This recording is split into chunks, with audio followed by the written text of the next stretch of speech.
Okay, guys, check this out. I changed angles on my body, so I don't have the same tilt anymore. Like, we don't go perpendicular. It's like a little more playful. Wow. Shimmy, shimmy. But yeah, hi Ninja, hi Soli, hi Belnry. We're gonna switch over. Where is it? Where is it? Game. Wow.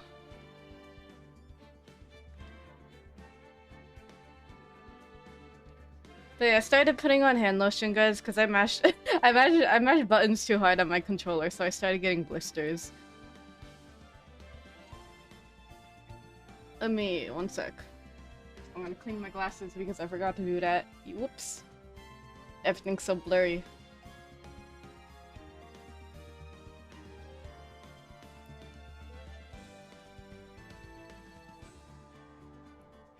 Kinda moe.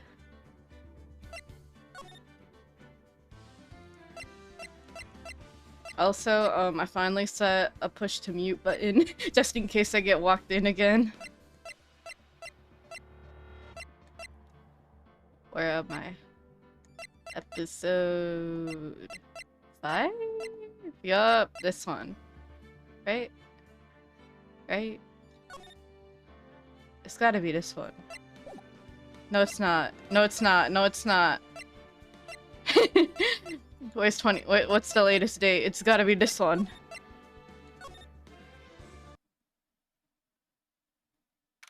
Oh, I threw you right. Adrian did it. That's what it looks like. Dude, no way. That woman couldn't do anything like that. In court today, there will be a mountain of evidence that will implicate you. A mountain of evidence? I'm certain there's someone out there trying very hard to pin this whole thing on you. Please, Mr. Lawyer. Dude, I said yesterday. I'm refreshing like a spring breeze, alright? I forgot to put on the balm, 1 sec. I can't let any sort of scandal ruin that. I understand. My jaw popped. Well, it's almost time. Wow! Wow, boobs. Mia. We must get a complete acquittal today. I know. But I can't focus on Maya's situation right now. Or Pearl's either. No matter what, I have to focus on winning this case by the end of the day. Indeed. Well, let's get going. Hi, Vesson! Beep, beep, beep. Mong Mong! It's him! Beep. This is right. Good morning. This is it, Mr. Attorney, the day of the trial. Maya, she's unharmed, right? Well, when I checked on her earlier this morning, she seemed a bit, how shall we say, tired. Don't worry, people don't die that easily. Besides, what you really should be concentrating on is winning today's trial. Grr! Alright. For my sake as well as yours, you must win today's trial. Which is why I sent you a little present this morning. Present? What in the world would you want to give me? You'll figure it out once the trial starts. And even if you don't like my gift, I expect you to graciously accept it and win the day's contest, if you please. Have you always had heterophobia? No, I added it last stream. I added it last stream to play with VTube Studios coloring thing. It's a bit... It does its best. Wait. I feel like it's better if you want to do it more accurately to color your whatchamacallits, your VTuber textures. But doing it through VTube Studio makes it much easier though. The kidnapper sent me a present. Let's go! Mr. Lawyer, dude. Who was that? No one. It has nothing to do with you, so forget you heard anything. Dude, did your nose just get longer?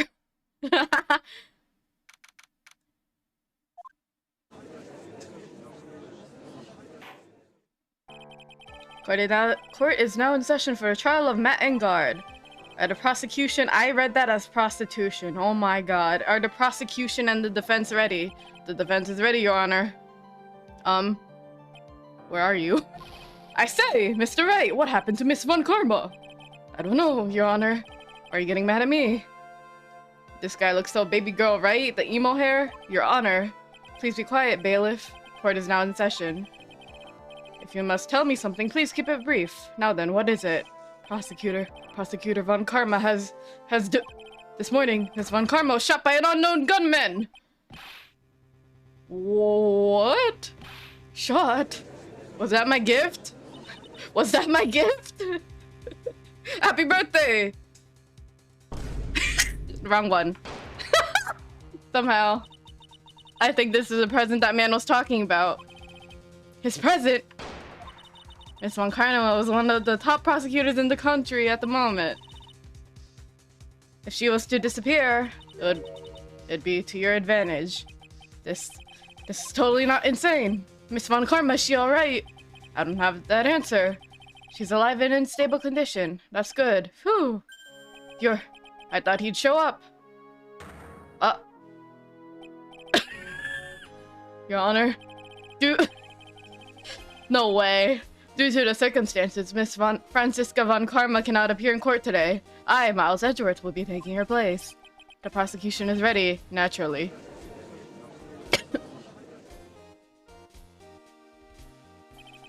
Miss Von Karma was shot in her right shoulder, and that is currently undergoing surgery. Luckily, I have looked this case over and am familiar with the details. The prosecution seeks to prove the guilt of Matt and Guard. The court acknowledges the prosecution, right? I finally found an answer I was struggling on my long journey this past year. Thinking. By the time this case comes to an end, you too will know the answer. Now then, the prosecution would like to call its first witness. Please bring Detective Gumshoe to the witness stand. He's a witness? Witness, your name and occupation. My name's Dick Gumshoe, sir.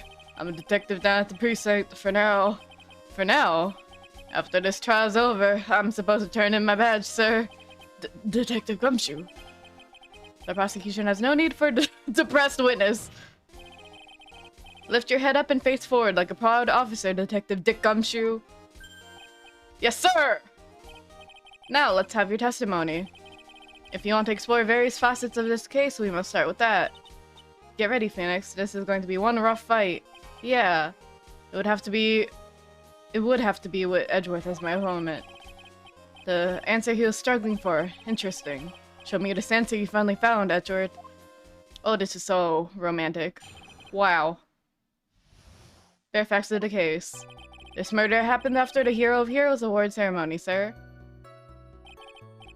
The victim, Juan Corrida, was found dead in his hotel room. After looking into the cause of death, we believe he was definitely murdered, sir. At first, we thought there was something suspicious about the empty guitar case. However, we later found out that the guitar case had nothing to do with the murder, for now. After the award ceremony ended, the victim was alone in his room. Yes, sir. Both the victim and the defendant went alone to their room, sir. I see. Mr. Wright, you may begin your cross-examination. Bare facts. Bare feet. Alright. Oops, wrong button. Wrong button. This button. Would you please give us a brief timeline of what happened after the ceremony? Okay, Belle. The ceremony started at 6 p.m. It ended around 8 p.m. and then there was a short break. A special post-ceremony show was supposed to start in the lobby 30 minutes later. And that's when the victim's body was found, correct? Which is to say, the murder occurred during that 30-minute break period. Please continue with your testimony, Detective. Person who discovered the victim's body was Adrian Andrews, correct? Yeah. Who is this Adrian Andrews you're talking about? She's the defendant Matt Engard's manager. She's a really pretty lady, sir. So why is he on the witness stand and not Adrian first, if she's the one that found the body? Ah, so she's a pretty lady. I wonder if she will grace us with her presence. When the post-ceremony show was about to start, she went to get Mr. Engard. After visiting his room, she went next to the victim's room to get him for the show, sir. I see. And that's when she found the victim's body.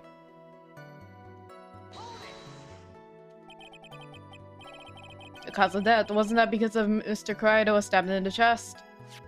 Only a careless amateur would believe something so brainless as that, pal. Pal. Take a good hard look at the crime photo. Now, a real pro's attention would be drawn here to the bandana. Banana. His bandana, sir. That's the thing wrapped tightly around his neck, sir. Oh, yes, I see. His banana-scented bandana. Then what about the knife? It seems to have been stuck in the victim's chest on purpose after his death. We have a crafty murder on our hands here. We have an ushi-gushi murder here. Alright, Juan's report. 8:15, strangled with a scarf, then stabbed with a knife. And why did you think that? Because it was empty, pal. The Jammin' Ninja doesn't go anywhere without his bright red guitar, and we couldn't find it anywhere on the scene of the crime. Oh, then how about this theory? A fan really wanted the guitar and did the crime to get it. How's that? We thought of that too, but the only fingerprints on the guitar's case were the victims. That could easily be disproven with gloves, though. Only the victims. I see. Oh yes, for my theory. So much for my theory then. There's some water, but only the top of the lid. However, what convinced you had nothing to do with the case? The guitar wasn't here at the Gatewater Hotel that night. Surely the guitar was out of the case at the time of the murder. True. Or like some bullshit like, oh, they held the guitar with a wet tissue, so that's why fingerprints don't show. And that's why it was wet. Well then, where was it? The bright red guitar was eventually found at the TV studio. The victim, Juan Corrado, had apparently only taken the case with him, sir. So you mean he forgot to put the guitar inside the case? Yes, sir. Even when he was on stage for the ceremony, he didn't have his guitar. So that guitar case was empty even before he got to the hotel. Yeah, that's right. So really had nothing to do with the case after all. I believe that is enough. First, the victim was choked to death with his bandana. Then, after the victim was dead, the killer deliberately stabbed him with a knife. Which brings me to my next point. Why then did the police arrest Matt Engard? Because there wasn't reason enough to suspect him. Here it comes. Looks like Edward's back is in full swing. Here he goes with the baseball bat. Very well. Detective Gumshoe, please testify about this matter. Yes, sir. Why arrest Engard? Matt Engard and Juan Corrado are huge rivals with each other. They each thought the other guy was in his way. That was motive enough in my book. As for evidence, there's the Jammin' Ninja's button. That looks like an egg. That looks like an egg. It was ripped off the ninja costume and later found in Mr. Engard's hakama. The defendant's fingerprints were all over the knife. That's because that was his dinner knife. The defendant brought the knife for the crime, which makes this a premeditated murder. So the defendant's fingerprints were found on the knife used in the stabbing. It was sort of sticky on the handle, so the fingerprints came out pretty cleanly, sir. Gatewater is engraved. And then there's a button. That's found in the defendant's clothes, was it? And is this button also covered in blood? Yes, so we know that the blood on it is the victim's blood, sir. What? All of this points very clearly to the defendant, doesn't it? Yes, it most certainly does, Your Honor. Ready to give in yet, right?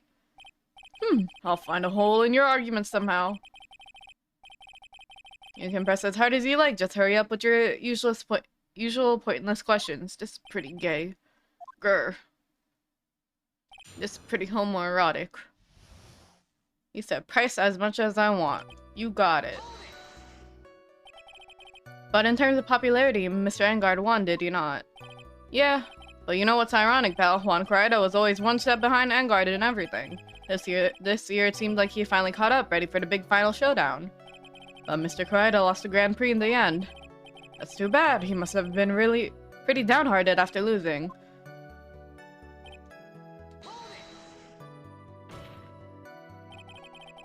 Wait just 1 second here. Mr. Engard was beating Mr. Corrado in the popularity polls. Well, yeah, I guess, but... Which means that in the defendant's eyes, the victim was not a rival at all. Which means he has no motive to kill at all. Yes, I quite agree. Well, detective, it's not, well, I guess if you put it that way, then yeah, the defendant would have had no motive. Detective, I'm beginning to see why you were fired. Not you too, Mr. Edward, sir. I look forward to your pension negotiations. No! Now, detective, let's continue with the testimony. Oh, not my poor pension too. Detective, if you raise your money, I suggest you proceed. Yes, sir. We can talk about my pension later, sir. What about what was I saying? Hello? Anyone? The button. Do you have any proof that the button belonged to the victim? Huh? What do you mean, pal? Oh, let me put it this way. I'm asking you if you have any evidence to back up your claim that this button was ripped off of the Diamond Ninja's costume. Huh? But can't you tell by looking at it? And the victim's blood is on it. Anyone could have smeared the blood out on there afterward. Mr. Edgeworth, help me, sir! Alright, I knew it had to be this piece of evidence now to reel this one in. Thread. Huh? The button was attached to the costume by the thread, obviously, and that thread snapped off when the button was torn off. If you match the ends of the thread on the costume with the thread on the button, it's a perfect match. Yeah, that's it! They're a perfect match, pal! Irk.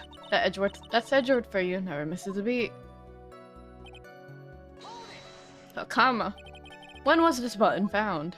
Pretty soon after the body was found. We rounded up everyone who knew Mr. Kurita, and then we did a search on them all. That's when we found it. So it was almost immediately after the murder. You can't match the torn edges of the thread. It's some bullshit. The police didn't have free time to lollygag and play tricks, unlike some people. Hey, what is he trying to say about me here? The defendant... Okay, all over the knife. That's obviously his dinner knife. How were the fingerprints arranged on the knife? What do you mean? Well... It's not like a snap piece of wood where you match up the jagged edges, true. But like, I feel like torn thread kind of lines up compared to like cut thread, where cut thread is smooth, while torn thread is like more tattery, so it kind of makes sense in a way. But the bullshit is very imminent. By examining the fingerprints, you can determine how the defendant held the knife. For example, did he hold it normally or overhand? Oh, is that what you meant? Well, we didn't actually think of that. I can't believe the bumbling of this department. Hopeless. Were you paying attention to the testimony, right? The defendant's fingerprints are all over the knife. There is no way to determine how the knife was held at the moment of the murder. So the defendant the owner of this knife then?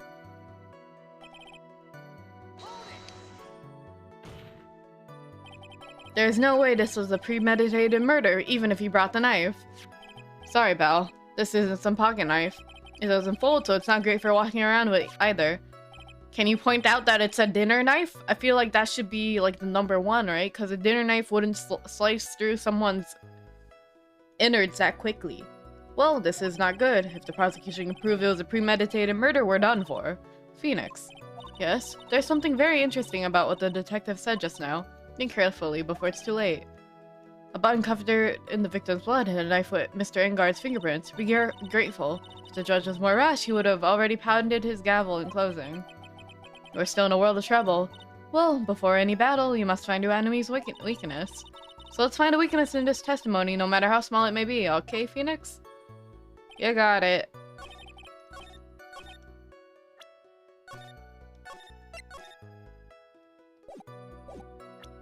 Oops, wrong button.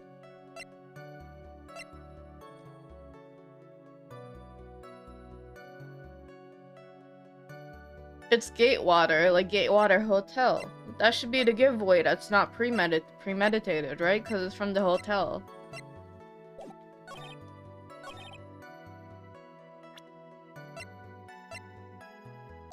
There we go, yep. You think they would have realized that because it says Gatewater on it.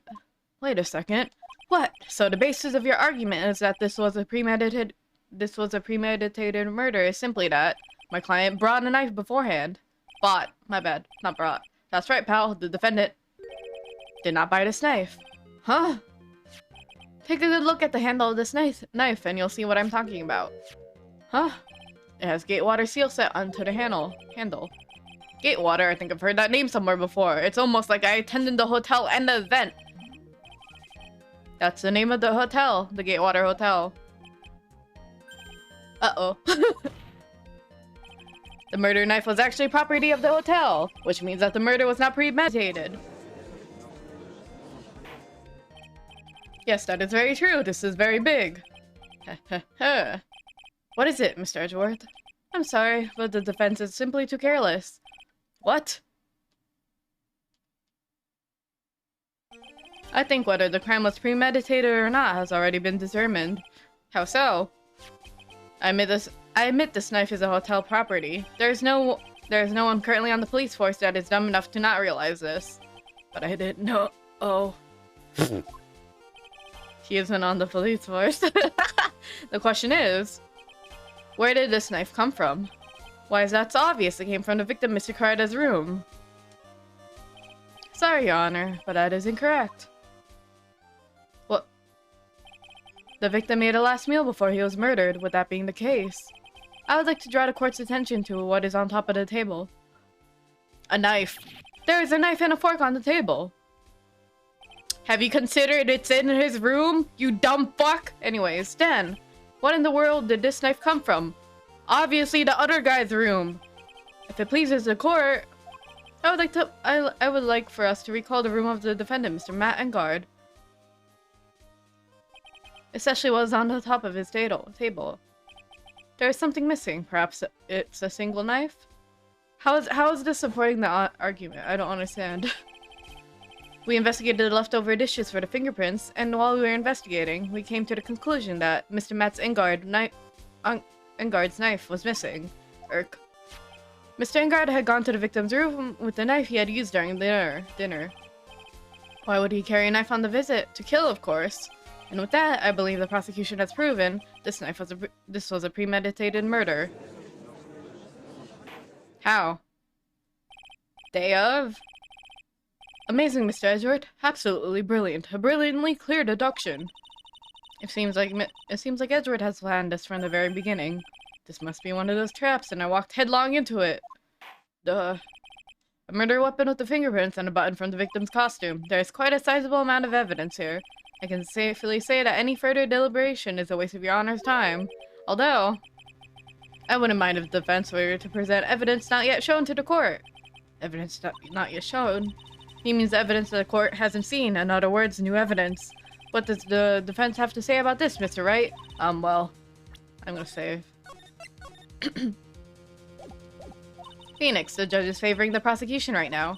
If we answer with something wrong here, that gavel of his will be ringing outside of the sound of our defeat. Mr. Wright, do you have something...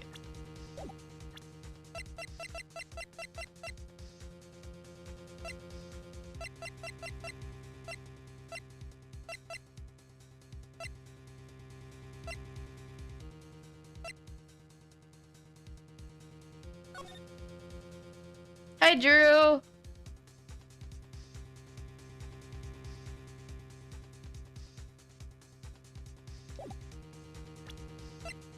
Shoulders! Yeah, they move a little different. I'm trying to figure out which evidence was not shown to court yet.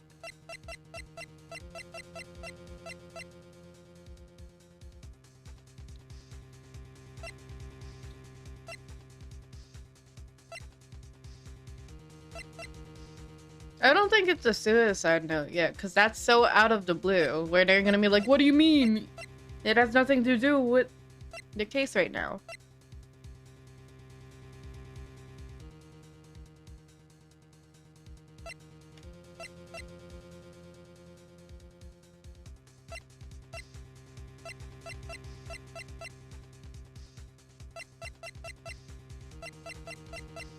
Is it the juice? I feel like... No way.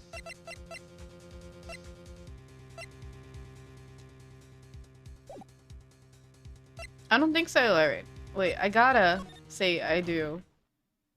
There is one piece of evidence that catches my attention. Something that this court has yet to see. Mr. Wright.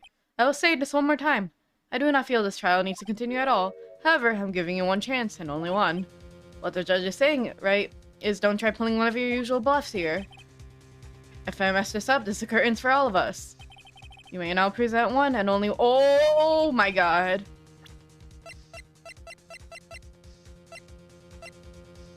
There's no... I'm kind of scared, guys. I'm gonna look at the walkthrough. I'm gonna look at the walkthrough. I'm scared.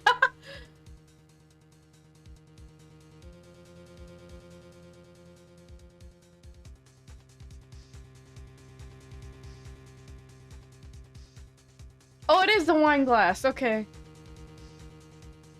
It is the wine glass. I was right. I was right. I was right. Okay. Okay, I feel at ease. Here you go. Ah! This is a wine glass, is it not? Please look at the photo of the crime scene one more time. The scene is a mess because of the victim's struggle against the silent. The vase was broken, his makeup is all over the floor. These were all things that were at one point sitting on top of the dresser. Well yes, I see your point. However, this glass that is sitting on the top of the dresser is mysteriously untouched. The only thing that had not fallen over along with everything else was this wine glass. This piece of evidence is more than strange enough to warrant further consideration. Well, what do you have to say? Ah, well, yes, it is a bit peculiar. Yes, isn't it? I thought it was. You can stop looking at me with those puppy dog eyes of yours now. You won't win me over. Mr. Edgeworth, what is it, Your Honor? Your opinion. You don't need my opinion. Because there is no special meaning to that glass. What? It's safe to say that the glass was set there after the crime took place. By the person who discovered the body, Adrian Andrews, for example. She could have easily been so shocked that she set the glass down without thinking. That does sound very plausible, Mr. Wright. Could Miss Andrews really have set that glass down without thinking? There's no way! If I appear weak here, the trial's over. I can look for my proof later. For now, I should trust my instinct and point with certainty. They just might fall for it if you're thought-provoking enough. The defense would like to challenge the prosecution's theory. We would like to see something that proves it was Miss Andrews who set the cup on the table. You've turned the situation on its head yet again as usual. Mr. Edgeworth, do you have any proof to back up your claim? There's no way he has any, he's just bluffing. Unlike Mr. Wright, I never say anything unless I have the evidence to support it. What? You're not thinking hard enough today, right? Did you think this wine glass escaped my notice? Then, of course it has been thoroughly inspected for fingerprints. Fingerprints? There are only one set of fingerprints left on this wine glass. Only one? Well, whose were they? They were not the victims nor the defendants. Rather, they were of Adrian Andrews. What? That's why I said the person who had discovered the body had left it there. Are we done here, Mr. Wright? Grr! I can't believe I fell into another trap. Miss Andrews was probably holding the glass when she went to see Mr. Karada. But upon seeing his dead body, she was stunned and set the glass down on the dresser. What you said makes a lot of sense. Tisk, tisk, tisk. Now do you see, Mr. Wright? You can't change any part of my scenario as it explains everything all too well. Grr. I thought long and hard this past year about what it means to be a prosecutor. And from here on out, I will show you the answer I have come to discover. Wait a second, Mr. Edgeworth. I think the prosecution has provided enough evidence for me to enter my verdict. Unfortunately, right? You think she would like panic spill it a little bit. But I guess you could also argue that people interpret grief differently. Unfortunately, I cannot allow for you to pass judgment yet. The prosecution has yet another witness who would like the court to hear from. Another witness? Yes. Bailiff, please bring the next witness. What in the world is Mr. Edgeworth thinking? I want you to charge this guy guilty, but you have to do all the effort. Hey, Wendy. Now then, witness, please state your name and occupation. Hi, old bag. Witness, your name and occupation, please. Rat-a-tat-tat-tat-tat-tat. Urgh! Heh, gotcha. Grr. I wonder what would happen to that calm composure he had earlier. Oh, Edgy boy, it's been, what, a year since we last met, hasn't it? You should be more happy to see me. I saw the report with her testimony, but who knew that under that helmet, it was the Wicked Witch of the witness stand. I tell you, this time I know what I'm supposed to do. So today I'm gonna tell you anything and everything. Even things that don't have to do with that terrible crime. Miss Witness, that terrible crime is all this court needs to know. Rat-a-tat-tat-tat-tat-tat, rat-a-ta-ta. Shush, I'm talking to my dear Edgy Wedgie right now. Don't interrupt us, Gramps. Yes, madam. No, please, by all means, interrupt her, please. Ahem, anyway, witness, your testimony, please. It's true what they say, that the youth are hot-headed nowadays. Not that I mind at all edgy. Now then, what should I start with? The witness was on security detail at the hotel on the night of the murder. Is this correct, Miss Oldbag? It was a great job being able to see my dearie Juan. It was almost too much for my little heart to handle. You mean, you're a fan of the victim? Look, everyone's crazy over that Ingard saying he's cute in a fresh way or something. But not me, I wouldn't say anything so silly. I love my himbos. After all, I have no interest in a little child like him.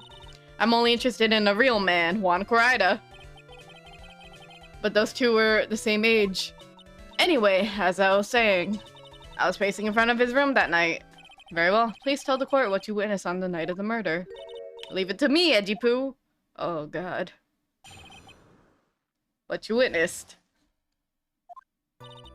Anyway, after the ceremony, I went to pace around the hallway in front of his room. There was something I was interested in finding out, you know? Well, since I was on the job, I made sure to keep a good eye the whole time. That's when someone showed up. It was a man coming out of poor Juan's room. It was Engard. Matt Engard. He was trying to sneak his way out of Juan's room. So Mr. Engard came out from the victim's room.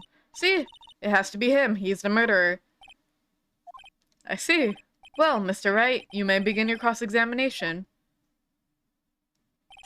What you witnessed? Push. Miss Oldbag, what was your post on that night? The lobby. I was supposed to help set up the stage for that trifling show, but I refused to help. I'll have you know, it was for the lead-headed samurai show. Heh, I even took out a few of the nails. Maybe it was a good thing the show didn't go on. Besides, that manager with the glasses seemed to be working hard on it without me, so I thought I'd take a break and spread my wings a little. And that's when you went to hang around the victim's door. There's something I was interested in finding out. Whoops, go back. Something you were interested in. Oh, and what was that? It's not some little thing I can just go around and telling everyone, you know? It's top secret between me and Juan. Ah, and Edgy Poo, of course. Mr. Edgeworth, what was this thing she was interested in? I have no idea. I despise gossip, Your Honor. Gossip? But it should prove relevant. We can always have it appended to her testimony later. It looks like we should enforce it right now. And did the witness stay in the vicinity of the victim's door the entire time? Dab. Then would you tell us the number of people that went in and out of Mr. Corrida's room? I have no idea. How was important, so I couldn't count things for those who didn't pay attention to class. That's why ever since I turned 20, I quit keeping track of how old I really am. Yes, well, that would explain why your age was not included in the report. In any case, the witness then saw someone correct.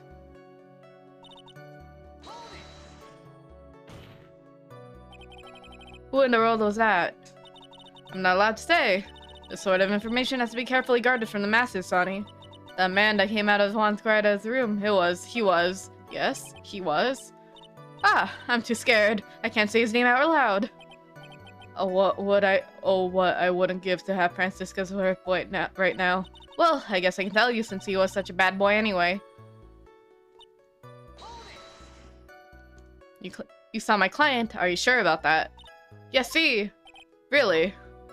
Annoying brat, when I say I saw someone, I saw that person. Why do I get a sense of deja vu? Maybe to avoid a repeat.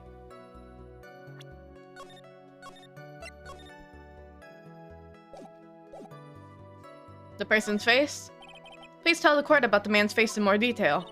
You don't need me to tell you about his face. That soft, gentle look in his eyes and effeminate lips. His right eye covered by silky hair, his sparkling, shining teeth. His teeth were shining. Well, he's sparkling all around this week's pinup poster, dearie. This week's pinup? What do you... I mean... I don't care how he looks in this week's issue. Please stay with what you saw that night. What? Engard's face is the same no matter where it is, you know, you whippersnapper. So, Mr. Wright, was his testimony just now important or relevant in any way? It is very important. Of course it was important, Your Honor. Then perhaps you would like to point out what part of that testimony was important. You don't really have to put it that way for me to say. Mr. Wright, there's something much more valuable than a person's pride, and that is time. Please don't waste this court's time with wordless questions. Yes, Your Honor. I think I just wasted a good favor. She may not remember things or be mistaken here, but I don't think she's lying. That's bad for us. Really bad. But That's how you know who the human mind is. It also has a tendency to jump off topic. She strayed onto a few interesting side topics this time too, hasn't she? But that's what makes her a sweet old lady, right? That's because you're not the one who has to question her.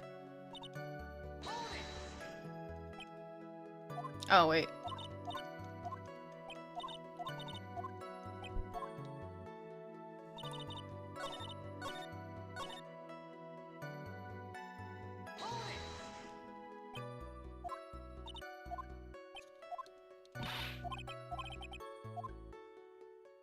What the person was carrying. What was the man you saw carrying? In which hand? His left or his right? Now this is a real mess. I mean, I can't be expected to answer such a vague question. Indeed. Please be more specific with your question, Mr. Wright. Sorry, what was the man carrying in his right hand? He wasn't carrying anything in that hand. Then how about his left? Empty. Well, this whole thing has been a lot of nothing. So, Mr. Wright, was this testimony just now important? It was very important. Of course it was important, Your Honor. Then perhaps you would like to point out what part of that testimony was important. You don't really have to put it that way for me to say. Mr. Wright, there's something much more... I mean, shouldn't she have seen him with the knife? Then...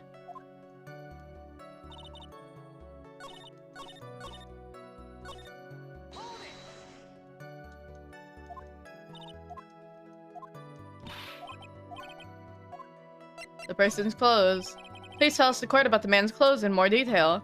Oh, what a troublesome man you are, really, as if something like that matters. Shouldn't he have been covered in blood too? But it does. Now, what was it? Oh, yes, it was that thing. That gaudy thing he's always wearing, that racing jacket. He was wearing that at the detention center too. That thing's meant for nothing but seducing women out of their pantaloons. Men. Right. So, Mr. Wright, was that a testimony important or relevant? It was very important. Of course it was important, Your Honor. Then would you like to point out what part of that testimony is important? Don't you see, Edgeworth? Your Honor, I request what the witness said about the jacket to be a pendant to her testimony. I don't quite see what you're going with this, but alright, witness please. Oh well, I don't like to badmouth anyone without reason, but if I must.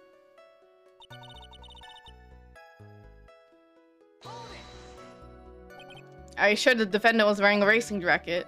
What do you think? It's not like I saw him anything other than that horrible thing. I'm sure he was wearing it. She is so sure of herself that it's to the point of self-absorption.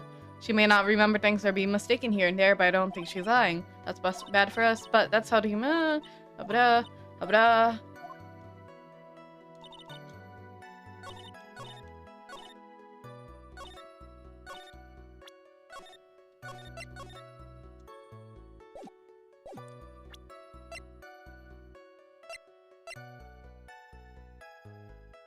That was found in his hakama, right? And not his jacket.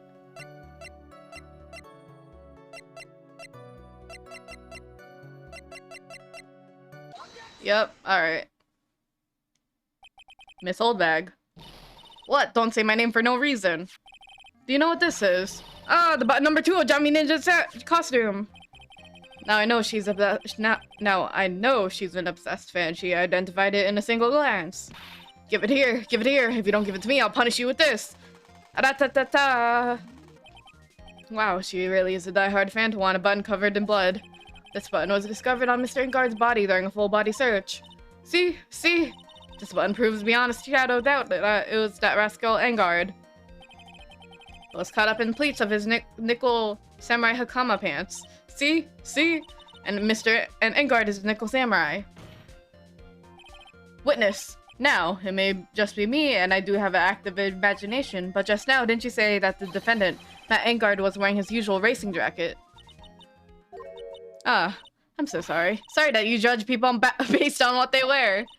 If I wore the trendiest dress, baby, but instead I have to put on wearing this ridiculous outfit, you would agree that this outfit is hideous, right? I have a tape recorder. It's heavy, so heavy I wish we could have switched to CDs ages ago. Dream a life for all those kids out there. I work hard to understand now. Take a look at the mirror. Your clothes are about as interesting as a documentary on curling. You take a tip of 10 from Edgy-Poo.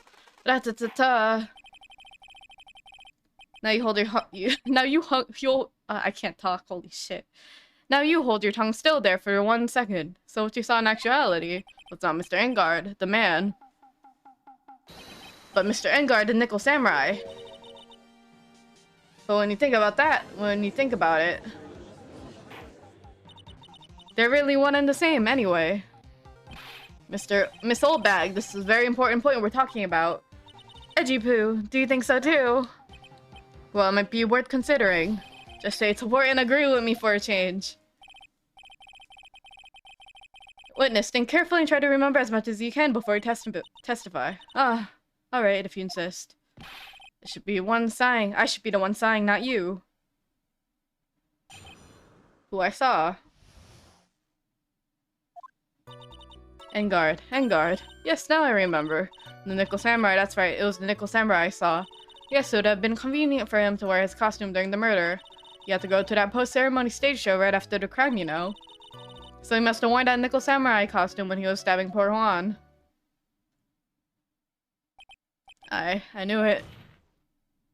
I knew you'd say he was inside that costume. What? Did you think there could have been someone else inside that costume? Don't be a bad little boy thinking such rude things. But the possibility does exist. Ah, youngins, today I told you there's no way it was anyone else. How do you know that? Because I said so, and then what I say is the truth. At least she's just as delightful a witness as she was a year ago. Mr. Wright, you may now cross-examine the witness. Thank you for the hydrate. Who I saw?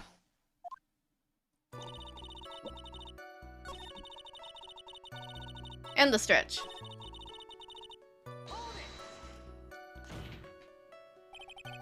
Would you please get on with your testimony?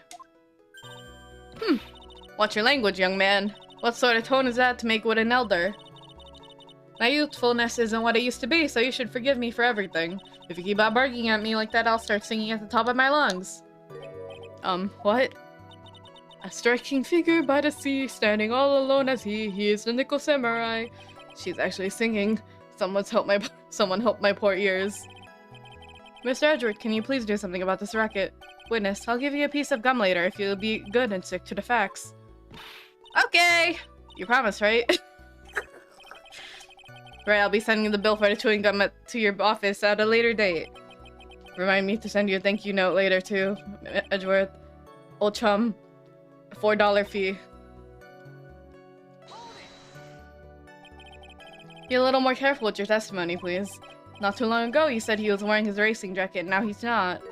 Not too long ago. Then let me ask you this. When you were itty-bitty, what was your grand dream? Huh? What did you say you wanted to be when you grew up, whippersnapper? My dream, huh? Well, I wanted to be Judge Wagner here of the public's court. So what? See? And now look at where you are now. You're not Judge Wagner, are you? Are you? Well, what I said earlier. Who puts any weight into things like that? Then now is everything. I can't be held responsible for the past. Since when did the court become theatrics over testimonies? All that matters is that man was inside that costume. Isn't that enough? I got an achievement called Judge Wagner. And why would that be? That way, no one could see his face, of course, but there's still no advantage for him that I can see. In fact, you would think the costume would make him stand out all the even more. You are such an annoying child, you know that? You disagree with everything I say. Isn't that what you're always doing to me? I got it. Maybe it was more troublesome for him to change in and out of his costume.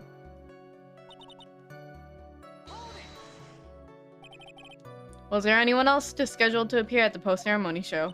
Well, all the contestants were supposed to go on stage on a friendly gesture thing. And that included the jamming ninja. Of course it included him. That's why when Matt Engard came out of Juan's room, I didn't give a second thought. I see. Well, anyway. So he must have warned... So let me ask you one last time. That person you saw, it really was the Nickel Samurai. As showy as ever. Haven't I been saying that from the very beginning? Can I throw in the towel yet? You don't need to think too hard on this one, huh? There's a contradiction in their testimony and it's sitting in plain sight. The question is what that contradiction means for us. Well, I have to figure out what you're talking about first, but okay.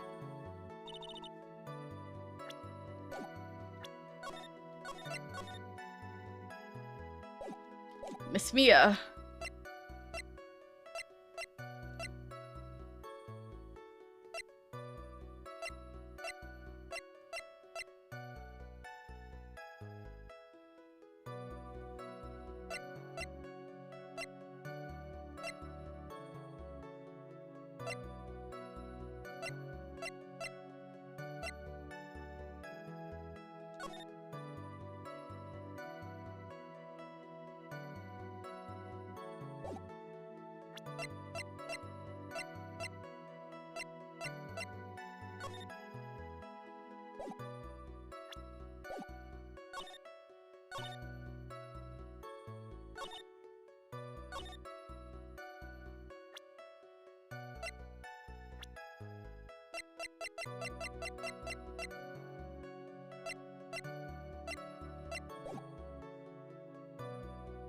I don't get it, cause like she said he was- Oh, I didn't mean to do that. Whoopsie.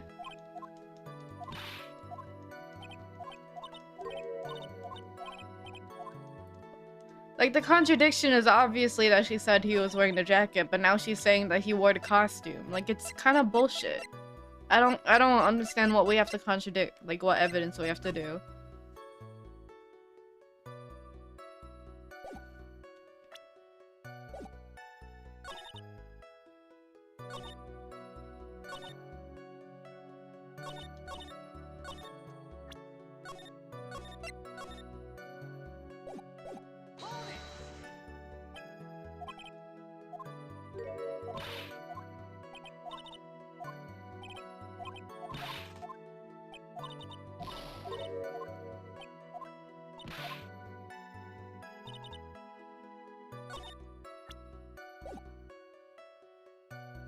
Would it be the poster? Nope, fuck. Alright, what is it? I'm gonna alt tab.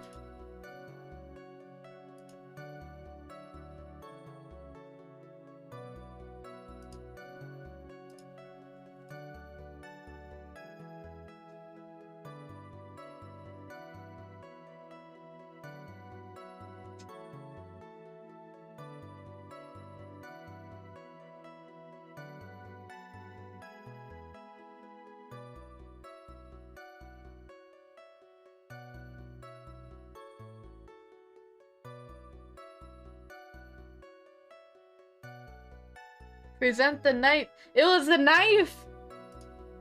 It was the knife! Ugh, alright. I want my health back.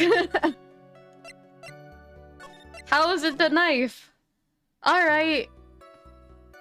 Present the knife on the fifth statement. 1, 2, 3, 4, 5.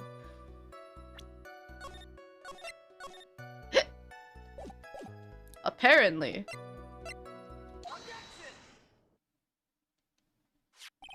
Please take a look at this.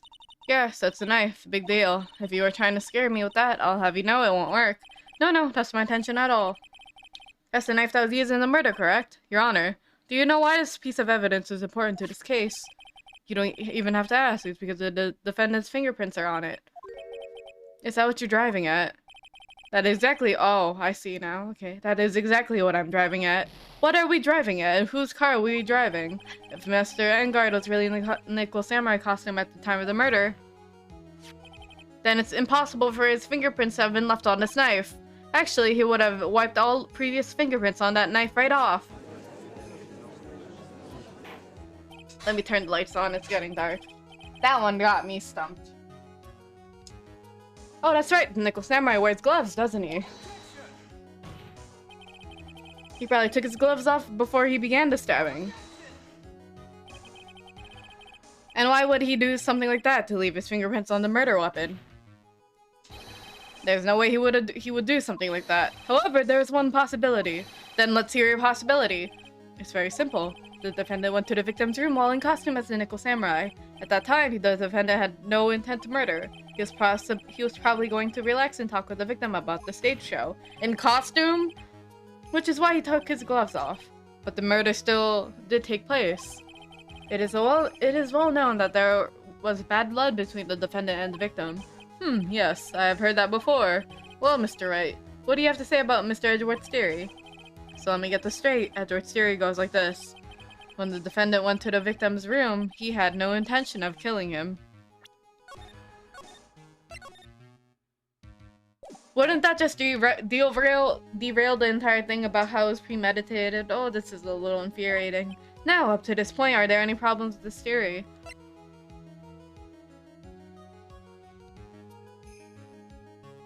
Think about it one time. One more time.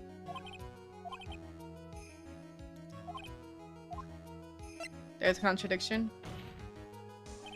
This theory contradicts something in an earlier testimony. What are you blabbing about? Now, for argument's sake, let's suppose Mr. Ingard was the killer, if that's the case. I think it's impossible for the killer to have gone to the root victim's room without intent. Oh shit, um, um, um, um,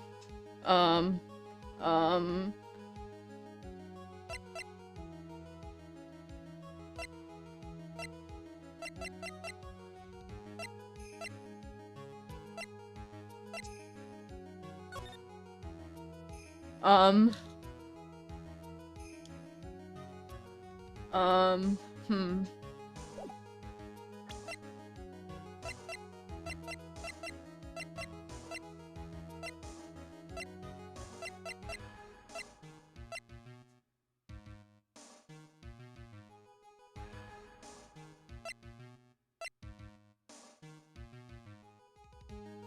Oh, because he was strangled with a scarf. Then with a knife. Is that why? No? What do you mean? What is it? What is it? I don't know what it is.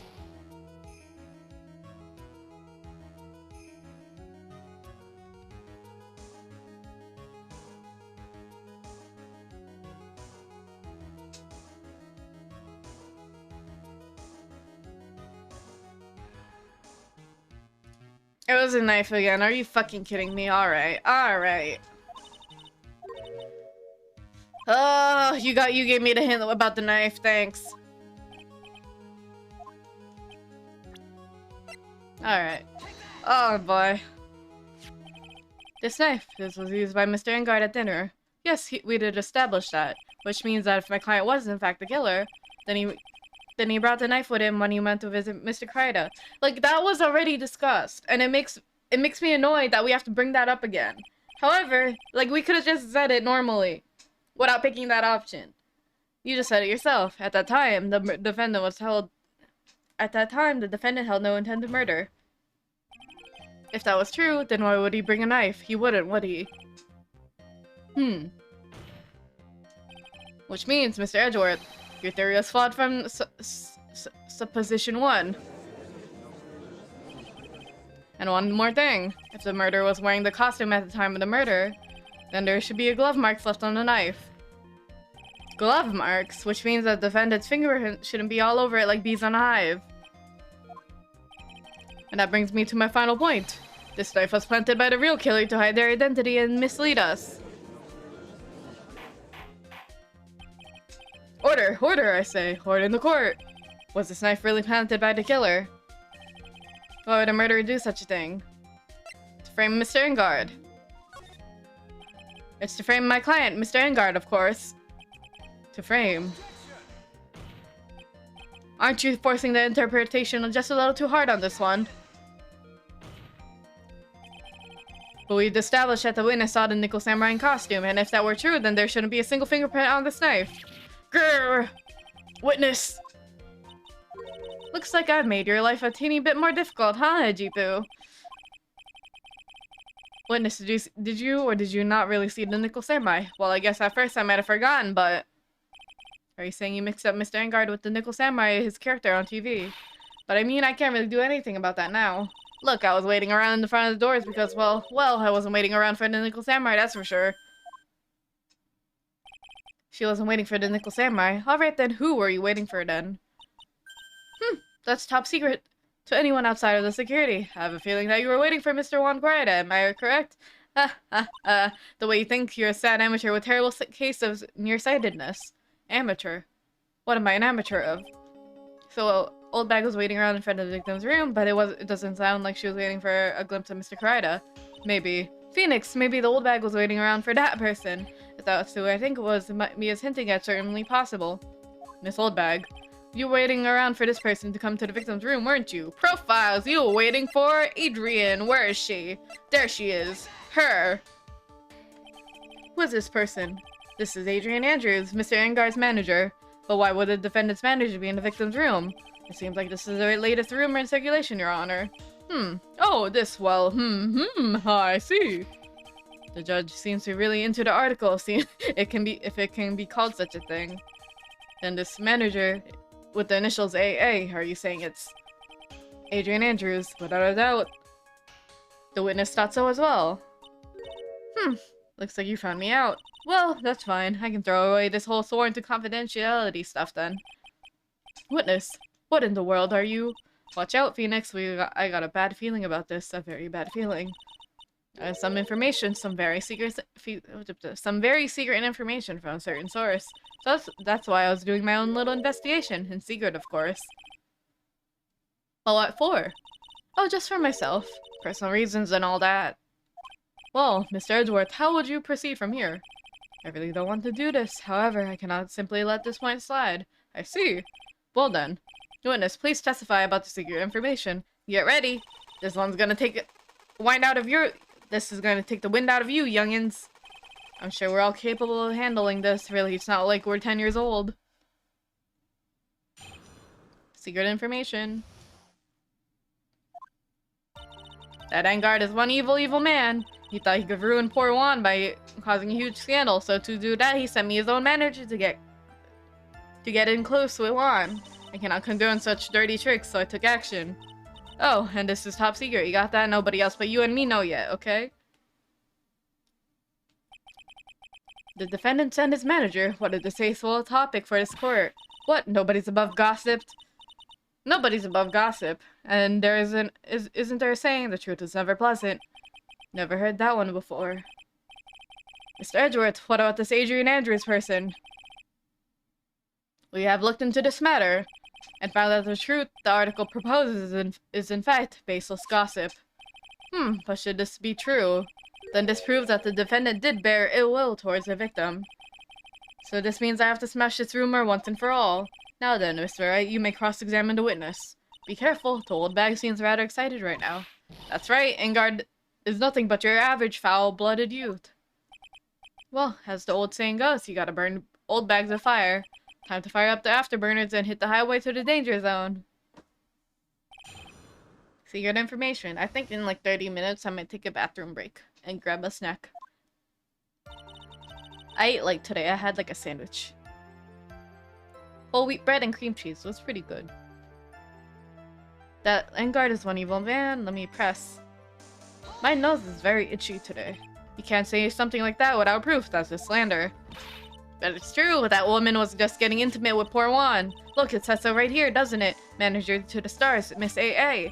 But the name of the gossip but the name of this magazine came from... But the name of this magazine this came from is Gossipland. Last night I murdered 7 burgers and a large poutine. You mentioned 6... I thought you bought 6 burgers. How'd you add another one and large poutine? It's gonna come out the other end terribly. I pray for your stomach. Hi, Yellow. Are you saying that gossip is all just a pack of lies? What do you know? I suppose next you'll swear to me that the news is 100% true. I forgot the poutine combo had the chicken burger. Delicious. Honestly, Sonny, you can't discriminate between the news and gossip. Yes, discrimination is bad, Mr. Wright. Discriminate? What? When did I do anything like that? Anyway, Mr. Engard never got me to say touche.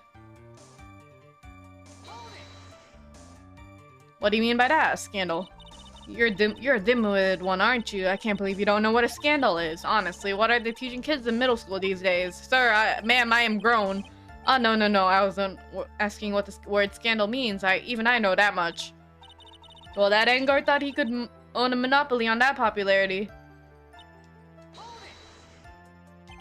You don't have any proof that Mr. Engard did any such thing. You must be suffering from shock, the shock of hearing the truth. And now, since you're in so much shock, you can't do anything right. You're right, I can't do anything, but boy, do I wish I can do something about you. Alright then, Sonny, show me what you got. Can you show me proof that Mr. Engard didn't bear any ill will towards Juan? uh, uh, uh, uh, uh,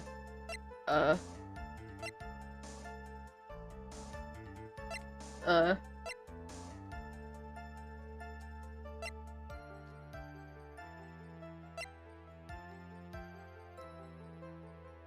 Shouldn't it be off the opposite that you asked me if Andrews has any ill will towards Lon? Like, I feel like that would have been better. Fuck. Shit. Alright.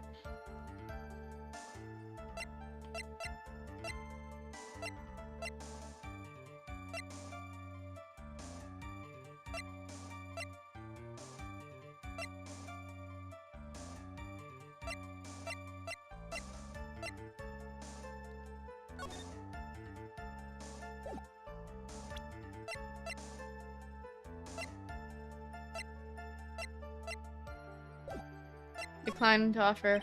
Not yet. I don't have anything to offer. See? Just as I thought. And you were lecturing me about saying things without proof. You've just given me free pass to say whatever I want, whenever I want, silly boy. Me and my big mouth. That's the way the cookie crumbles for you anyways.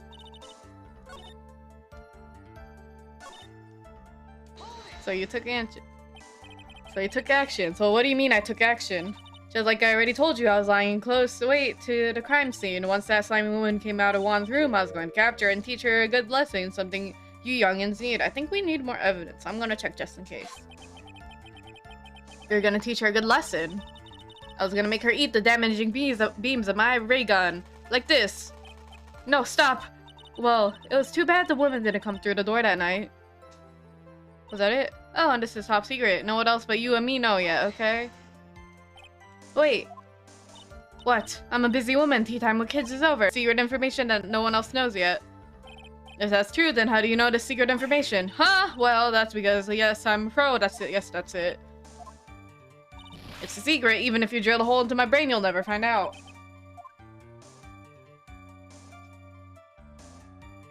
Press further. If you don't be a good... Why would you say that to a grandma? If you don't be a good girl and tell me where you got that secret information, you won't get to go home today. Edgy Poo, what are you doing? Help me. What do I have to do with this? Just do this for me. You'll get your reward. I don't want your reward, but you don't have to leave me much of a choice. The witness could have gotten anywhere. The witness could have gotten her information from anywhere. It's even possible that it was spontaneously made up inside the witness's head. And he lectures me on reckless blabbering. Oh my god. As long as we don't know where this information came from, it's quite a waste of time to focus on this line of questioning. Where the old bag get her inside information? There has to be something I can use to figure it out. Can't ignore it either. It makes your client looks bad. Either way, I don't think I heard anything really out of the ordinary. There has to be something we catch her on. Yeah, when I find out, I'm gonna press the heck out of it.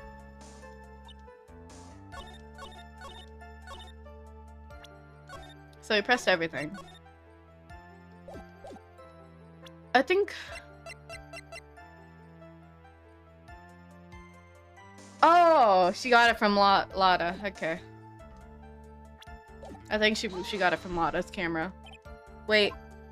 What? I'm a busy moving? No one else knows yet?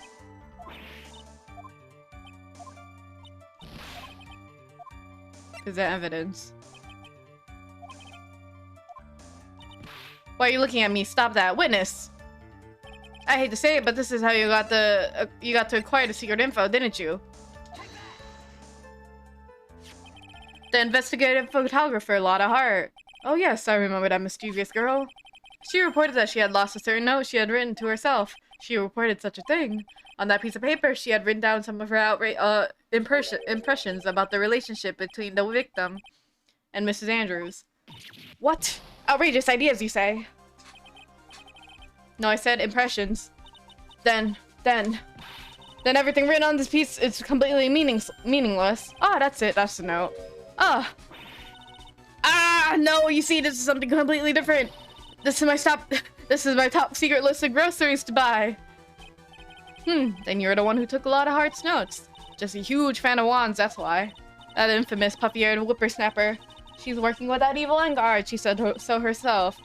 Engard, I'm his sidekick. She was so happy, smiling like a silly duck. I was only checking what she had written. So you checked it. So you looked at it. So you stole it. Edgy Poo, you believe me, don't you? I was only trying to help out like the angel I am. It's only one little piece of paper. I've never taken anything else before. You really should come up with a supply of cheese to match your vintage wine. No, well, it was only a piece of paper. I suppose we can overlook this just once. She looks like she's really sorry. Should I forgive her? Pile on more pressure. If I let her up now, I have to find out some way to inflict the discerning blow to the prosecution. Witness, you said that the only thing you stole was that note. Is this correct? Stole? Why don't you listen more carefully, you annoying rat? I saved this piece of paper from the terrible lonely trash can, that's all. You're lying, damn it, and I can prove it. Are you putting my credibility under scrutiny again? Miss Oldbag, I don't believe that note was the only thing you stole that night. Do I have to say to camera, too? Again, that's what I have to do? Miss Oldbag, that note was written with a camera inside his case, wasn't it? I think it's a little stupid that I have to present the camera again. A camera? Yesterday, Lotta Hart was raising a huge stink over a camera. She kept saying something like, my sweetie $1,600 camera disappeared on me. Why? Why, witness? What is it, Gramps?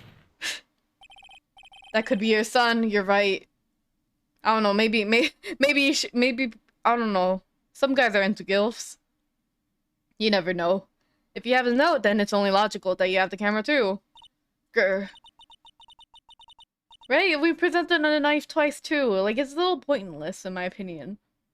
Feels like filler text. It looks like you found me out again, Sonny. Is this the camera you're looking for? That's...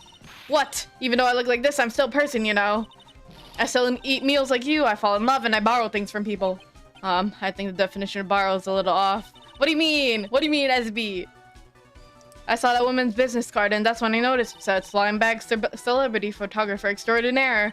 Well, when I saw that, I had to know what kind of pictures she had taken. I'm a professional security guard. It's my business to know these things. So can we look at the pictures and see the evidence? Bailiff, check this camera's photos, hurry! Yes, sir, we must examine them at once.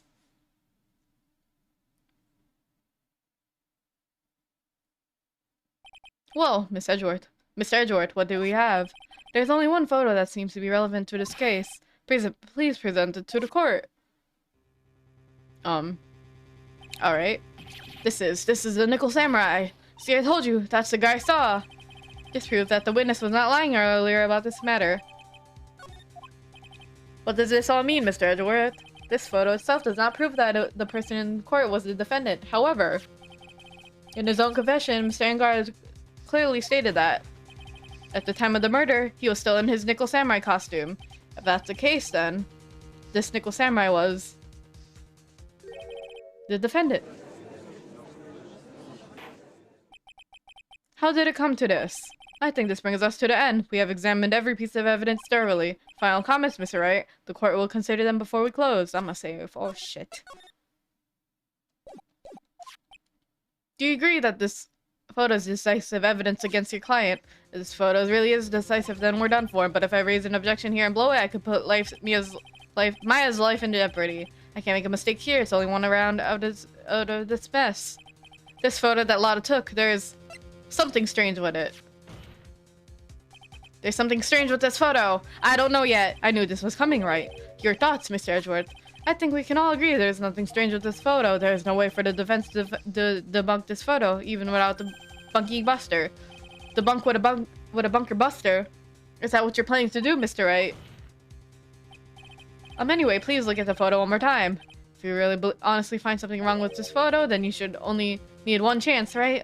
Well, I have to find something wrong with the photo. I can't let this chance go by. Where in the heck did she take this photo from anyway? It's all out of focus. Why can't she take a good shot, especially when it counts? Now then, let's hear your objection. What about this photo strange? Is it the hand? It's gotta be the hand. Or is it the pocket? I think it's the hand. Let's try it out. Boop! It's a person. It's this person here, of course. You mean the Nickel Samurai? What's wrong with that? Shit! Okay. Never mind. At the time of the murder, Mr. Engard was in his own room, which means If you think that's all it takes, you should reconsider your choice of occupation. Irk! I think it's about time you retired. Is that it? Really? Really? Really? Really? I thought it was... Oh, fuck. You are the one now. Oh. Oh, first game over because I safe scummed. Goodbye. Guilty. What was it? What was it? I'm gonna look over. Oh, it was... it was... Okay, I found it. Hey, Godoy. Lover's quarrel. We got our game over. We got a game over. Apparently, it was the fabric on the legs. Thank you for the stretch. Continue.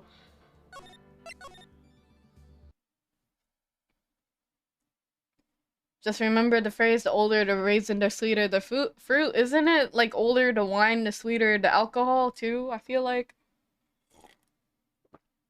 Thank you for the stretch and hydrate.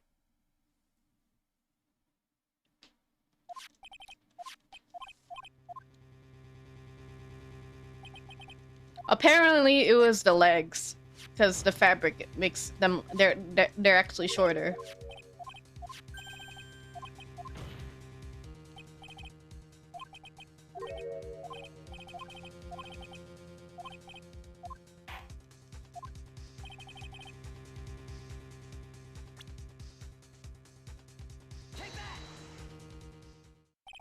I'd like to direct the court's attention to this one area here. What are you pointing to? His ankles. If you could see it as person's ankles, then that would be one thing. However, you can't. And what does that mean? The costumed person in this photo could not have been Mr. Engard. What is the meaning of this? I wonder if you would care to elaborate what actual facts that is. Let's take a good look at the Nickel Samurai's poster. Please pay particular attention to the area around the bottom of the hakama. His socks. You can see his socks. Exactly. However, in this photo, the Nickel Samurai is clearly holding his hakama up just to walk. There is only one explanation for this. The person inside his costume is clearly much shorter than the defendant. Alright, I think I turned things around for myself this time. That's curious. Huh? What is? Edward is unusually calm today. That's true. He's just letting the trial run itself as if he's only along for the ride. Along for the ride? What do you mean by that? I can only guess that perhaps he doesn't feel under attack at all. He doesn't feel under attack. Mr. Edgeworth, where does this leave us? If the person in this photo is not Matt Ungard, then everything the prosecution has tried to prove has become meaningless. I figured it would come to this. What? Right. I have something I want to ask you. I think you have proven the person inside this costume is not Matt Engard. In that case, who is this a photo of? Who is the person wearing the Nickel Samurai costume? Don't stress over this feat next. It's very simple. What you should be focused on is Edward's attitude, don't you think? Yeah, why is he so calm? Mr. Wright, let's hear your thoughts. Who is the person in this photograph? I feel like it's gotta be Adrian, no? Adrian Andrews. If you want to know who the Nickel Samurai is, it's none other than this woman. And why would you say it must be Miss Andrews? What in the world points you to her? For starters, she's short. And she can freely move in and out of Mr. Engard's room. Finally, she had dinner with Mr. Engard that night. And how does that all add up? It means that it makes it very easy for her to get a certain item. A certain knife with Mr. Engard's fingerprints all over it. The knife was used as a murder weapon. Why don't you just say it was... Why don't you just say what it is you want, Mr. Wright? I have to do it now. This is my last chance to turn things around. The defense moves to indict Miss Adrian Andrews in the murder of Juan Crida. It was Miss Andrews who tried to frame the defendant of the crime. Order, order, order! It looks like this trial has hit a most unexpected development. Mr. Edgeworth. What kind of put-on-the-maid dress is this? Yes, Your Honor. The court is issuing a subpoena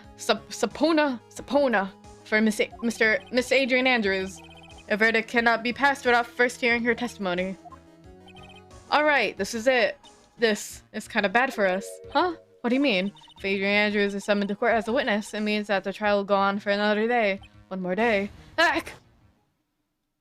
If I don't get a verdict today, then Maya... Now then, we shall set Miss Andrews' testimony for tomorrow. What am I supposed to do? The judge is about to adjourn the court. Save.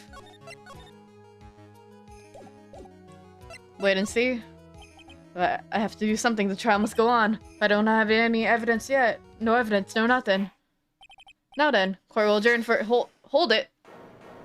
Who said it? Who said it? I abhor wasting such valuable time. Edgeworth.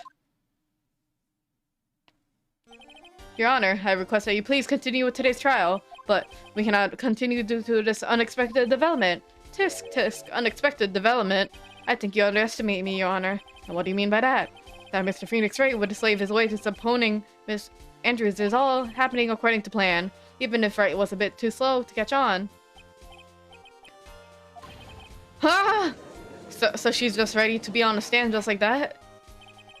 What is the meaning of your statement, Mr. Edgeworth? Miss Adrian Andrews is currently waiting in the prosecution's lobby. She's the next witness.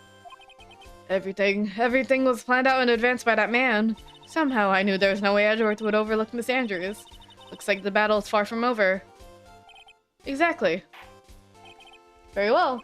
We'll call the next witness. However, before we proceed, we shall take a 10-minute recess. Please prepare your witness in that time, Mr. Edgeworth.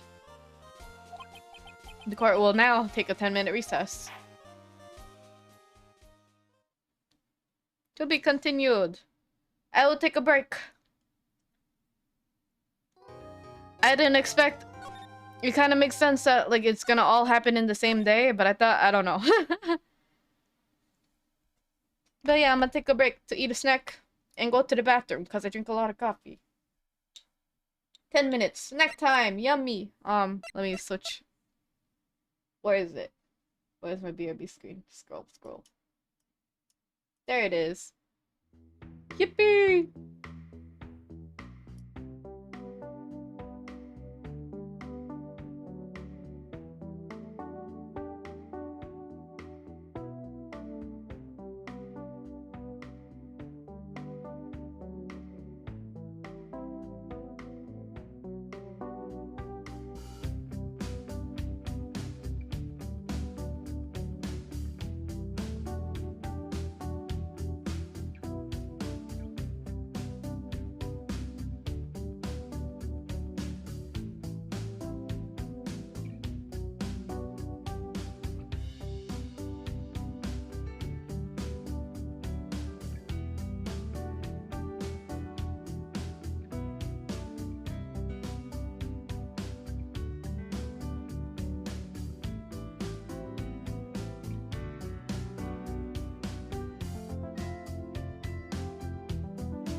I'm back. Alright.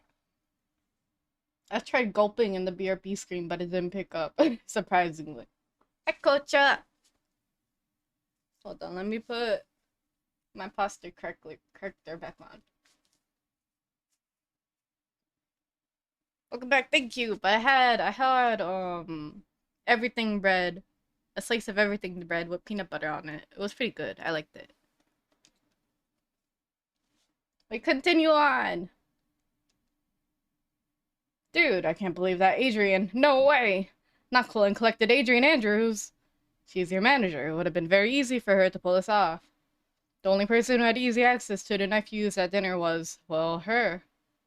So after the ceremony during break, huh? You slept in uniform? I was sleeping like a log the entire time. See, she could have also easily planted the blood-covered button in your hakama. Well, because she was the one that came up to wake me up. Then, dude, you're saying it really was her? Yes, she's the real killer. She was the one who murdered Juan Corrida. But why? I thought she was Buds of Juan. She has her own agenda. Her own agenda? What are you talking about? I'm sure you'll see by the time this trial's over. It'll be alright. I'll get you acquitted by the end of the day. Give me a verdict that's refreshing like a spring breeze, okay, Mr. Lawyer Dude? Phoenix. Do you think her motive is really related to Celeste Impact's missing suicide note, right? Yes. Miss Andrews depended on Miss Impact's as her strength and reason to live. I still think it's weird that they drew her feet like barefoot in the scene. It's really bad. But then Miss Impact suddenly killed herself. It sounds like she left a suicide note, and the person thought to have hidden it was Juan Corrida, the victim of this murder. And that's why I think Miss Andrews got close to Mr. Corrida. All to get the suicide note back. That sounds plausible, but one thing bothers me. What? Who was it that first told us about their relationship? That stated Miss Andrews' dependency issues in regards to Miss Impact's. Edgeworth? It was Edgeworth. Looks like he's still looks like he's still the one in command of the ship. Don't let your guard down yet. He's helping us.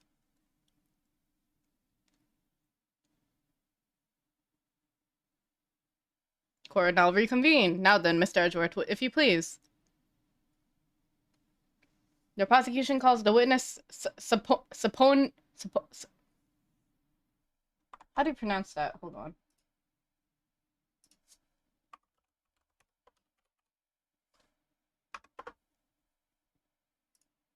Subpoena?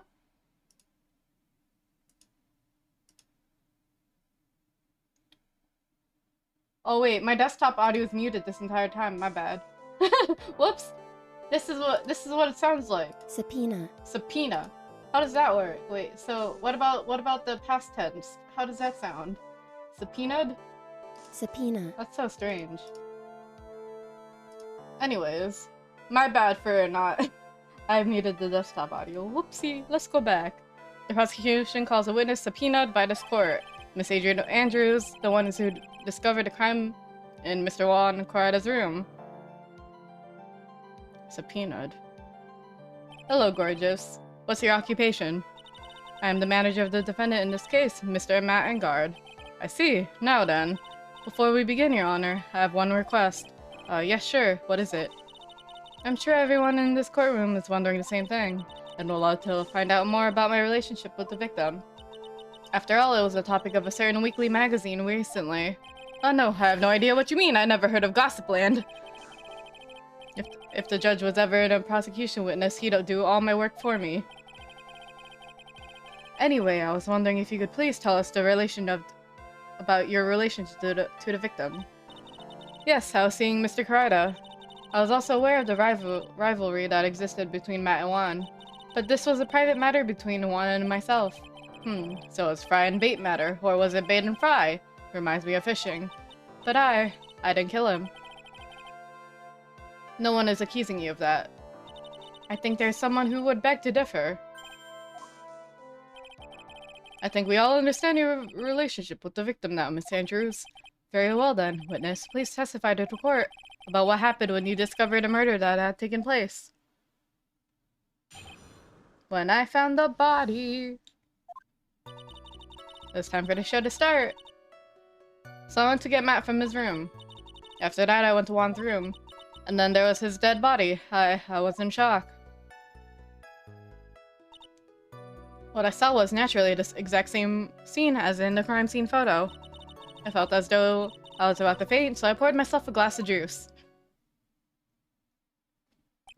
You poured yourself a glass of juice? Yes, sadly I don't remember to touch things at the scene of the crime.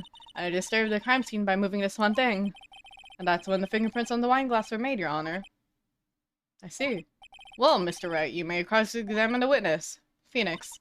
She's one cool and collected customer and she has the brains to match. Yes, I know. In order to catch a person like her, you have to avoid head-on confrontations. You should disrupt her pacing. Disrupt her pacing. She's the type of woman who is easily thrown off by things inconsistent or her thinking, so you have to attack when she least expects it. The instant you let up on your offense is the instant this trial is over, understood? Oh boy.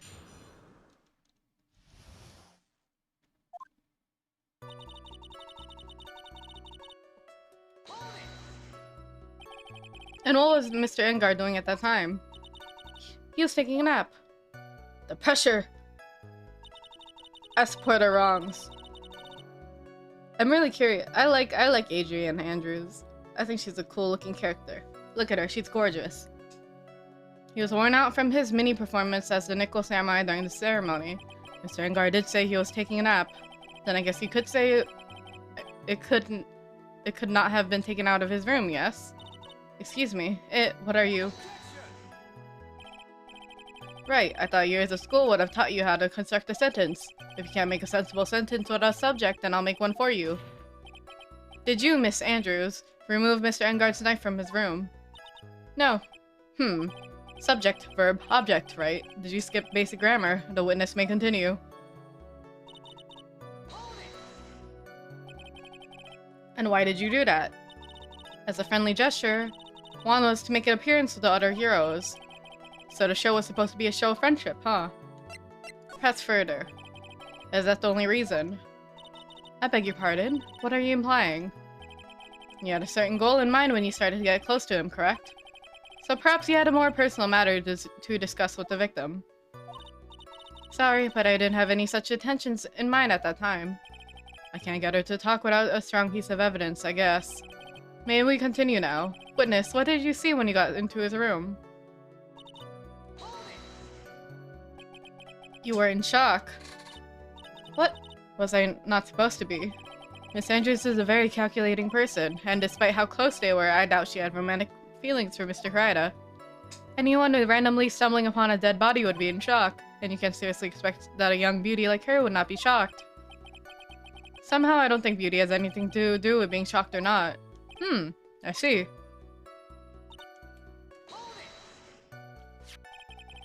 This is the photo you're referring to, correct? Yes, the one with the knife lodged in his chest. And the guitar case was like that too. Yes, it was open and empty, of course. And then, what did you do next, witness?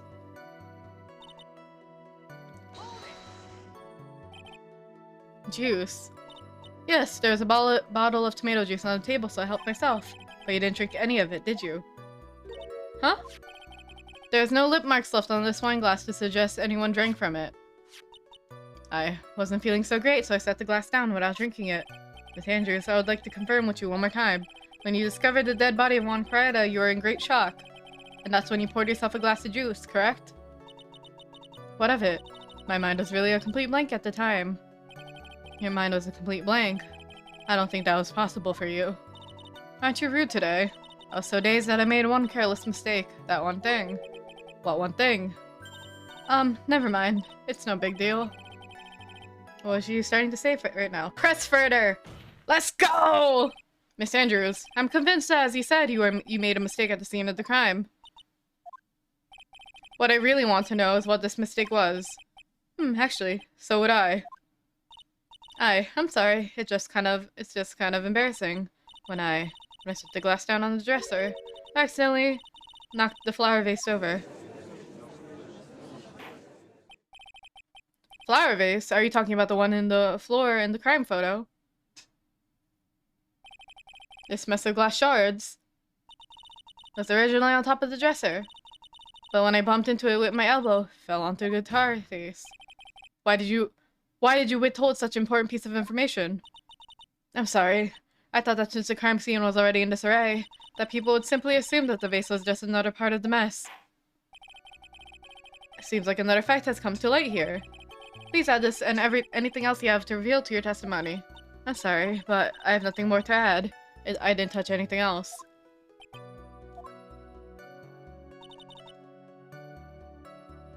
I was the one who knocked over the case over, fell into the guitar case.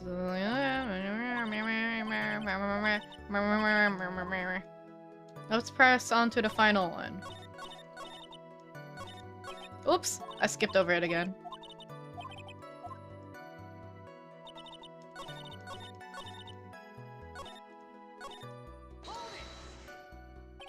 What kind of flower vase was it? It was a glass vase and it was fairly big and heavy. I thought I would try to take Juan's pulse. So I set the glass I was holding down on the dresser. That's when my elbow accidentally hit the vase, and it fell with that much force when it's heavy? That's odd. I thought she was always in total control of herself. That's what she would like people to think. Always be mindful of the gap between your perception and reality. It doesn't sound like there's any glaring contradictions in her testimony just now. I warned you earlier that she would not crack so easily. The only way to make her is to keep on the offensive and not let out. The only way you're going to catch her is with some strong, decisive evidence. And what would that be? Shit.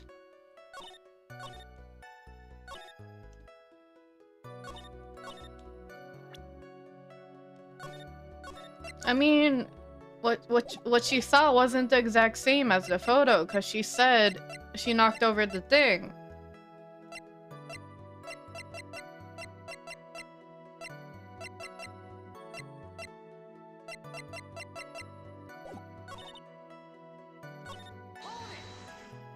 Welcome back, thank you!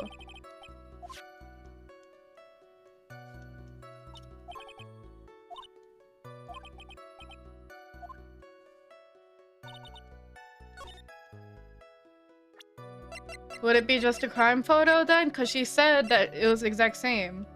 There we go, okay. Woo! You testified that you knocked over the flower vase over, is this correct? Yes. And are you sure it fell into the guitar case?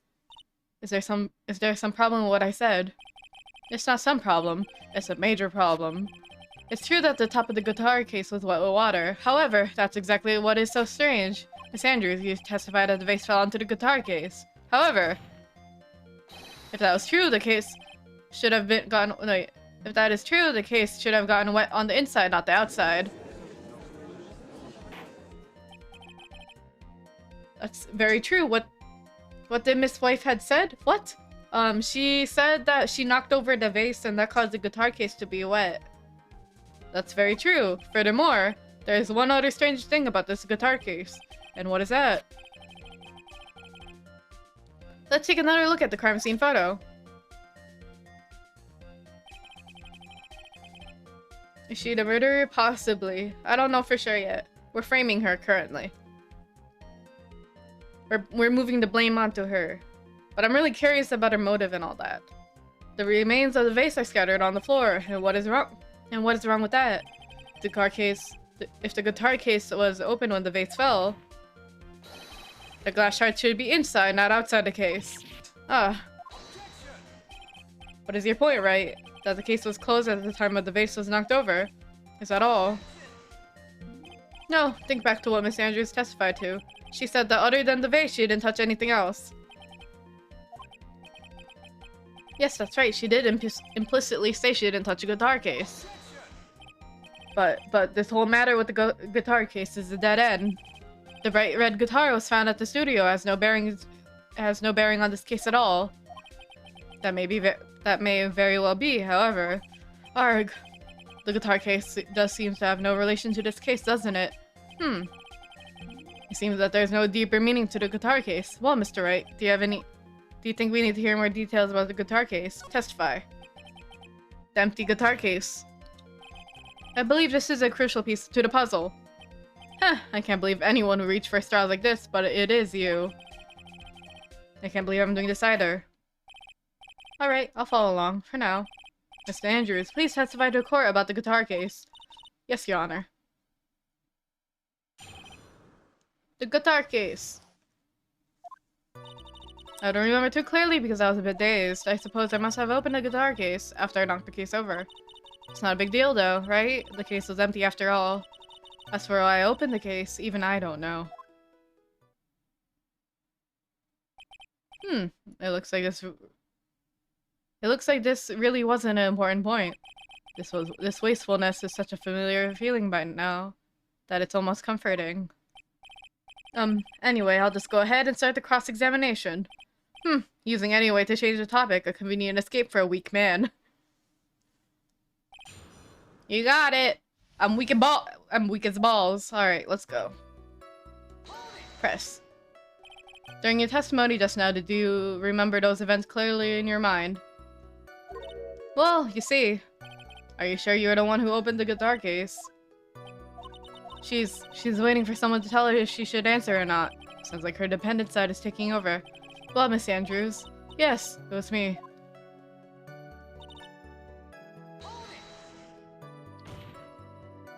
So, you opened the guitar case then? Yes.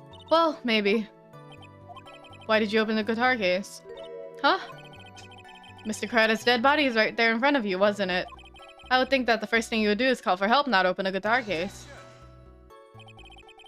As the witness has said multiple times when she found a dead body, she was dazed. Maybe I was curious to know about if the red guitar was alright or not. I thought maybe the criminal took it. Why would she care about the bright red guitar? But getting back on topic.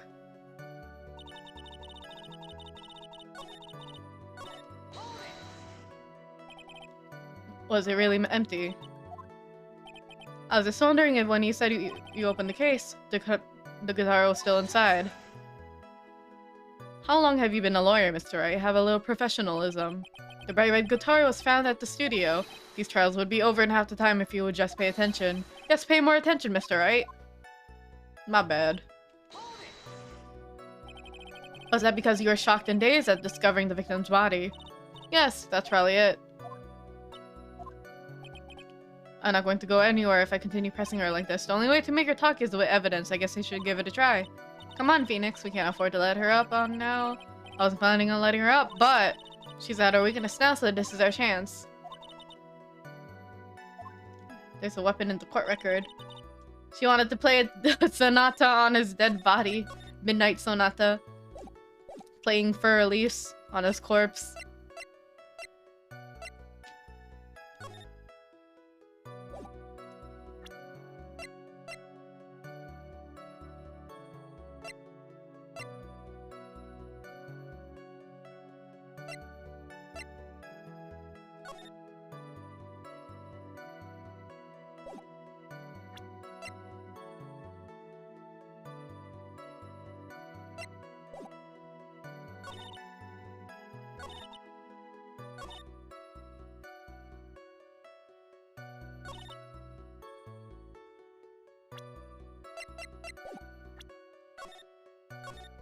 Was it really empty? I feel like... I'm gonna look at this again.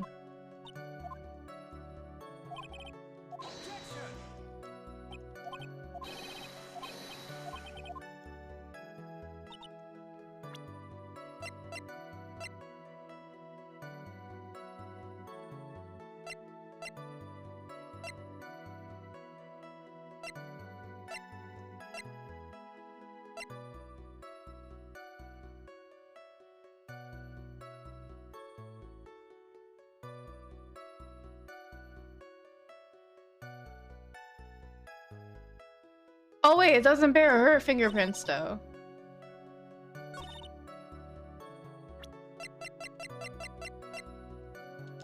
There we go, okay. There's no way you were the one to open the guitar case. Why would you say that? It's elementary, my dear.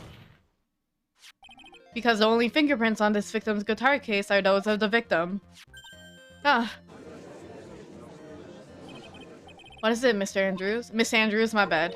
You shouldn't assume that I must have left fingerprints because I just touched the case. What do you mean?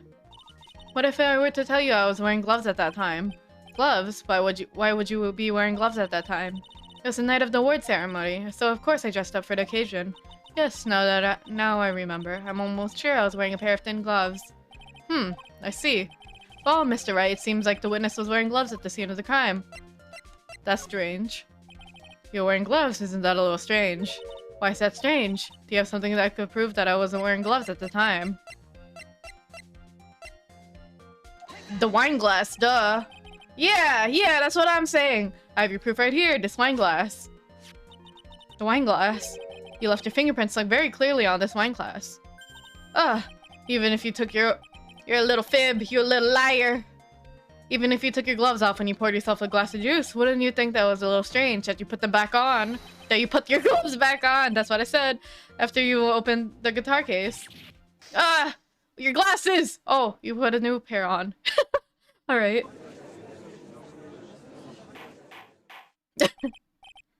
Order. Looks like you hit the nail on the head this time. What do you mean? I believe that guitar case plays a very important role here, but just an empty case. I wonder if it really was empty though, it probably had the suicide note. But the bright red guitar was at the studio. Phoenix, drop all your presumptions. What was in the guitar case that was not... What was in the guitar case was not the bright red guitar? You don't mean... It was a bright white guitar. Wait, that's not right either. I admit that it would be unnatural for someone to do that. So the witness was not wearing gloves despite the fact that on the case. Your Honor, this is obviously the defense's usual misdirection tactic at work. Steer the court towards an unrelated topic and lull us all into his misguided. I've won every case so far! What you mean? No, Your Honor, please recall that Miss Andrews has testified that the vase fell onto the guitar case, which means that the case was closed when the crime took place. However, it is wide open in this photo of the crime scene. I'm sure this guitar case has some relation to the murder. If you're so sure, right? Then I'm sure you can somehow substantiate your outrageous claim, correct? Please enlighten us as to why the guitar case has anything at all to do with the murder. Can you do that, Mr. Wright? Well, let's suppose for a second that the bright red guitar was not the only thing that could have been in the case. The bright red guitar not being the only thing. You don't mean to suggest that a bright black guitar was So you intend to push your theory that the case is not empty, is that it, right? I wouldn't say something I didn't intend to prove. Deflate that head of yours, you haven't proven anything yet. Now then, let's have it. What was inside this case at the time of the murder?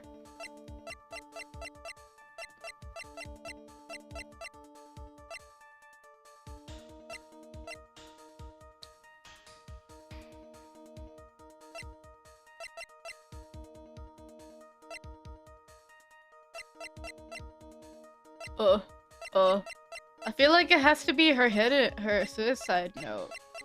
I feel like.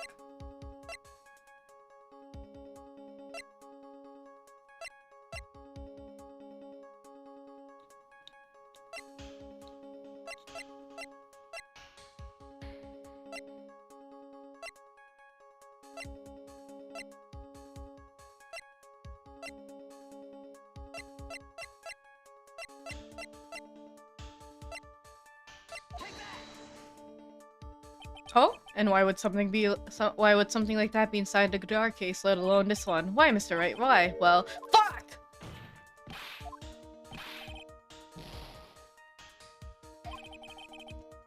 Can't the foolish fool get some foolish love?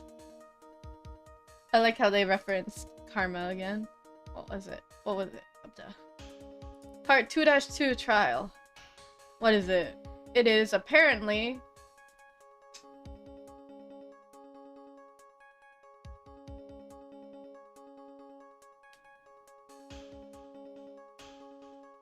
What is it? Another testimony.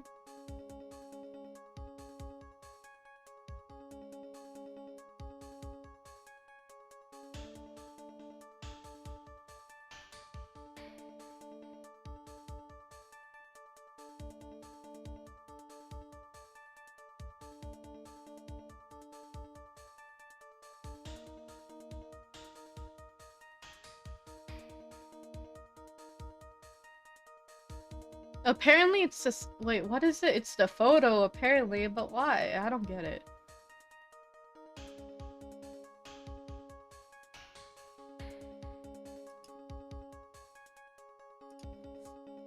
Alright.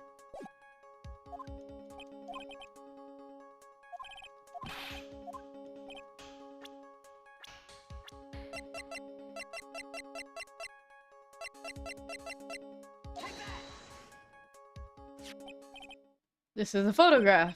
Yes, but what is important is what is in that picture, Your Honor. In this picture, it doesn't take a genius to see what I mean. What I'm proposing is... inside a guitar case was the Nickel Samurai, the hero's very own costume. I don't get it. I don't get it. I don't get how that would work, but okay. I don't get it. I don't get it at all. Mr. Wright, explain yourself. Right, are you saying that the witness opened the guitar case to take out a costume? What insane point would there be to do something like that? That insane point would to be wear the costume, of course. Miss Andrews put it on to hide her identity so it could make her escape. After all, you couldn't let anyone see you leave, could you, Miss Andrews? I refuse to accept your theory. Do you have anything to support such a preposterous idea? Just outside the door was an investigative photographer that was starving for a big scoop. And in the end, she managed to get the shot correct. You mean this photo? I don't get it. I really don't get this theory. Looks like we've wandered into quite another mess, haven't we? Nice job, Phoenix. Well, you know my strategy. Speak first, think later. So the real murderer was hiding inside a costume. Wait 1 second, Your Honor. The Nickel Samurai's costume would have been in Engard's. Why would something of the defendants be in the victim's room? And inside the guitar case of all saying, that's what I'm saying. True, that is a little baffling, Mr. Wright. The court would like to hear your thoughts. What was this Nickel Samurai costume doing inside the case? It was a spare costume? Mr. Engard did not take his costume off during the break period. In that case, the costume we're talking about was a spare costume, but why was it in the guitar case? What? Then, are you saying that on the night of the murder, there were 2 Nickel Samurai costumes at the Gatewater Hotel? Yes, that is what I am saying. How do you explain a costume that was inside a guitar case? It would mean that the victim himself has brought this spare to the ceremony on purpose. But why? The victim, Mr. Karaita, was the Jammin Ninja. Why would he secretly bring the Nickel Samurai spare costume with him? What could be the reason behind such peculiar act? And therein lies the sticking point. What are you mumbling to yourself about now? Have you just been rambling all this time without any sense of inner monologue? Huh? No, I just... Mr. Wright, please explain yourself. Why do you think the victim had the Nickel Samurai spare costume? Phoenix, are you sure you can explain this one? Think carefully before you answer. Then answer with gusto. I believe in you. Alright, this is what I think. The reason the victim bought this spare costume was the ticket? I feel like it was the ticket. What is this? On the night of the murder, after the stage show, the Nickel Samurai is going to hold a special press conference. A press conference? Yes, the Nickel Samurai is supposed to confess something at this conference. I heard about this as well. For once, you're not making something up, right?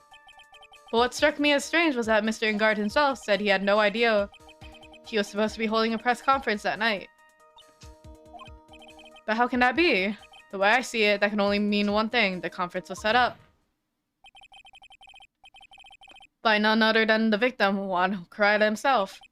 The victim? Yes. The spare Nickel Samurai costume was prepared for that very conference. Mr. Karaita was going to hold a press conference as the Nickel Samurai. This is so strange. He was going to dress up as a Nickel Samurai and hold a conference. Why would the victim do such a thing? That's something I don't quite know yet. However, what I'm concerned with right now is what he intended to reveal at the conference. The Nickel Samurai was going to confess something. And by confess, I'd wager he was going to reveal something about himself. Which means that Juan Karaita, posing as the Nickel Samurai, was going to speak about Matt Engard. Yes, I guess that is defamation. A little bit of identity theft. Teehee. Never hurts. I guess that is what it would mean. But if that's the case, that's not a confession. That's public disclosure. This is so all over the place. Miss Andrews, I can see why you are pros at what you do. Pardon me. Yes, just as you say, the press conference was set up by Juan. Miss Andrews, please offer us an explanation for this. I was the one he asked to help set it up. And the person who prepared the second costume for him, that was also me. You. Juan had bet everything on the Jammin' Ninja this year. And if he lost the Grand Prix, he was going to make sure Matt was going down with him. That's what he thought anyway. And he allowed it? He was going to ruin him, huh? He looked like somehow Juan had in his hands a secret so powerful that it would destroy Matt's acting career had it been revealed. What? And do you know what the secret of Mr. Engard's is, Miss Andrews? That's something only Juan knew. I don't know what it is. Oh, I see. I feel like you're lying. I've probably been coming off quite suspicious to everyone, but that's to be expected. I've been trying to protect Matt, after all. Protect Mr. Engard. And yet again, another strange bit of truth comes to light, it seems. Miss Andrews, if you could, please tell us the truth about your behavior. Yes, Your Honor, I understand. Oh boy! Alright, protecting Matt! From the moment I saw the crime scene, I had a feeling that Matt was the murderer. Matt had to kill Juan no matter what. And he didn't have an alibi for what he was doing at the night of the murder. My thoughts were confirmed by the evidence, of course, the button and the knife. But I'm Matt's manager, so I felt like I had to protect him. This does account for everything. Well, I am the logical type. No, you're not. We're finally seeing her true self. She's more nervous than a scared rabbit. If the defense can find no fault with this testimony, I'm ready to make a ruling. Please keep that in mind as you cross-examine Mr. Wright. Looks like somehow everything has swung to the opposite end of the scale again. That just means I have to put my weight into this and turn our logic upside down. Woohoo!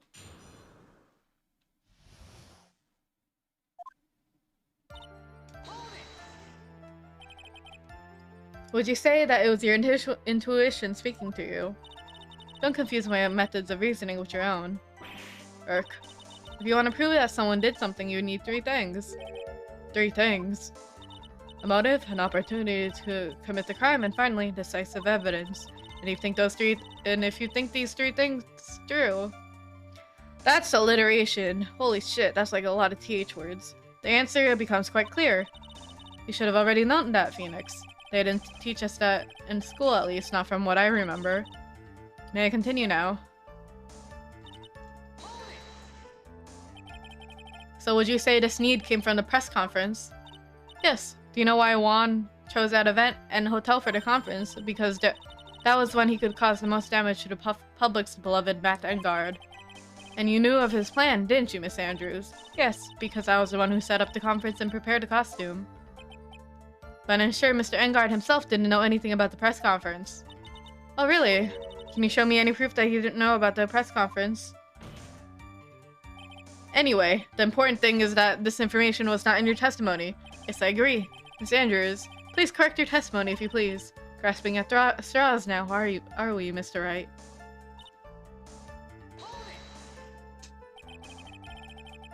Has Mr. Engard done something to hurt or betray you personally? Why do you ask? You were the one who helped Mr. Karaita with his press conference. And that event was supposed to bring down Mr. Engard, yet you still helped him out. The person on trial right now is Mr. Engard, right? But the witness was thinking helping the victim with his plan is none of our concern. In any case, this means that the defendant had a motive to kill. Why do I keep doing this to myself?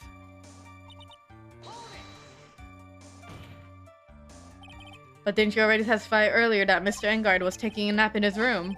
Are you telling me now that that too was a lie so you can cover for Mr. Engard? I'm not telling you anything of the sort. When I went to get him for the show, he honestly was sleeping. However, as to whether or not he was sleeping the entire time, I cannot say. I was too busy setting up the stage at the time. I keep trying, but I can find no flaws with what Miss Andrews has said. Matt and Juan made and cuffed her, didn't it? Isn't it? What? Nah, they didn't kiss. One's dead. No way. they're not like Phoenix and Edgeworth. They're rivals, real. In parentheses, all caps. I can't say the same for some people in this courtroom, however. The judge is glaring straight at Mia. He's glaring at you, smart guy.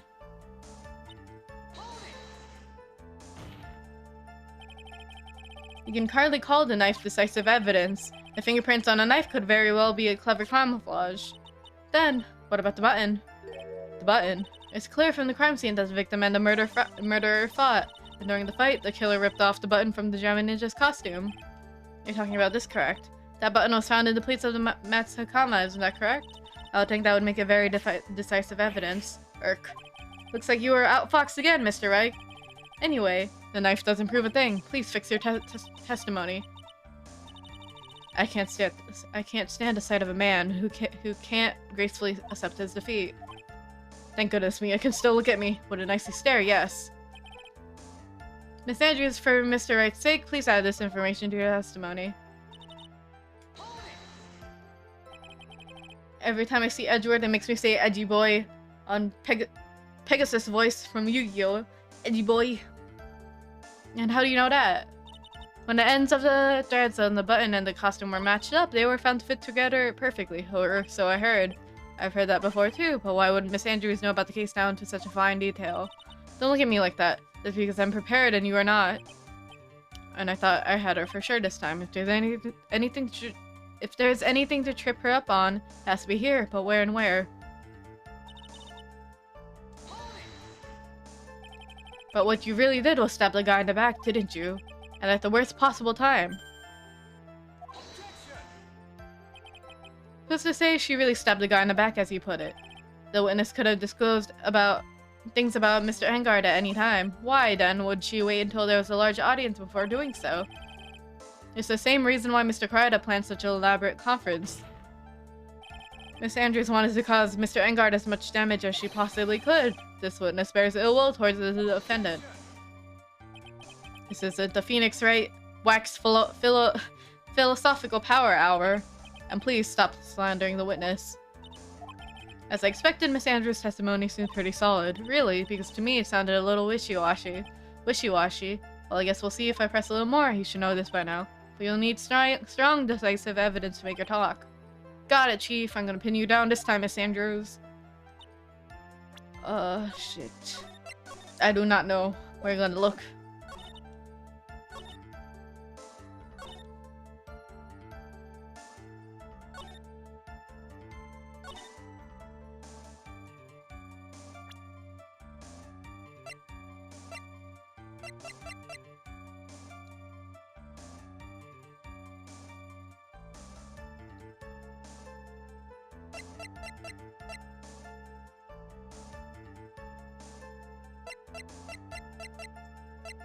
I don't think it would be the button with the button, would it?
Would it be this?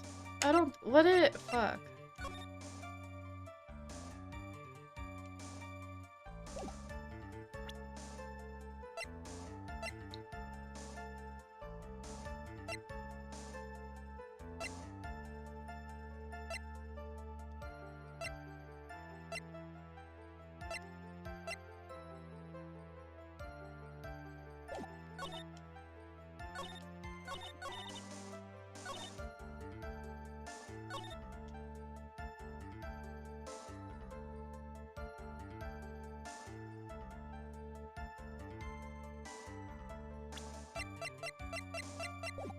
I'ma save just in case. I feel like it's gotta be the button or the picture.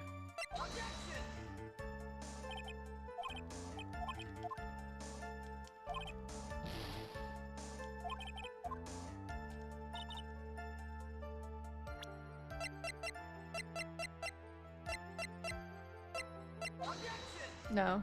Ah, man. Really? Ugh.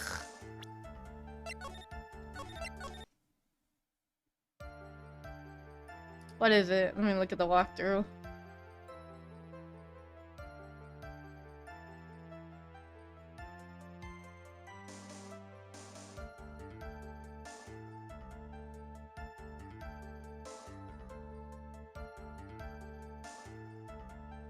Apparently it was an autopsy report.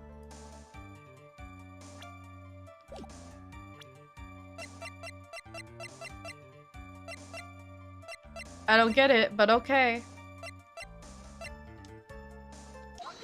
I don't get it. I really don't get it. This is the victim's autopsy report. It clearly states that the cause of death was strangulation by a knife. Strangulation. The knife stab to the victim was done after the victim has already died. And what does that mean? Let's examine the evidence. This button has the victim's blood on it, which would mean that it was ripped off the costume when? After the knife was stabbed into the victim. Exactly. Which means it is impossible that this button was torn off during the victim's final struggle, because the victim was strangled to death in that fight.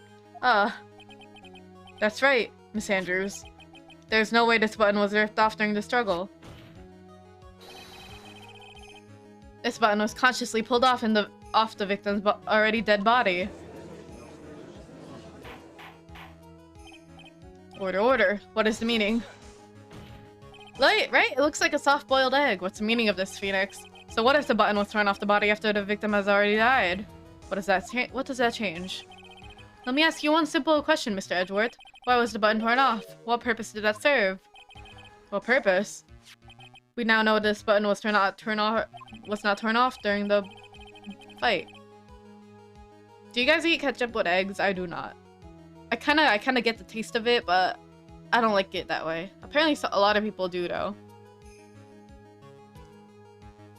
So the murderer took time and effort to purposely rip this off the victim's body. That would mean that the murderer had something in mind, wouldn't it? The frame. Mr. Wright, does this mean you know what the murderer wanted to do with this button? What was it? To pin the crime on Engard.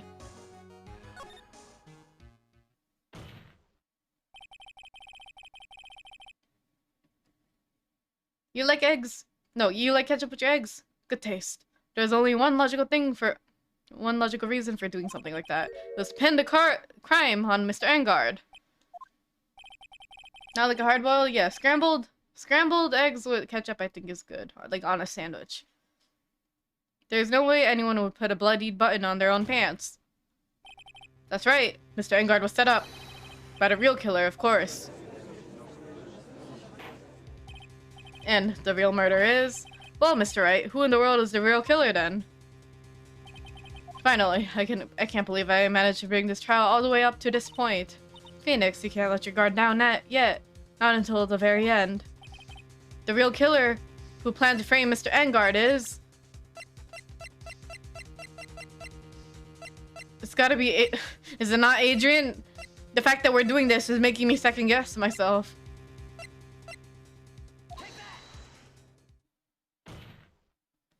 Miss Adrian Andrews, I choose you.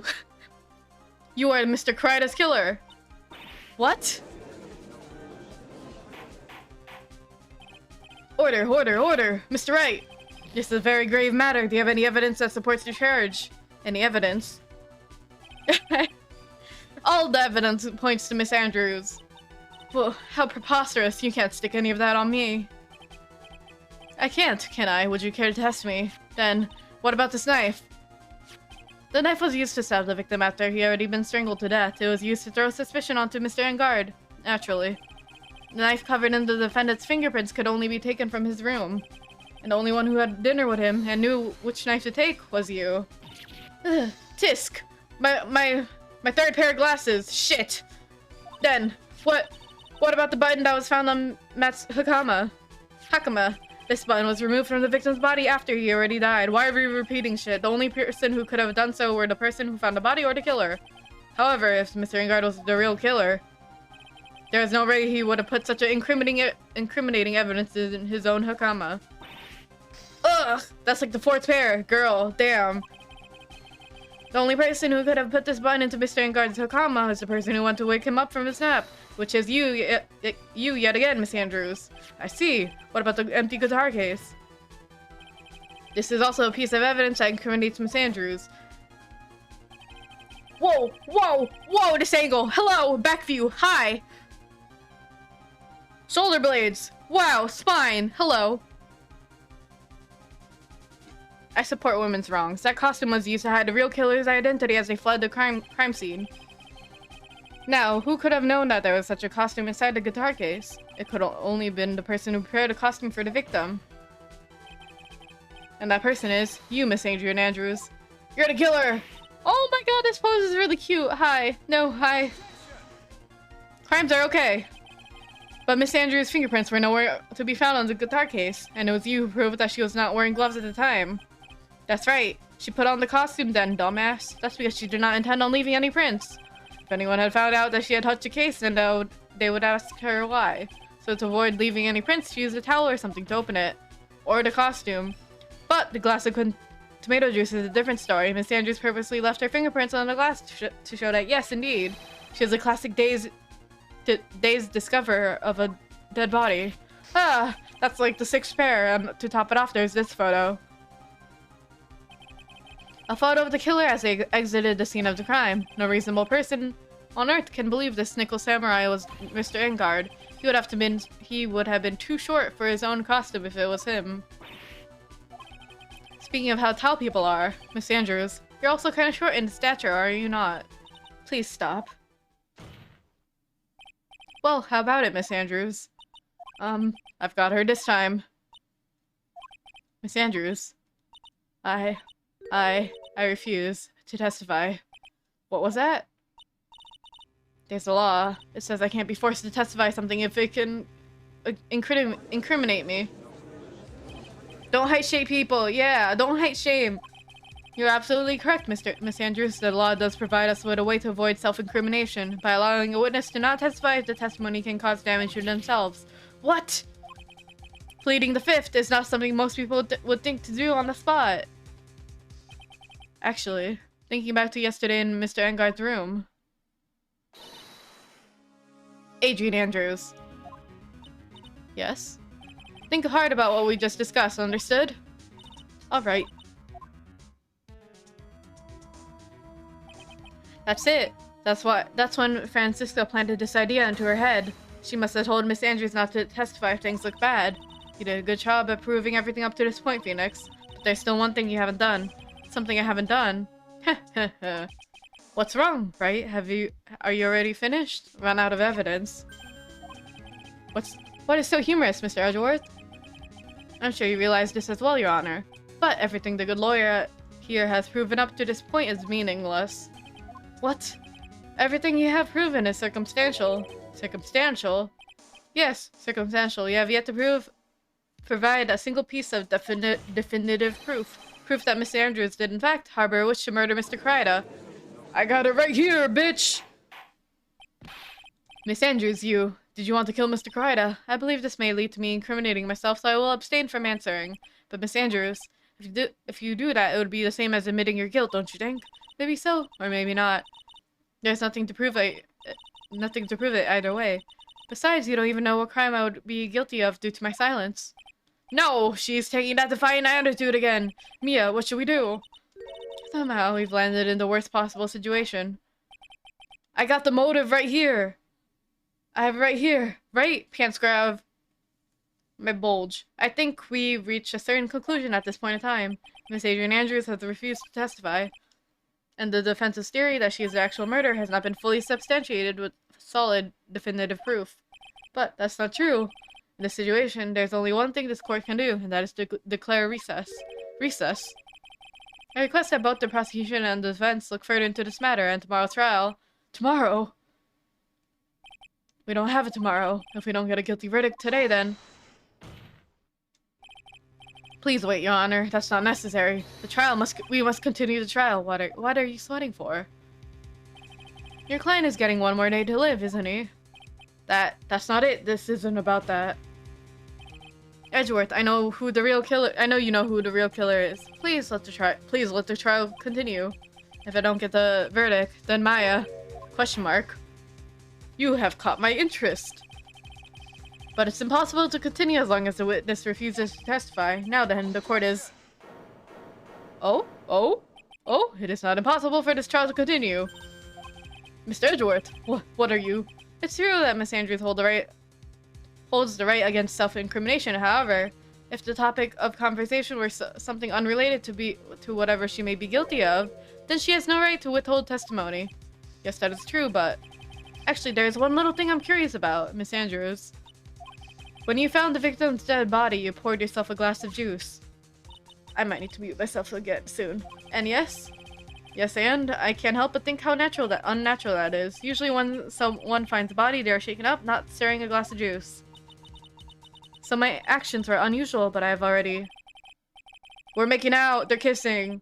But before you speak, I want to state that if you have a reason behind your actions, I would like you to testify to that effect. Testify? Your Honor, I would like to request that the witness testify again as to what happened when she first discovered the victim's body. Whatever we find out in this testimony should in no way implicate the witness.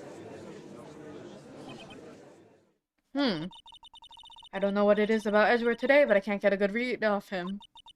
Is he a friend or foe? He's friend. He's lover. He's lover boy. I don't know. The court acknowledges the prosecution's request. Miss Andrews, if you please. When I found a body. Alright. The glass of juice, I didn't really pour it for myself. I was surprised when I walked into the room and saw it in the messy state. And Juan, he was sitting slumped over and tired looking in the corner. When I saw him sitting like that, the thought that he was dead didn't cross my mind. Oh, now you're telling that. Oh god, okay. To be honest, I thought he had just fainted or something, so I went to pour him some juice. When I realized that he was dead, that's when I knocked the flower vase over. So you poured that glass of juice for the victim. Why didn't you say so in your earlier testimony? I didn't think I needed to include something so trivial. Phoenix, please be careful here. If you can't find anything wrong with the testimony, then there's nothing left. I know. Edgeworth, what the heck is going on in that brain of yours? Now then, Mr. Wright, you may begin your cross-examination. When I found the body. Yup.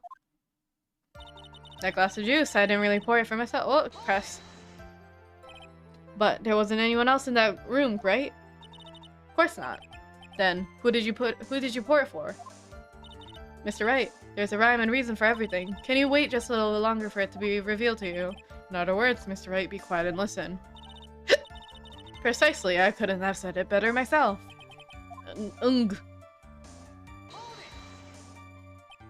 So it was a mess. Are you sure it wasn't messy because of your fight with Mr. Karaida? I understand your frustrations at not being able to prove your theory, however. Before you go accusing people of crimes, go find yourself some evidence. Grr. And then, what did you see next, witness? Slumped over. Yes, he was just sitting there with his head tilted forward and eyes closed. He really looked like he was sleeping. Is it just me, or did that right there just sound a little odd? Grr.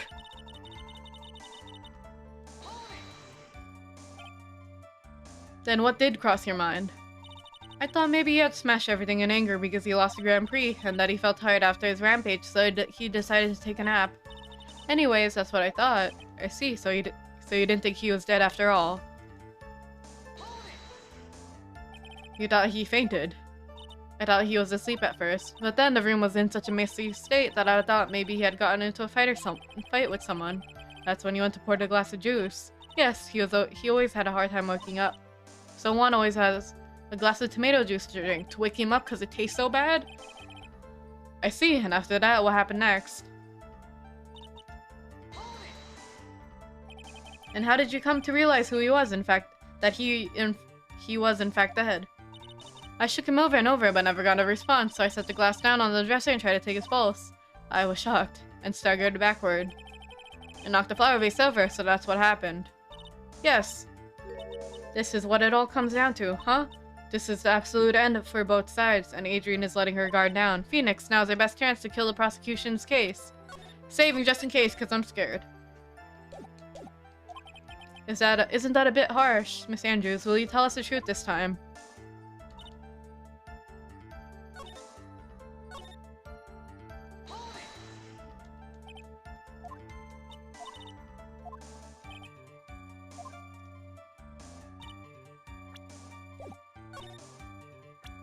I mean, do we have to present the crime scene photo then? Like, So, like, he was strangled and then she saw it, maybe?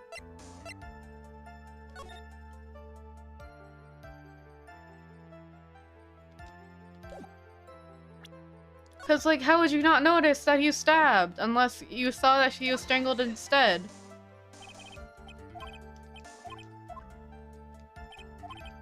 What do you mean?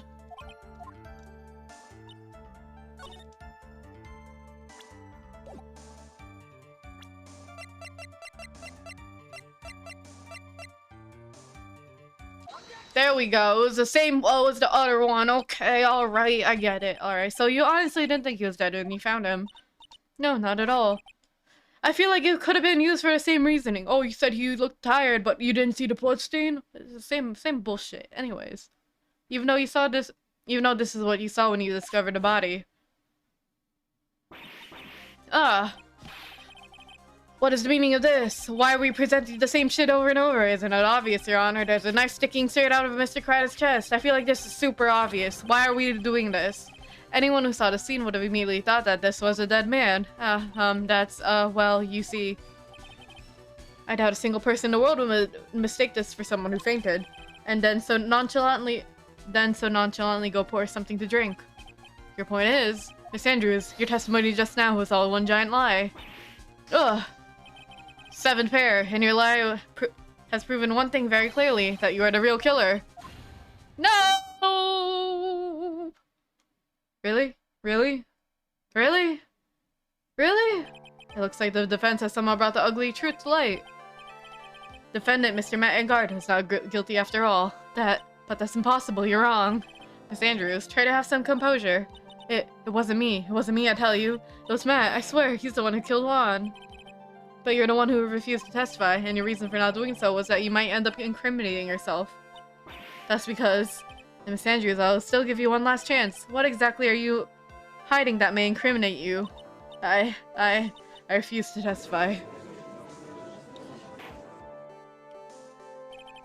And there's no need for this court to continue any further. Mr. Matt Engard's innocence has been clearly demonstrated. Is it over? Have we found the truth at last? What's wrong, Phoenix? Usually the real killer confesses his or her guilt. And now I think about it, this is the first time someone hasn't.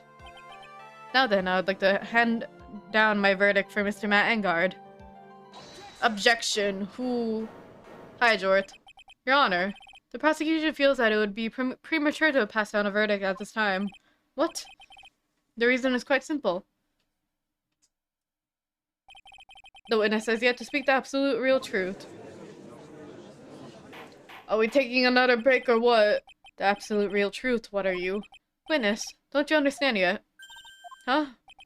I don't know who planted this silly idea in your head, but as long as you protect yourself due to your silence, Matt Engard will go free, and in his place, you will become the guilty party. That's a lie, I don't believe you. What? I was told if I spoke, then it would be all over and Matt would never be declared guilty. What in the world is she talking about? Has she lost it? I can't speak about it, I'm too scared. It's Francisca von Karma, huh? Don't you remember, Phoenix? Miss Andrews... Miss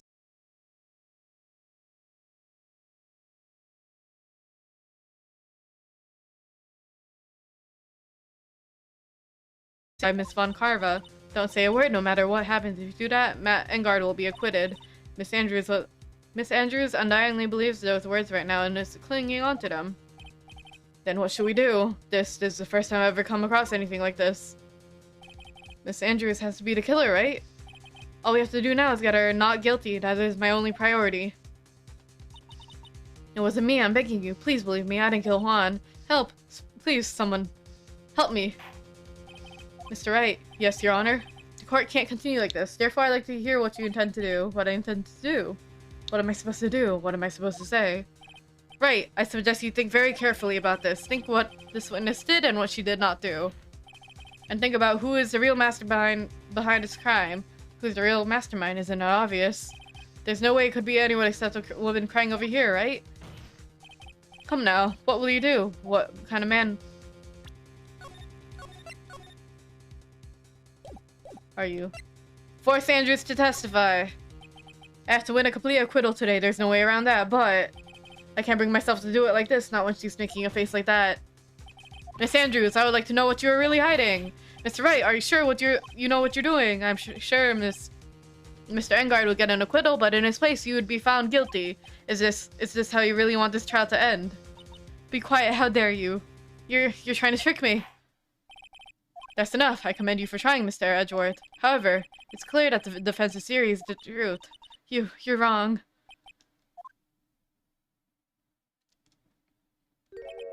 What a shame.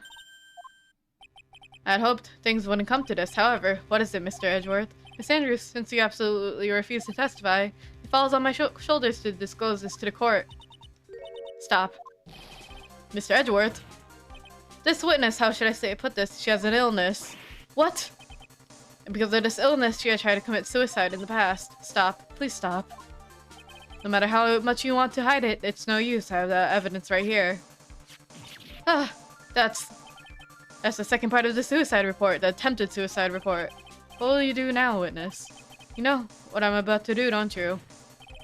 I will now reveal to the court the true nature of a pitiful woman known as Adrian Andrews. The secret of her dependent nature. Having other people know about it scares her more than anything else in the world. Please stop. I beg of you, if people find out, I'll... If you're going to say you're gonna choose that, that's no concern of me. Edgeworth, how can you be so cold? However, before you die, I will put the truth from your still breathing lips, no matter what I have to do. So, will you tell the truth yourself? Will you tell the court yourself, or shall I? Either is fine with me. I'll talk, but please, help me. Nothing matters anymore. Her collarbones look really nice in this angle while she's depressed. When I first saw him, I really thought he had fainted, honestly. When I realized he was dead, that's when I formulated my plan. Once I made sure there was no one in the hallway, I made a dash back to Matt's room. And then, I stabbed Juan's body with the knife and I ripped off the button. Just when I finished and was returning to Matt's room, I had a bit of an inconvenience, and that's why I ended up using the nickel samurai costume. Stabbed the body with the knife, but why would you do that? Isn't it obvious to pin the blame on a certain person? A certain cowardly man. What did you mean by all this? It might take this court a little while to understand, but... This is the truth. The real killer is Matt, the scumbag of a man. I'll never forgive him. He's trying to escape his guilt again, just like last time. So Miss Andrews stabbed the victim, Juan Corrida, in the chest with a knife. However, she didn't do it murder in mind. She did it with the intent of framing Matt Engard for the murder. And this is her crime. How is this possible? I mean, wasn't Miss Andrews supposed to be the real murderer? Mr. Wright, please get over your shock and commence the cross-examination. My crime? Oh my god. When I first saw him, I really thought he had fainted, honest, yup. But you could tell from the state the room was in that there must have been a fight. Are you telling the truth when you say that you didn't know he was dead? He had a scarf tied around his neck. But that scarf is part of the Jammin' Ninja's costume, so I didn't think anything about it was strange. His head was also tilted down a bit, so I couldn't see his face that well. That's why I thought I'd wake him up and went to pour the juice. What is this plan you had? I knew right away the murderer was Matt. I knew because one, he was going to expose Matt's weakest weak point to the world. So Matt did this to stop Juan and silence him for good. That's what I thought. I should forge some evidence and pin this crime on Matt. So the forged pieces of evidence were the knife and the button. The first thing that came to mind was to plant the knife. That was so you can get the knife, correct? The knife Matt used at dinner had his fingerprints all over the place. I thought if I used that, then the police would certainly turn their eyes towards him. Matt was napping with his costume at the time. I slipped in, took the knife, and returned it to the scene of the crime. And then I stabbed Juan's dead body with the knife and ripped off the button. Whoops. So you were the one to stab the victim with the knife. It gives me goosebumps to think about it now. What a horrible thing I did. But at the time, I couldn't control my own body. It moved on its own. Then when I stabbed Juan's dead body, I suddenly realized something. If I used the button somehow, I could make Matt even look more suspect. So he thought to rip off one of the buttons and then plant it in Mr. Engard's hakama. Yes, that's what I had planned to do. But things never go that smoothly, do they? An inconvenience. There's a woman hiding with a camera at the ready, loitering in the hallway. I'm willing to bet my spikes that it was Lotta. Your spikes! There was also a woman with a ray gun at the ready, pacing back and forth. That was Miss Oldbag for you. I had already been caught and made into a big scoop for a certainly weekly tabloid once, so I couldn't very well go out looking like myself and get caught again. You were the one who prepared that costume, weren't you? Yes, I took it from the Global Studios. I also put it in Juan's guitar the day before the award ceremony. You did this in preparation for the press conference, correct? Yes, Juan would have worn that. Juan wanted to wear that costume and hold a press conference in it. He was going to disclose Matt's big scene there. And what is the secret? That, I don't know. Anyway, I thought that if I were to leave Juan's room in the Nickel Samurai costume, then people would think that Matt was a real murderer.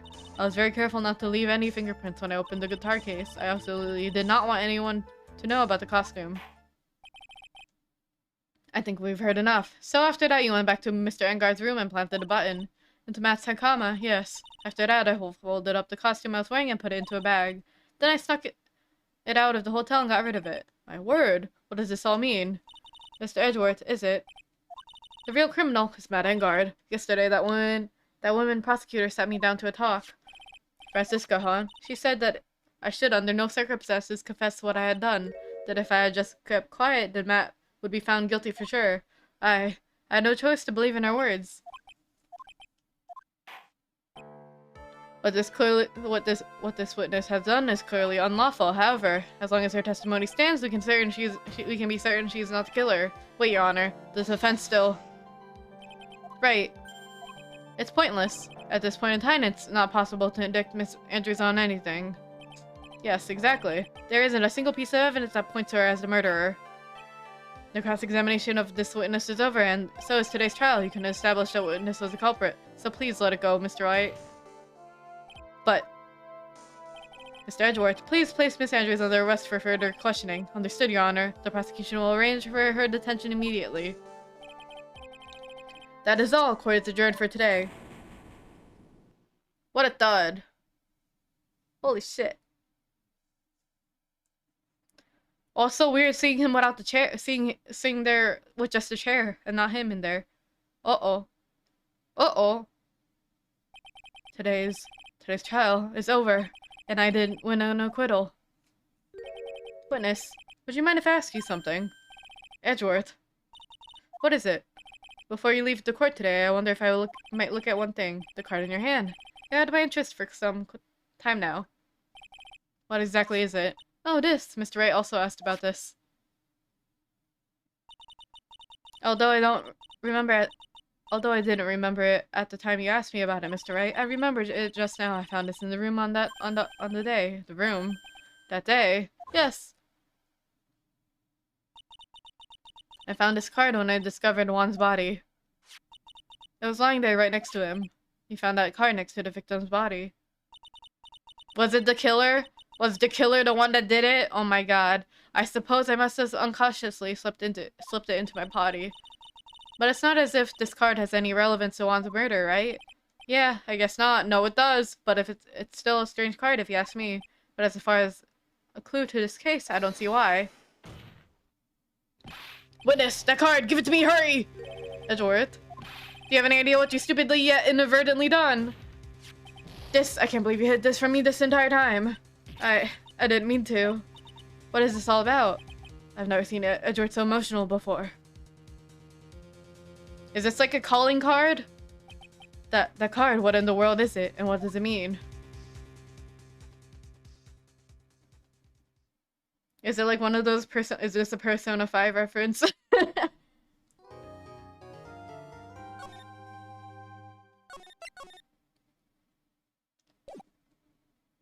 Oh boy, we're gonna be here for like another 3 hours, aren't we? Mystic Maya, sniffle sniffle. There, pearls. I can't take it. Look, it'll be alright. Everything may still work out. It's so intense. The condition was that we had to get a not guilty verdict. And so far, the kidnapper has kept his word and hasn't hurt Maya. And he won't because Mr. Engard hasn't been given a guilty sentence yet. Wouldn't it be funny if Maya escaped and that's why, like, he didn't show Maya's voice when he called us again through the walkie-talkie? Cheer up! We don't have time to stand around crying. We have to get going. You're right. Mystic Maya's in much more pain than I am. Yes, that's right. So, hey, you guys. Glad you caught you, pal. Mr. Scruffy Detective. I'm not a detective no more. Looks like Detective Gumshoe, or just Gumshoe, has been dubbed Mr. Scruffy Detective in Pearl's book now. It's just plain old Dick Gumshoe now, and I came to talk to you, pal. But we're kind of busy right now. Talk the future. So what are you gonna do from now on? What do you mean, pal? Well, you've been fired, right? So do you have a new job lined up yet? Oh, that. What am I supposed to do, pal? I don't have anything coming at all until my next payday. What are you talking about? You don't have another payday. I guess that means I'm just gonna have to work here at your place, pal. Say what? You'll be searching for things that will prove Mr. Engard's innocence all day, right? Well, yeah. So yeah, I'm going to help you, pal. I've got lots of experience in investigating and watching over other people's places. And I'm great at making really simple meals, pal. I'll take care of it. Come on, Mr. Nick. Let's get Mr. Scruffy Detective. Let's let Mr. Scruffy Detective take care of things. Ah, okay. By the way, what's your next big dish? Instant noodles, pal. Why am I surrounded by people who only eat cheap, unhealthy foods? That was the first time I've ever seen Edgeworth act like that. Never thought he'd say something like he didn't care if Miss Andrews killed herself. He said that, that's horrible. There's nothing wrong with noodles. You get tired of them, though, from eating them every day, no? But because of him doing that, we got the truth finally. The truth? Miss Andrews' last testimony, I wonder if that was the truth.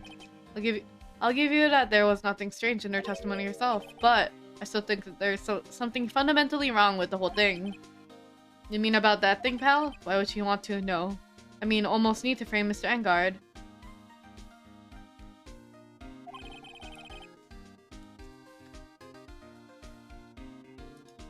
That's weird. Anyways. Alright, I don't know what that was. I couldn't figure that out from anything she said at all. Then you're saying that testimony was a lie. Not a lie per se. It feels like there's more here than meets the eye. Or that Edgeworth would like us to believe. That's such a dirty trick. Even that woman prosecutor was better than that. Francisca von Karma. Wasn't she shot this morning? Francisca!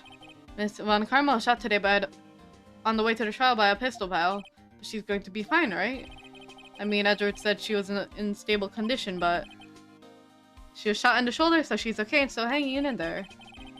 They should be done by taking the bullet out, so she's probably watching at the hospital. Which one? What? Are you going to visit her, pal? No. Well, I was kind of thinking about it. Hey, you actually got a heart, don't you? She looked like she was being tortured to death not being able to go to the trial today. So maybe it'd be good for her if you went and let her whip you for a bit, pal. Let's go let her whip us, Nick. No, I'm definitely not going. Let's see. The name of the hospital. Oh yeah, the Hottie Clinic. That name sends a chill down my spine. Well, I guess it can't hurt to stop by and say hi. Let's go to the Hottie Clinic.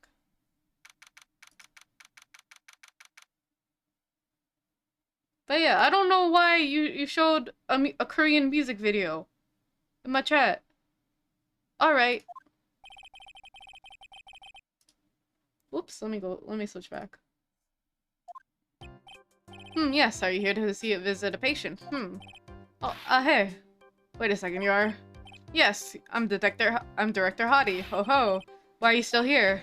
Yes, what is it? Can I help you? You can tell me. Yes. Director Hottie.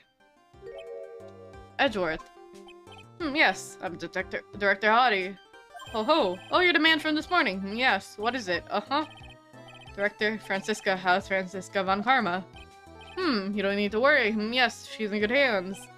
Because you see, I'm personally taking good care of her. Yes, hee. Yes, and that surgery went well. You have my gratitude. It looks like Edgeworth doesn't know about this director in a secret. She looks so pitiful, absolutely terrified. Yes. But I understand. Yes, her opponent was a gun after all. Uh-huh. And when I snuck up on her real secret, like she would scream really loud. Yes. I see. Ah, but she's really cute too. When I do that, she'd whip me with her whip. Uh-huh. Boy, did I cry like a baby. Yes, but I think I could get used to it. Ha! You look fine. Go back to your room. You're so mean, uh-huh. So mean, my frisky Friska. But that's good. Oh, okay. Yes. It's time for my IV drops. Yes. And what are those tulips doing in your hands, Mr. Phoenix, right? I knew I shouldn't have come here. Fuck. The shooting. I was shot in front of the courthouse in my right shoulder. But it's no big deal. This sort of thing happens all the time. I even had full intentions of running the trial this morning. But that would have been too much for you. There's no need to act tough in front of us, you know? Regardless, I was dragged here by that man over there. He was so unyielding. One has to wonder why he was simply interested in stealing my case. It was the only logical course of action given the bullet was still lodged in your shoulder. By taking over this case, I found myself having to clean up after you and that irresponsible deal you made. I think I know what deal he's referring to. The deal. Miss Von Karma, you made a deal with Miss Andrews yesterday, didn't you? I don't know what you mean. In order to make sure you got your guilty verdict on Mr. Engard, you told Miss Andrews not to testify in court today. I don't know what you're talking about. Do you have any proof that I made such a deal? You're denying it. Looks like you're lucky, Mr. Phoenix, right? If I had been in court today, this trial would have been over. All while hiding Miss Andrews' own crime. That isn't my problem. Whether she had tampered with the evidence or not. I have only one objective, to find Engard guilty of murder. The end justifies the means, Mr. Phoenix, right? The end justifies the means. Miss Von Karma. Adrian Andrews believed you when you said if you don't tell the truth of what really happened, then Engard would be found guilty. And what does that have to do with me? Because of that, she's now in danger of being found guilty herself. All because she believed in your words until the very end. That still has nothing to do with me. She's just a weak person, that's all. But you have to know she was... Ow! I think visiting hours here are about over. So, if you'll excuse me. What's wrong? Why did she suddenly cut you off? Probably because she thinks I had an advantage in that argument. Edgeworth. Talk. Today's trial. What happened today at the trial, Edgeworth? That was not like you at all. I mean, I know you knew about Miss Andrews' condition. You could have made her testify as many times as you wanted, but to go that far. But she wouldn't testify about that until I said something. Listen, right? The courtroom is a garden of judgment. I'm putting myself on the line when I stand in there. And that is why I made the witness do the same. It's only natural. Adrian's card. By the way, Edgeworth, you are really angry in the court today. That's rare for you. Witness, that card. Give it to me. Yup, what is that card? Habra. That card, what in the world was it? You mean this? Listen, right? This is top secret information. You absolutely cannot leak this. It's a It's probably a serial killer, isn't it? All along. A special investigations team has existed for a number of years, but few know of it. I understand. The task is to find the owner of this card. A man called Shelly the Killer. And just as his name states, he is a killer, an assassin. The best at that. An assassin. Shelly the Killer. So who's this Shelly the Killer? The Killer... You know when, like, for the longest time, I would see Ace Attorney jokes that are like, I am the Killer. I thought they were joking that there wasn't a character by that named that, like the Murderer, but there actually is. That's insane. All right. The Killer is the name of a long-standing line of assassins. Long-standing. The name first appeared about 100 years ago, I hear. Shelly is the professional name of the third heir to the Killer name. Pun names are on another level, right? I am not guilty. He did it. The Killer, he did it. She done it. Next thing you know, what's another name? So because his professional name is Shelly, he leaves cards with the shell on them. Alright. He has a habit of making sure to leave a card by the body of his victims. Why would he do something like that? We think it's part of his duty to his clients. His duty? Maya also had one of those cards. If he leaves a card, then his clients can be assured it was he who killed the victim. It also served as insurance against any charge being pushed onto his clients. I see. The Killer values the trust between his clients and himself above all else. It seems that this one honorable assassin... Oh no, okay, I read it wrong. This is one honorable assassin with a moral conscience. I guess even honorable assassins can exist. So you think this assassin, you think he's the one who did the killing in this case? It appeared that way. The discovery of the card basically confirms it, wouldn't you agree? Shelly the Killer, huh? My situation. I noticed something at the trial today. You were behaving in a strange manner. Is something a matter? I guess I should tell him. Maya, she's been kidnapped. Kidnapped? What does a kidnapper want? An acquittal. I see. I had no idea. I'll prepare a rescue team as soon as possible and resolve this by tomorrow. Really? Did you hear that, Mr. Nick? Mr. Edgeworth is going to... Stop trying to console me, Edgeworth! Mr. Nick? There's no way you can find her. We don't even have a single lead to go on. There's only one way to save her. I have to get an acquittal somehow. It's the only way. She's probably in, like, the wine cellar of the hotel room. Right, listen. You need to know something. Juan Crida was killed by Shelly the Killer. And the client who ordered the job is Matt Engard. Your own client. Please stop. I can't listen to you. I can't believe that. I see. Well, if you want to continue your investigation, you will need this. What is it? The hotel right now is restricted to police personnel only, as we are looking for any clues that might lead us to Shelly the Killer. But if you take this with you to the hotel, I'm sure they will let you enter. Letter of introduction added to the court record. In any case, I must attend to the preparations of Maya's rescue team. We'll meet again, if anything should happen. Now if you'll excuse me. Mr. Nick? Do you think Mr. Engard hired an assassin? No way. I mean, he doesn't have a psyche lock. Yeah, I guess not. Hiya. Please, I'll ask for you to make it home. I didn't read that quick enough. My bad. Date, time, question mark, location, question mark. Heh, I guess even kidnappers can be a little clumsy. Clumsy enough to drop a card like this for me. And even though you said he was an assassin, I bet he's just making that up. Just like how Nick does with everything in court. Anyway, let's try out the card trick with this card I just found. Click. Sounds like I got the door open. Okay, time to take a look around. I've unlocked the door with this card. I should probably take a look around. Question mark. Oh, it's not the hotel cellar? I thought it would be. Oh, it's not. Wow. Wow. What is this place?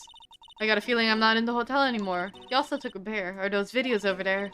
Well, I'll worry about that later. For now, I should be looking for clues. That way I can show them to Sis and maybe get out of here. Saddle dish. Who is that? There's a framed picture sitting on the coffee table. It's a picture of a woman. She's kind of pretty. Hey, looks like something's written here. Let's see. I think it says, with love, Celeste. I bet this could be a clue. Why is that there? This bear has pants. It looks like Winnie the Pooh. That's weird. I think it's a bear. Oh, how cute. But it's got cuts and slits on it. I wonder if it's some kind of puzzle or something. I wonder if he likes to take mementos of the victims.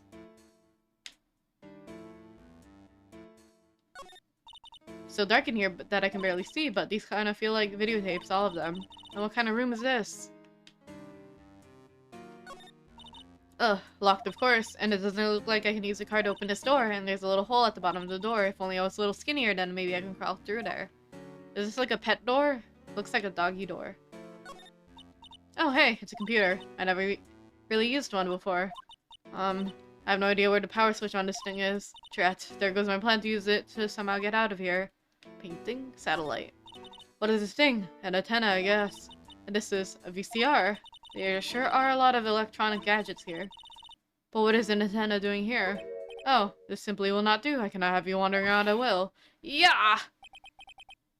It seems that your Mr. Right is truly concerned about you. He is. For now, I would suggest you remain cooperative. If you cannot, there will be ways in which I can help you. Ways, you mean, dead men tell no tales is how the saying goes, correct? Dead? I'm almost certain I told you on your first meeting that I am an assassin. No way. You're lying. You mean, an assassin? People are not always who they appear to be. Nick! Alright. Mr. Nick? Oh yes, Pearls got caught up in my thoughts about my situation. Mr. Edward has left, you know. I guess for now I have no choice to believe in Mr. Engard. But I think I should listen to the story one more time. Alright, let's get going too. Okay.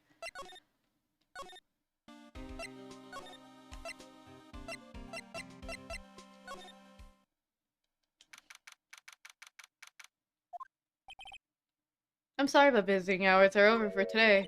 Aw, Harg, I have too many questions I need to ask. I'm sorry, but Phoenix Wright, a lawyer from one of the... You're Mr. Wright, you say? Oh, yeah, there's a message here for you. A message? It's from Mr. Matt Engard. Ah, here you are. What did he write? Is it something really important? I don't know. We'll see what it has to say. To Mr. Lawyer, dude, I got something really important to tell you. Why do I feel uneasy all of a sudden? Oh, Mr. Wright. So actually, I have a favor to ask you. I have a cat named Shu. I didn't put out a lot of food when I left the house, so he's probably pretty hungry. You think you can drop by my house and feed Shu for me, dude? My house is just a little ways down the hotel, alright? Did you leave a key? This is terrible. Let's hurry. We have to feed his cat. I'm sure poor Shu's stomach is growling right now. Yeah, I guess. Alright. A client's request is a client's request. Guess I should go up and check on his cat. Alright. What's in the criminal department, though? Wow, everybody looks really busy with something or another. They're probably straightening their evidence for tomorrow's trial. Hey, hurry up with that, would ya? Pass the victims list around. You gotta be kidding. There's over 100 people on here. Mr. Nick, is Mr. Engard really that bad of a criminal? Actually, Pearls, never mind. It sounds like they're working on a different case. With the killer. Alright, that's that. Hotel lobby? Alright now, Mr. Nick, let's look for clues. We have to, for my sake. You shall not pass. Hi. This old bag. Don't devalue my name and turn it into gas, you spiky head pettifogger. I just said that I had to say that really carefully. Okay, but because of you, I've been made to look like the bad guy again, although I did get a piece of gum from Edgy Boy. Just as he promised. But something much more valuable on it, Edgy Poo's part. I want it all for me. It's all your fault. You wicked old bag. Arg. Alright. Ah, Miss Oldbag. Oh, this helmet is airtight. No air gets in and no air gets out. Then why did you keep putting it on? Don't think you can get me to move with silly questions. You're going to have to defeat me if you want to get by. I'm not hearing this. Oops, there we go. Night of the murder. Ratatata, haha, you're a billion light years too early to be asking me questions, whippersnapper. Looks like the only way to get I'm not going to get any investigation done. The first thing to do about this is cook the alien. Today's trial, ratatata, ha. Thank you for that, Hydrate. Granny down bad. Thank you for stretch. Arg, looks like the only way I'm going to get any investigating done is first do something about this kooky alien. The victim. Ratatata, yeah. You one, yep, alright. Never mind. Alright, living room. Sure is dark. I'll go turn on the light. This feels like an Elvis reference with the guitar, not the guitar, with the motorcycle. Wow, so this is what a star's house looks like. Must be nice to be rich. Come on, Nick, let's find Shu, the kitty cat. Shu! Oh, wow. Aw, I guess this is Shu. Oh, what a lovely cat. Hello, Shu. Teehee. The cat seems to like pearls. Pardon me. Wow. May I help you with something, mister? Oh, we're lawyers, actually. I'm Mr. Engard's lawyer. The master's... Then you must be Mr. Wright. Yes. Ah, it's a pleasure to meet you, meet your wonderful self. I am the family butler, John Doe. Nice to meet you. Wow. This is dramatic irony, I think it's called. When we the audience knows about everything and like the characters don't. Scarface. You must know all sorts of things about Mr. Engard, right? Honestly, sir, I don't believe my master is capable of such a foul deed as murder. And, anything else? No, not especially. It is not appropriate for a lowly servant to speak of the master of his affairs. How typically butler-like, as it were. John Doe. Oh, that's where Maya is! Right there. With the special door. Mr. Doe, how long have you served at this residence? Doe mama! Alright. Well, sir, I would have to say, maybe about 1 year. And, anything else? No, not especially. It is not appropriate for a lowly servant to speak of himself and his affairs. You know, I would have thought Mr. Engard to kind of have a maid over a butler. That's a very cute cat you've got there. It is my duty to take care of him, the master rather fancies Shu. And, anything else? No, not especially. It is not, Well then, I guess I don't need this piece of scrap paper anymore. Crumbled into a ball and thrown away. Well, I'm afraid I must take my leave of you now. Oh, we should probably get going ourselves. Ah, so young and yet so accomplished, a master of law. But there's also a lot to be proud of in a butler in charge of the house and all. Thank you for the compliment, sir.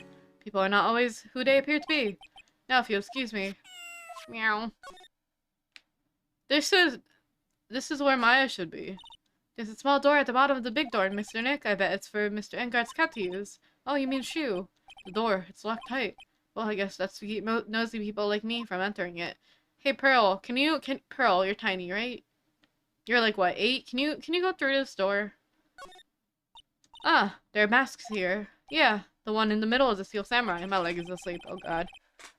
The one next to that are the Pink Princess and the Evil Magistrate. They fought many battles against the backdrop of Neo-Old Tokyo. Well, you really know about the Steel Samurai, Mr. Nick. I don't know whether to laugh or cry that I know about that show more than a kid.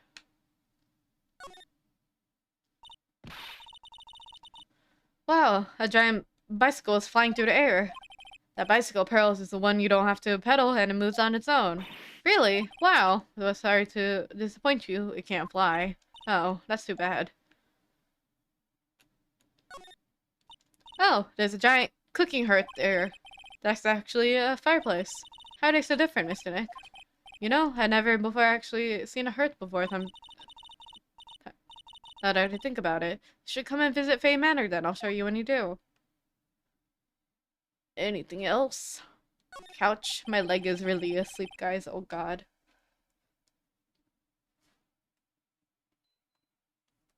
It's really comfortable and spacious lounge set.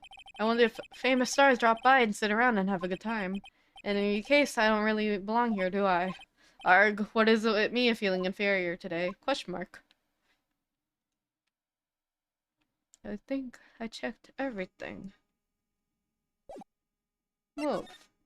Hotel lobby.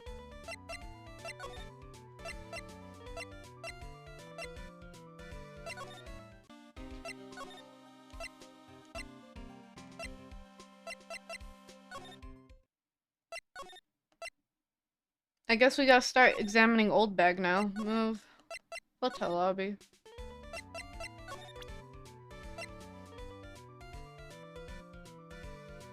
Oh, I have the letter of the induction. Maybe if I show this letter I got from Edgeworth. Miss Oldbag, if you would look at what? You want me to look at this worthless piece of... Oh, edgy boy. Edgy poo. Oh, is that her perfume? Pheromone de more I smell. Shudder. Let's see here. Would you please allow this unsophisticated young person to conduct his investigation? Yours truly, Miles Edgeworth. Yours truly? That man's good at words. Fine, but only because Edgy said so, you understand? I just thought of something I have to do. Remember, no messing around. If you do anything bad, I won't let you off the hook. That's crazy. It looks like she has strong feelings for Mr. Edgeworth. That may be, but you know nothing's going to come of it. That's so mean, Mr. Nick. Feelings are meant to be told and shared. Ow. Every time we talk about love, I always end up with a handprint on my face somehow. So anyway, let's continue our investigation. Okay. What now? Well, the thing before I forget, you can't go into Engard's room today. Why? The police main investigation team is going to be there all day, you hear? I wonder if they're the team in charge of investigating the killer. So don't go in there. Set foot in there and you'll face the rat that went the old bag. I'm getting a little tired talking, so I think I'm just gonna read the examination. I'm not gonna read it out loud. Oh god.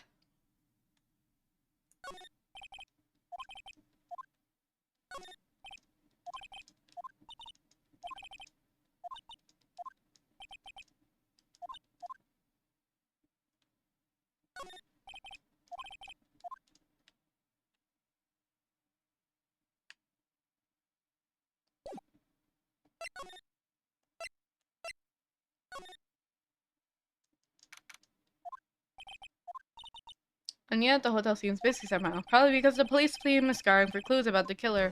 Shouldn't the food be spoiled by now? A little bit? Examine.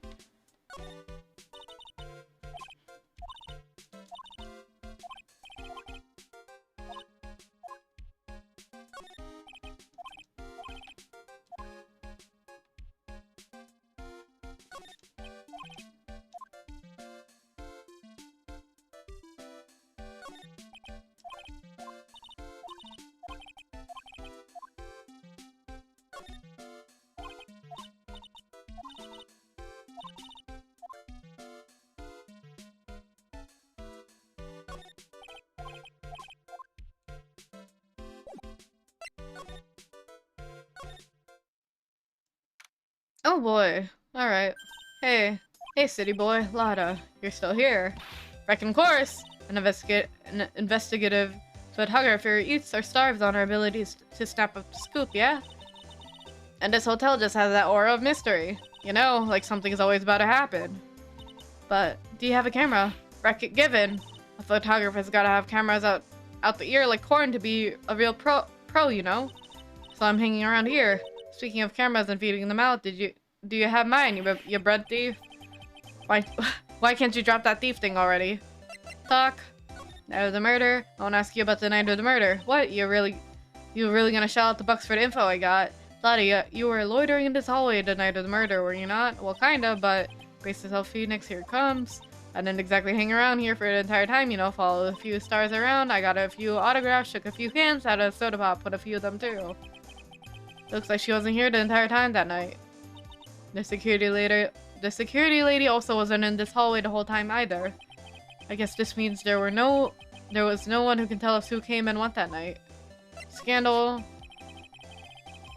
So about the note that was inside your camera case. Oh, that ditty I wrote. Yeah, can you believe what you've written? Can I believe what you've written? You mean the stuff about Engard shoving his lady onto Karida? Yeah, well, I reckon you best not be believing that. What? Look, I sort of wrote that on a whim, you know? Writing whatever came to mind. Whatever came to mind? Like fan fiction? Yeah, when you get down to it, it's just a lot of random bulldooders. Bulldooders? Alright, what's with ya? Why are you staring at me like my grandpa used to? Hey, and why do you look like you suddenly got older too? Or am I just shrinking here? Camera. Oh, my camera, my $1,600 baby. What's with that red-coated prosecutor anyhow? The guy told me it was evidence and refused to give it back to me. Well, that's kind of how it is. Hey. You're that red coat's friends, aren't you? So put in a good few words for me and get me back my camera. You want me to do what? Listen, nag the guy real good for about 5 hours and guarantee he'll give it back. Why don't you do your own dirty work? Well, I reckon it's time for me to get going. A tabloid photographer without a camera is just a tabloid, huh? Yeah, I guess so. Keep yourself together out there, you hear? I'm coming to see you in court tomorrow. Okay, I'll see you soon, then. And you too there, little one. Keep up the good work, okay? Okay, don't be picky about your food now. Okay, and make sure you do all your homework, you hear? Okay, and if you happen to find yourself a camera, make sure you bring it right here to me, you hear? Would you please just leave already?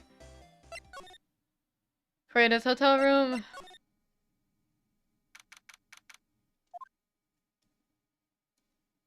Is somebody pooping? Mr. Nick! What is that otherworldly ghastly moaning? I hate evil ghosts. Wah. I don't think it's a ghost. Maybe it's a demon. Excuse me, watch what you're calling a demon, brat. Zoinks, it's an alien. Who are you calling an alien? Rat-a-ta-ta-ta-ta. Oh, it's just you, Miss Oldbag. What are you doing here? What's wrong with youngins today? I'm just crying. I came down here to pay my respects to my poor one, and you're disturbing me. Talk. Night of the murder. Please talk to me at the night of the murder just one more time. I talked about it plenty at the trial. I was fooled, tricked, deceived by the fraud of the photographer and her note. She was floating around here with that imbecilic look on her face. With that imbecilic look on her face. Okay, got it. Was that the guard from the last game? Yeah, it's the same old lady. Windy Oldbag. Now hold on a second. There, you little pipsqueak. If you're going to take notes, you better at least make me sound better than that. Alright, now that I've seen everything. Boy, but you know, I was working that night too, doing my job, minding my own business. So it's not like I had time to waste standing around here the whole night. Memories of Karida. I was wondering if you could tell me a bit more about Karida. He was the most popular star, you know. Especially where it counts in my book. But I heard that he was lagging behind in polls against Mr. Engard. Well, that's just a recent thing, bad luck and all that, you know? But he was going to become an even bigger star than he used to be. Look, just look at this mountain of presents. To show the mountain of feelings all his fans had for him. Yeah, the mountain is pretty big and certainly nothing to stick a stick at. Mr. Nick? What is it, Pearls? The presents, they're all bears, right? She's got a point. There isn't a single thing that isn't a bear. Presents. All of Mr. Karida's presents from his fans seems to be bears. So that's because he can't think of one without thinking about bears. Bears? Why bears? You don't know, when my dear Juan was training, he fought barehanded with a bear. He refused to give in and let the bear win, but after the fight, they became friends. Wow, that's a heartwarming story. Look, it's just like those young people's dramas. I can see those two tuckered out, down by river going, heh, you sure can fight. You too, bub, you too. Did all that really happen? In his biography, bub? What a load of crock. So ever since then, his fans have been given bears as presents. Yeah, nice bears. Growl. I'm Uncle Bear, and I can say it's barely 8 o'clock. What is that infernal racket? It's one of the presents going off. Sounds like it's already 8 p.m., way past your bedtime. That startled me. I thought I was gonna die for a second. 8 p.m.? That's the time when the award ceremony ended at night, remember?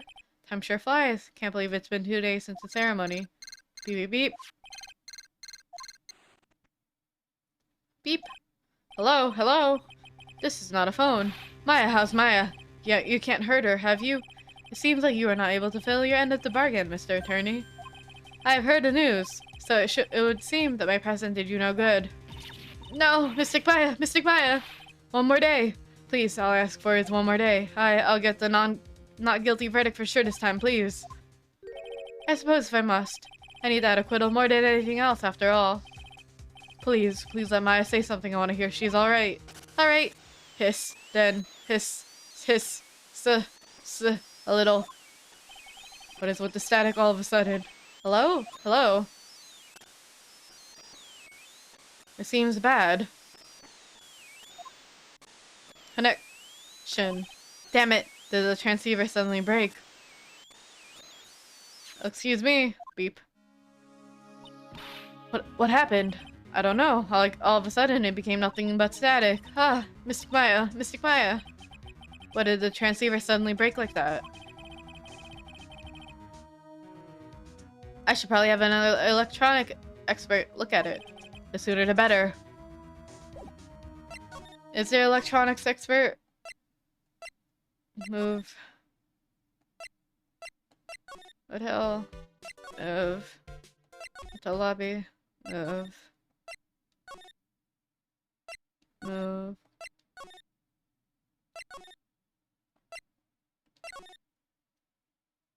Is Gumshoe here? Hey, buddy. Hey, welcome back, pal. I thought I'd make you a little something for dinner. That's nice. Thanks. Is it noodles? A rich man's luxurious full moon. Full course meal out of a can, that is. I'm sorry you went through all the trouble to cook, but I don't have time to eat. Oops, looks like you don't have a can opener, pal. You got to be kidding. In here, I thought he already had something whipped something up. Oh, I know. There's one way I know how to be helpful. Ask me about anything you want, pal. Go ahead. Well, since he's here and offering, I wonder what I should try and ask him about. I did that. Present. Do you know about this? Oh yeah, do you know about this card? Card? Edward, for some reason, went pale the instant he saw this card. Hey, I know what this is, pal. You do. No matter what you look at it, I'd say it's a picture of a shell. That's it. Oh yeah, that's right.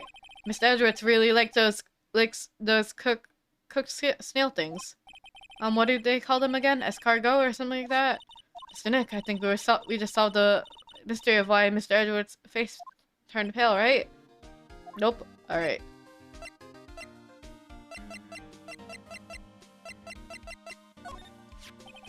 The transceiver? Oh, Mr. Nick! You should ask Scruffy about that thing.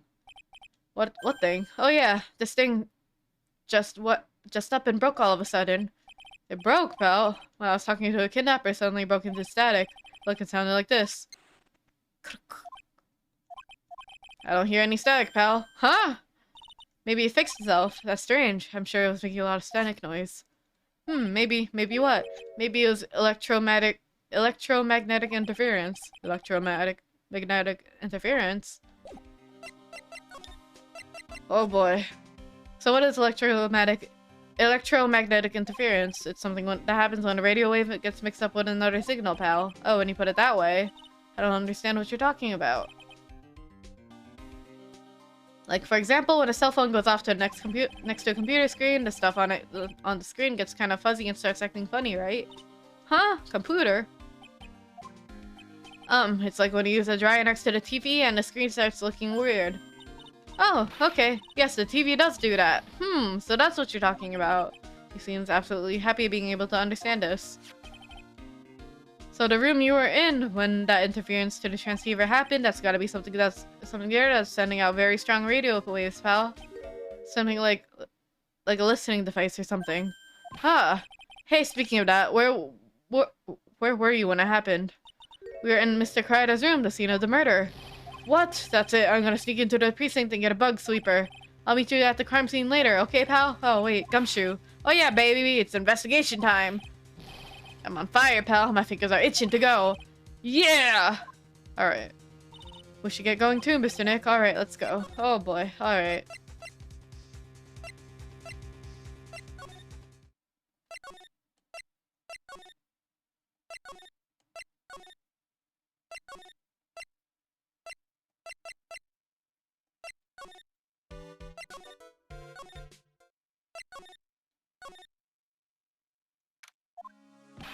Hey, you're finally here, pal. Sorry to keep you waiting. You have the, bug sweeper. Well, you see, I got busted trying to sneak it in, pal, then suddenly I'm staring at the precinct doors. From the outside, I mean, so yeah, I couldn't get one of the police bug sweepers. What do you mean you couldn't get one? We need that item. Hey, calm down, pal. I didn't say I didn't get one, just not the police's. Wow, so this is a bug sweeper. It looks a little broken. Hey, this was made when I was in elementary school, pal. Oh, by who? Me, of course. Ah, seeing this sure brings back memories. Hey, don't look down on it, pal. Sure, it looks a little beat up, but I put my heart and soul into building this puppy here. Heart and soul? It'll work. Trust me, pal. It'll do the job, but you can't set the sensitivity. So it's gonna beep at anything that gives off electromagnetic waves. But isn't it better that way? Well, anyway, since I brought it all this way, might as well give it a whirl, right, pal? I'm getting that sinking feeling again. Okay, now I'll tell you how to use this baby. There's a listening device, some other in this bug. Wait, there's a listening device or some other sort of bug hidden in this room, pal. So we're going to find it, right? Right. Now first, let's turn the sweeper on.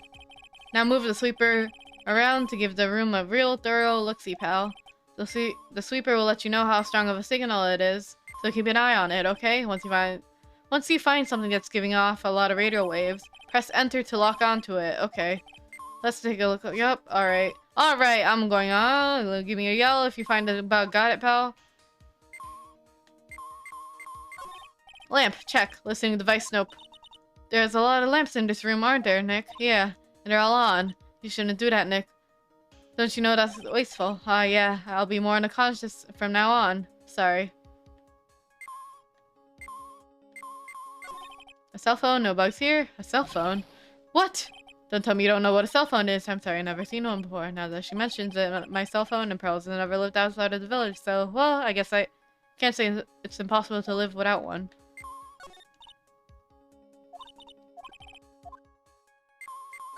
Well, the phone is almost commonplace for a listening device, I'd say, but let's take the receiver part before we get ahead of ourselves here.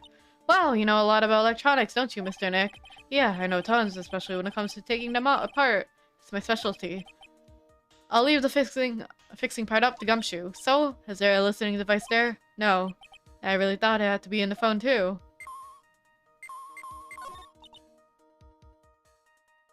The radio's on and playing something. Oh, it's Kid's Question Corner. Professor, why is the Earth around? Yes, why is it, Nick? Because of the gravitational pull. Why don't you listen to the radio program a little more, Pearls?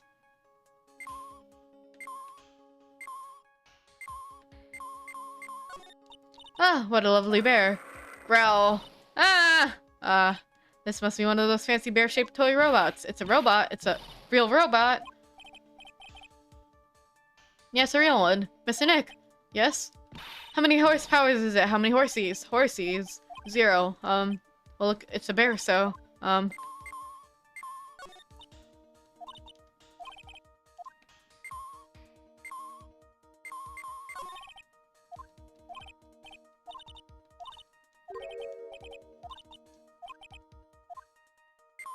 Oh, well, the listening device isn't in the air conditioner.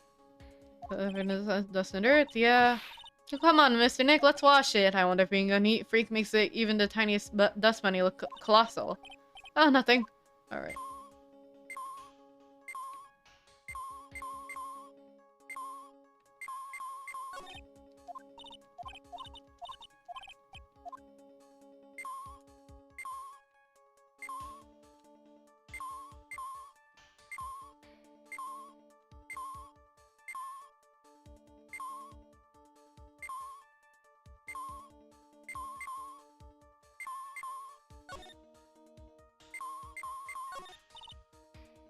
Looks like a hot water pot, but oh well, it's kind of like a hot water pot, I guess. But instead of hot water, coffee comes out. Really? This pot can do that.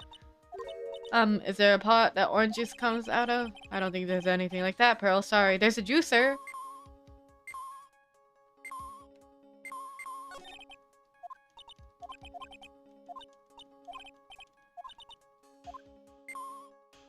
It's not in the...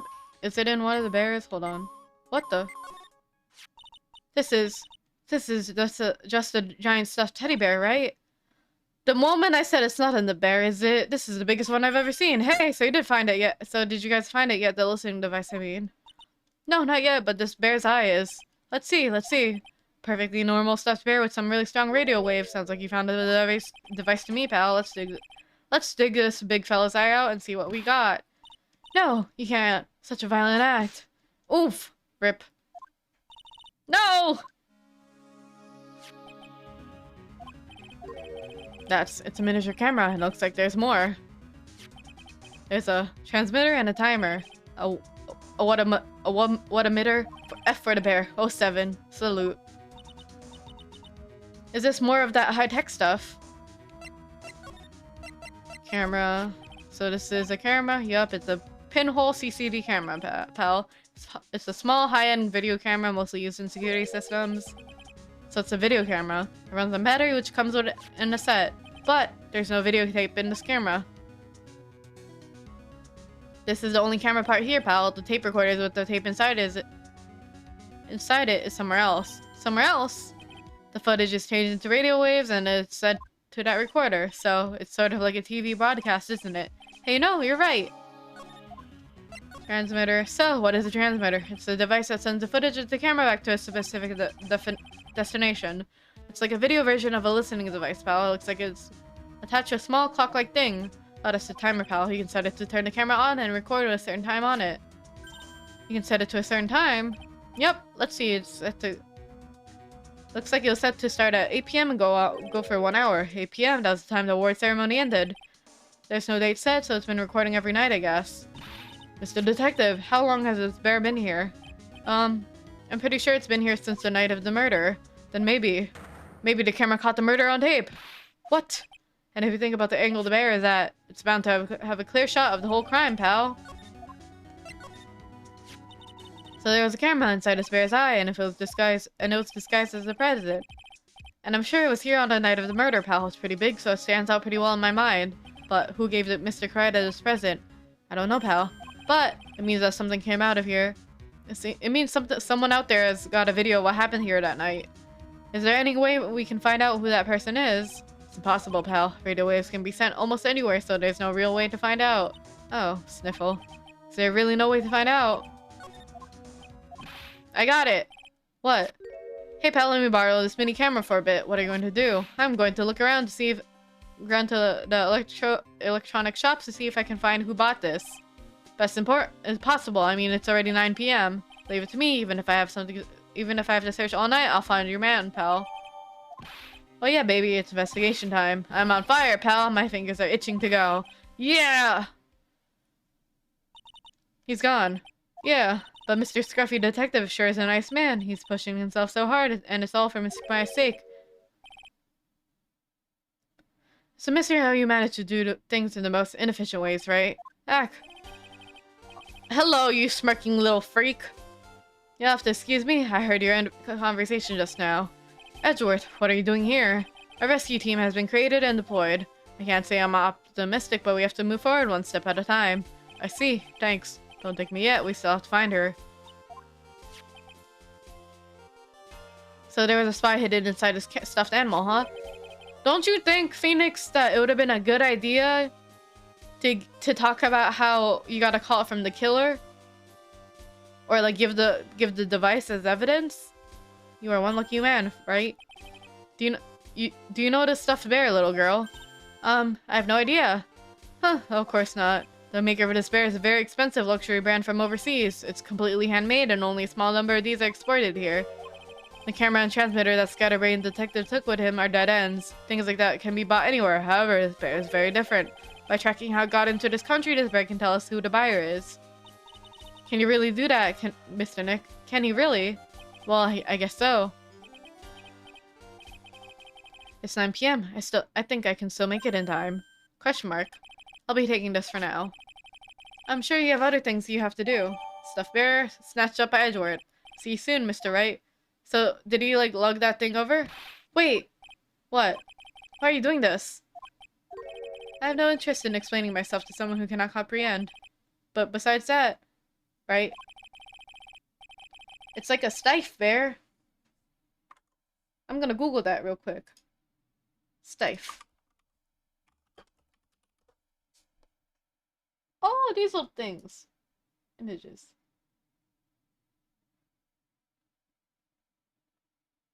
Oh, they're so cute. Oh my god.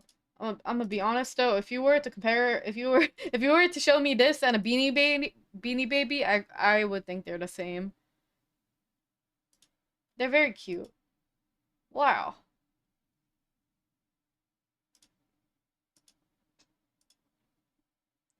They can go really expensive.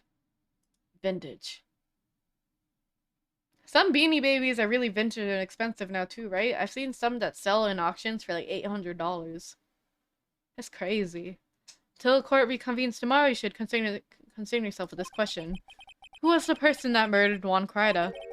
The real killer. Do you really still think it was Adrian Andrews? To be honest, I don't know anymore. You still have a little time left. Find the truth, right? Everything begins with the truth. Whew! Alright, Juan Corrida's real killer. Miss Andrews passed. The kidnapper whose sole condition was an acquittal for Mr. Engard. And this card showing the killer. Are we going to the court now? Maya, the only way I can save you now is to find all the answers to the case tonight. I don't understand what your real intentions are, Edgeworth. But as you said, all I can do for now is find the truth.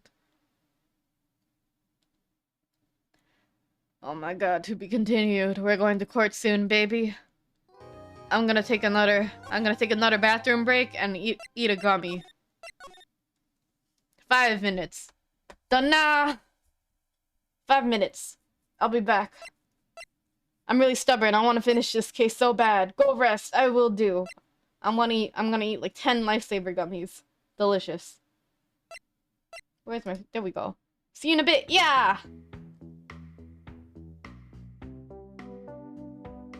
Where's...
I'm back.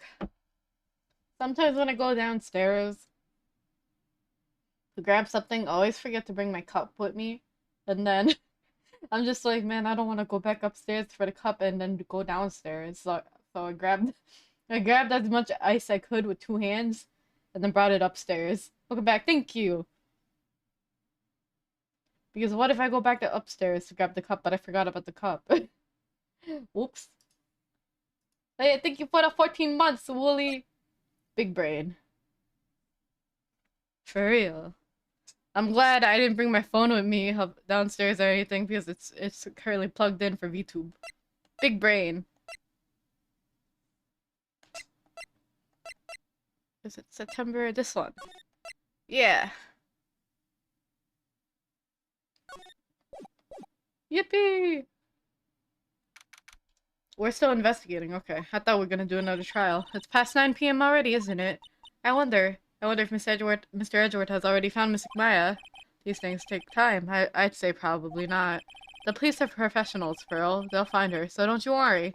And if we can win a not guilty verdict tomorrow, then everything will be okay. You're right. Talk. The real killer. So the real person who killed Mr. Corrado was that assassin, Shelly the killer, right?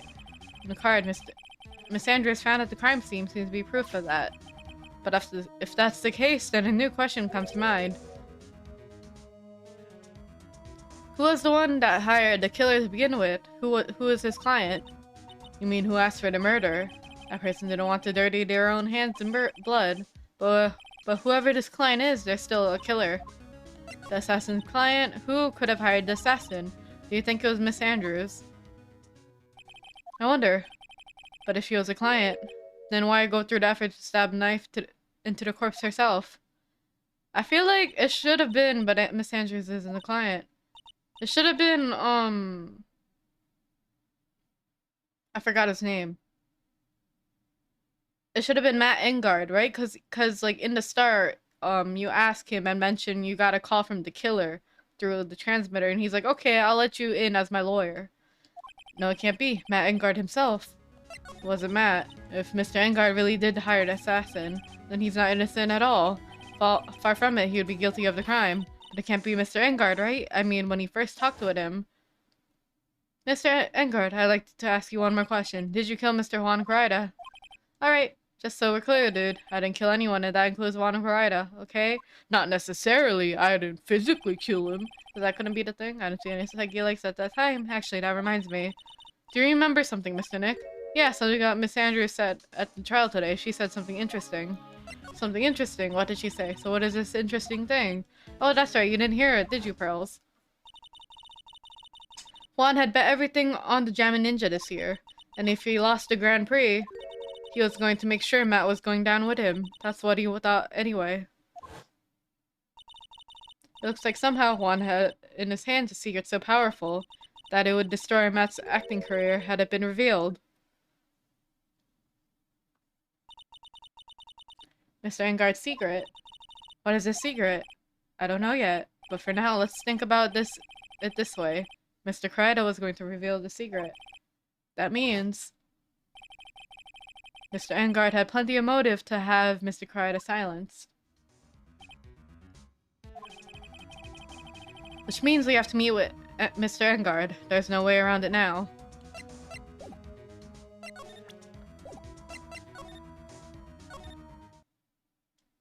Now who's here? Wow, it's really getting late, isn't it, Mr. Nick? It's past 9 p.m. already. We still have some things to prepare for tomorrow's trial. There's still the matter of the secret Mr. Corrida held about Mr. Engard and Miss Andrews' real intentions. These are 2 things I must know, though. But aren't visiting hours over at the detention center? I'm sure we'll think of something, Pearls. Don't you worry. We're breaking. We're entering loopholes. You'll love to see it. Who's in here now? Hey, wait. What is it, whippersnapper? All I know is nothing that has anything to do with you is ever good. Like just now, I was handed this strange device for who knows what reason, and I was told to use it to search the hotel. That's the bug sweeper, isn't it? The one Gumshoe made. Oh, I don't know, and frankly, I don't care, but the request came from Edgipoo, so Edgeworth, and he said, if you feel angry, direct your anger at the unsophisticated lawyer. Telling to feel free to direct all my anger towards you. Gee, thanks a bundle, Edgeworth. What a pal you are. Doc, Bug Sweeper, this is absolutely top secret, so yeah, you better keep it to yourself. I heard that they found a spy camera hidden in one of the presents. Very interesting. I'm sure it was, you know. It was to catch poor Juan in the middle of a scandalous meeting. Scandalous? What's that? It means, well, you know, that gossip that's been going around, my dear Juan. Oh, you mean that thing about Miss Andrews? But I'm sure she must have had some reason for getting close to Mr. Karida. I'll let you in on another secret, youngin. I know who planted that spy camera. It was that obnoxious puffy-haired photographer girl. The nerve of some people. Spying on people by herself, as if I wouldn't want to see it for myself too. Wow, the alien actually admitted to her true intentions for a change. I don't know what you're thinking exactly, but I bet it's nothing good. But I didn't say anything. Juan and Adrian? So you want to know about Juan and the manager, right? Actually, as I hear it, they were something of a refreshing pair, those two. Oh, I tell you, Juan really welcomed that manager with open arms, I heard. That manager? Who are you talking about? You don't know? That manager woman Juan had. It's a shame she killed herself, though. Oh, you're talking about Miss Celeste Impacts, Miss Andrews' mentor, right? Yes, that's the one. That Celeste girl. She was supposed to get married, you know? Married? You mean to Mr. Karida? Really, young kids today don't know anything, do you? That girl Celeste killed herself 3 days after their marriage announcement. 3 days after their marriage announcement? What in the... Celeste's suicide? Why would Miss Impacts want to kill herself? She was going to get married. Well, that's because she was thrown away, you see, by Juan. Huh? But they were going to get married, right? They promised each other, right? They held a grand announcement session, but 3 days later, Juan suddenly canceled their marriage. Is that true? It was the whole weekly magazines. But why? Why did he do that? It was not in the magazines, unfortunately. I see. That night, after Juan called off the wedding, that manager Celeste killed herself. How terrible. And you're just dropping this now? I wonder what happened between those two. And you still like Juan after that? That's ridiculous.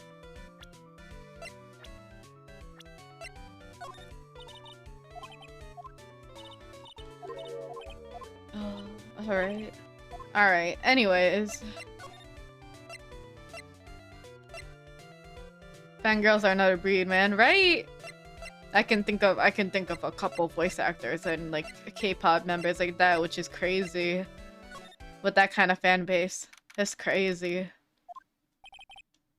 On that night, there must have been at least a few hundred people here.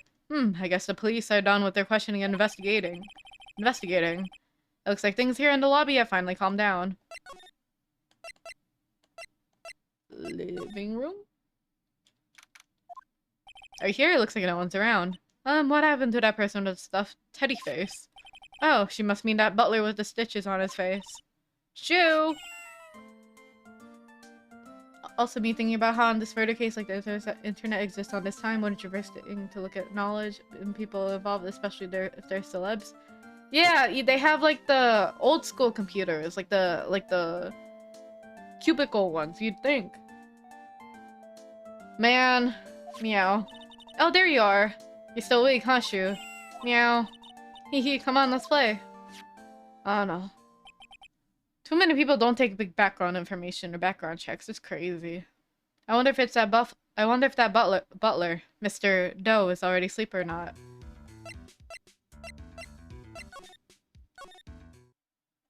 Wait, let's go to... Do you have any information over here? It feels sort of tense in here, doesn't it, Mr. Nick? Yeah, it does. I wonder if something happened. You're Mr. Engard's lawyer, right? Ah, yes, sir. Well, we finally found the person we've been looking for. A real decisive witness. A decisive witness, you mean for the Engard case? We're taking the witness's statement right now. Gotta hand it to Mr. Edgeworth. What's Edgeworth up to now? Who is this witness? I think you know this person quite well, Mr. Lawyer. Mr. Nick. Between the kidnapper's demand and now this, I can't see any way to win here. Oh yeah, Mr. Edgeworth wanted me to tell you something. He did? Even though visiting hours are long over for the detention center, he wanted me to grant you special permits. special permission, so here you go. Wow, it lined up. What? I already called them so they know. Go on, go to your heart's content. Thank you very much. This is such good news, Mr. Nick. Go talk to your heart's content. Sounds like the police are pretty sure they have tomorrow's trial in the bag. Hey, buddy. I'm sure they must have transferred Miss Andrews here by now. So that means both Mr. Engard and Miss Andrews are in this detention center. Now then, whose story do I want to hear? Matt Engard. For sure. Dude, it's Mr. Wright. I hope you can get me off the hook tomorrow. I'm counting on you. Little bitch. I hope so too. Edgeworth just dropped a bombshell on me by saying that Juan Crida was killed by an assassin, and that the assassin's client is this man, Matt Engard. What's wrong? Mr. Engard, there's something I must know with 100% certainty. You seem kind of different. You're totally not your usual lawyer dude self.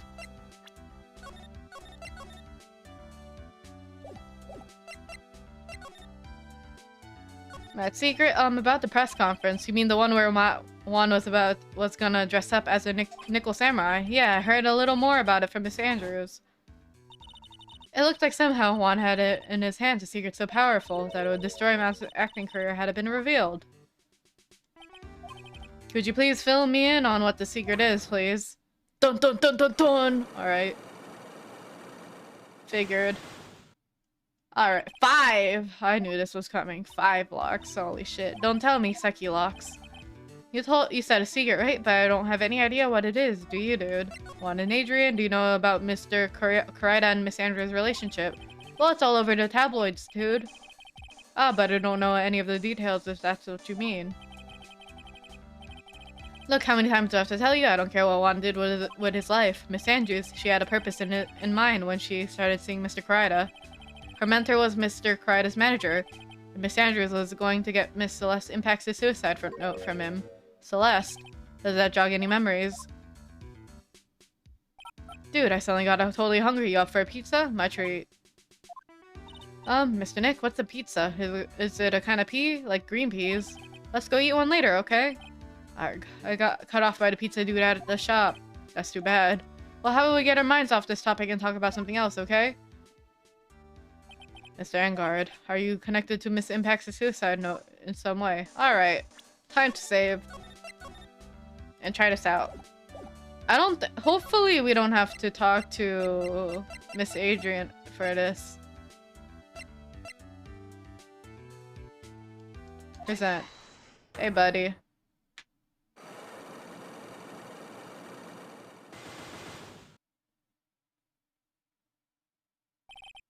Mad secret. Now let's hear what the secret of yours is. What if Mr. Crida had been successful in his plan? What would he have disclosed? I told you before, dude. I don't know. I don't know anything about Juan, okay? Look, Mr. Wright, I can keep on saying it until I'm blue in the face, but I totally didn't pay Juan any attention the whole time that night. I mean, come on, I was in the middle of a nap. Don't lie to me. Huh? I know you paid close attention to Mr. Crida, especially on that night.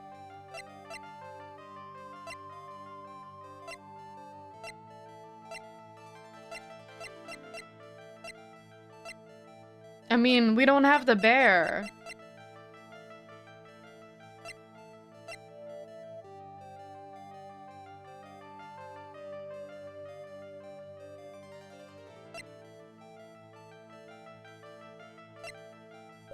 I don't think we have it. Never mind.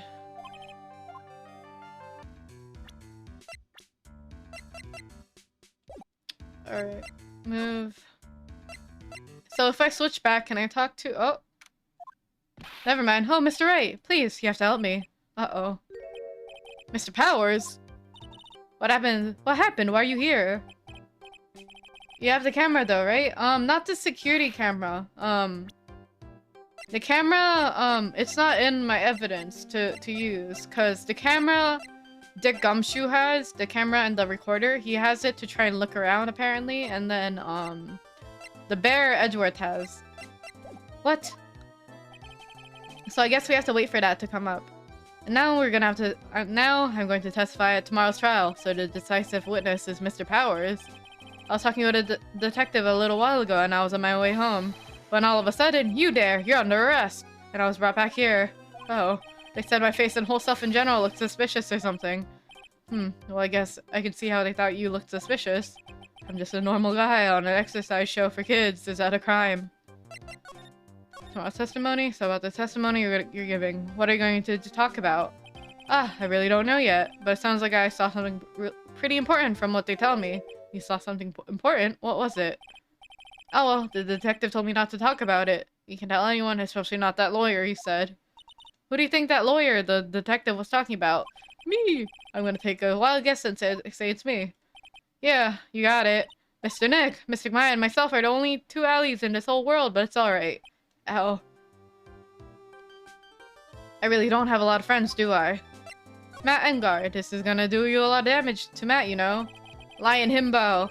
Yeah, he was accused of murder in the first game. Because he's got that refreshing, like a spring breeze image going on. But what is he really like? Well, let's see. Matt's always been kind of a player with women. He was a murder suspect, yeah. And he's connected into this case. He never really turned a pretty face anyway, if you know what I mean. He always says, it's just a game to justify myself. I think it's kind of nice that they bring... Powers is innocent always, maybe. Yeah, I'm pretty sure he's innocent. But it's really funny how they bring the first suspect in the first game into the same setting. Because he was also a popular TV show character in the Samurai series. How horrible, that's unforgivable. Ow, sorry. Didn't mean to offend you. But you know, he said once that there's only one person in the world who won't swoon over me. One person who wouldn't swoon over him. His manager, you know, who was Adrian Andrews. Why is Miss Howard suddenly looking kind of energetic? I hope you get your romance with Adrian Andrews, bro. Gossip. She's your type. You see, I'm actually a sucker for gossip. I mean, celebrities and their world have this dazzling sort of image, right? Dazzling sort of image. But aren't you part of that dazzle, Mr. Powers? No, I'm more of a hairy, sweaty, smelly, brutish kind of guy, you see. But it's okay, really. I get to hear plenty of gossip about a lot of the other stars around me as things happen. Well, that's true. Oh, hey, so did you hear about this yet? About Miss Andrews' mentor and her suicide? Me and Miss Impax. We heard something about how her wedding was cancelled. Yeah, that's what I'm talking about. I thought about it a little the other day, about that mysterious death. Hey, Mr. Wright, why don't you ask me about that? Go on, go ahead. Mr. Powers is charged up. It's so charged up his skin is practically glowing with electricity. Celeste's suicide. Hey, have you heard this? Celeste left a suicide note. And they say Juan went and hid it. We heard about that in court today. But there wasn't any actual proof that she had left a note. Well, this is what I think. I think that something bad was written on that note. I mean, that's kind of obvious. Something bad for Juan, that is. Something bad for Mr. Karida. Why do you figure so? Well, before she died, Celeste talked with a few of her friends. And she said, it looks like I got caught up with a truly insidious man. A truly insidious man? Did she mean Mr. Karida by that? Well, there's no one else that fits the bill, right? And that would be the reason enough for him to hide a suicide note. I see. Well, that's some good info. Thank you. I just cracked my back. Sorry. You're welcome. Mr. Engard and Miss Andrews, they're both at the detention center right now. There's still things I don't understand or know about, I'm sure. I have to get the two of them to tell me everything. Oh boy. Back we go. Now whose story? Adrian Andrews first. I hope there's not another psyche lock. That's so much energy. Oh, it's you. I'm sorry to be visiting at such a late hour, but there are a few questions I must absolutely have to ask of you tonight. Me? I thought your client was Matt. I'm sure Miss Andrews knows something. She can't be clueless about the secret Mr. Karida has on Mr. Engard. Talk, Mr. Matt Engard. I'd like to ask you about Matt Engard, if you don't mind. Mr. Wright, you still don't know, do you? The real him, I mean. You seem to bear a lot of resentment towards Mr. Engard. If that's the case, then why did you become his manager? And why would you become so intimate with his rival? That has nothing to do with this case, nothing. Celeste Impax. About Miss Celeste Impax. I had finally put her death behind me, and now thanks to you, it's all come back to the surface. I'm sorry. Yes, I was shocked by her suicide, and it's true, when I heard the rumor that Juan was the one who had hidden her suicide note, I began to draw close to him. I wanted to get her suicide note back and to burn it. You wanted to burn it, but why? I don't want it to spread like just another piece of gossip. But I never held any murderous intent towards Juan. I would never do something so stupid. The suicide note, huh? I wonder what it said. Why frame him? Why did you try to find Matt Engard? That's simple. Because he's a killer. That's why. Isn't it the duty of every good citizen to inform the police? But there had to be another way. The police are excellent at doing their job, so they'd figure it out, right? Yes, they're so good at it that they couldn't figure out the real truth behind Celeste's death. Miss Andrews, well, I know you're not the type of person to do something without a reason. So please, tell me why you did what you did. Revenge. Huh? Did you say something just now? Oh boy. Just one? A psyche lock, huh? Just one. Don't you understand yet? You're not my lawyer. To be honest, you're more like my enemy. But I'm sure I heard Miss Andrews just say revenge.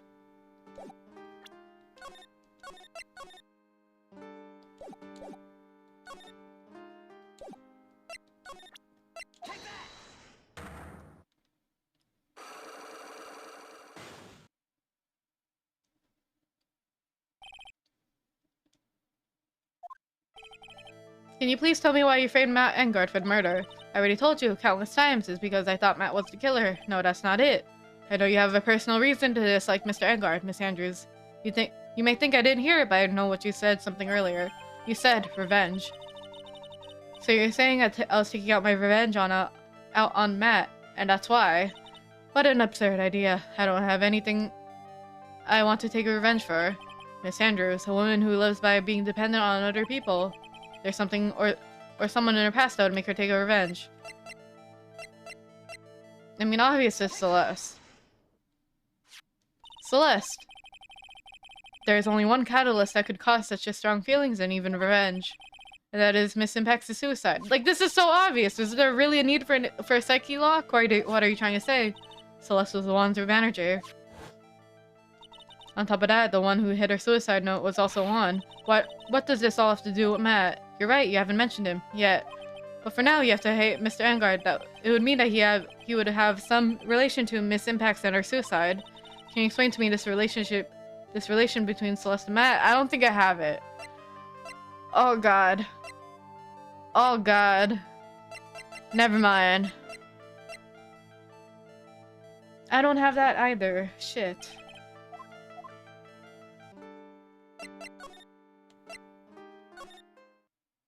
Oh wow. Why do we have to keep going back and forth here? Can't I have it all at once? This is so roundabout. Alright, Mr. Nick, your phone. Hey, that's the Steel Samurai theme song, isn't it? I don't like the sound of this ringtone right now. It sounds kind of ominous. Yeah, I know. Beep. Hello.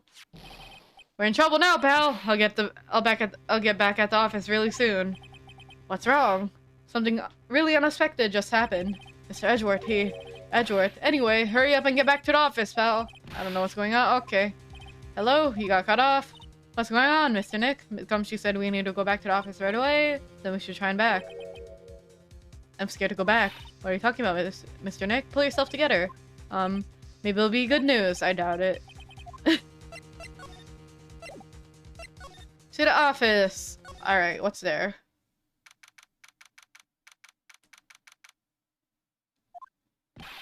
What took you so long, pal? Edgeworth couldn't stick around forever and had to go. Well, what happened? We got him. We know who bought that spy camera. Just quickly. Then this bear's what gave them away, pal. The bear. I figured it out, pal. I figured out that we should have been looking into bear instead of the camera. That's what Edgeworth said, yup. But wasn't it Edgeworth who said— Shh, Pearls. And? Go on. There's only one person that bought one of those bears who's related to this crime. Who is it? Who would be so rude as to spy on another person in that room? Matt Engard. Huh? There we go, that's the information. Matt Engard, your client, that too, pal. And here I thought things couldn't get any worse. Are you sure you heard it right? That the person who bought this bear was? I heard it from the department store clerk, pal. This is the credit receipt for the purpose. That it's for— Woo! Woo! Woo!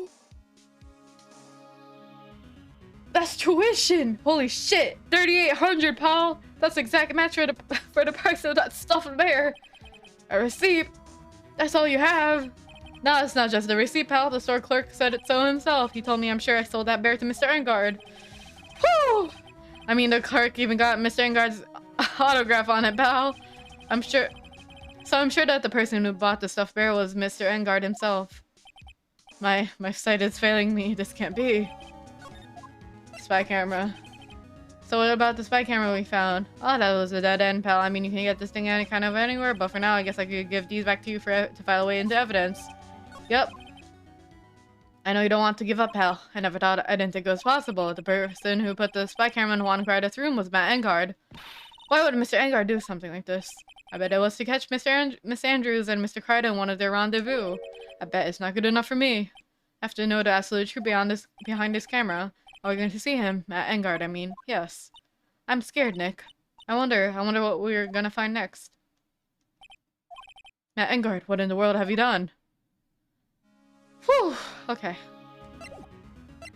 Move. Back we go. Wow, things are changing. You're working really late, you know. It's already past 10 p.m., dude. I think it's time you told me the truth. Relax. Don't you know that ignorance is bliss? But if you really want to know, let's talk.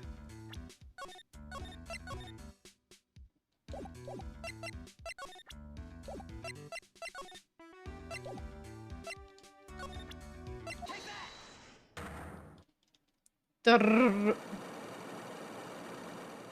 dun dun dun. 5. 5 whole locks, okay.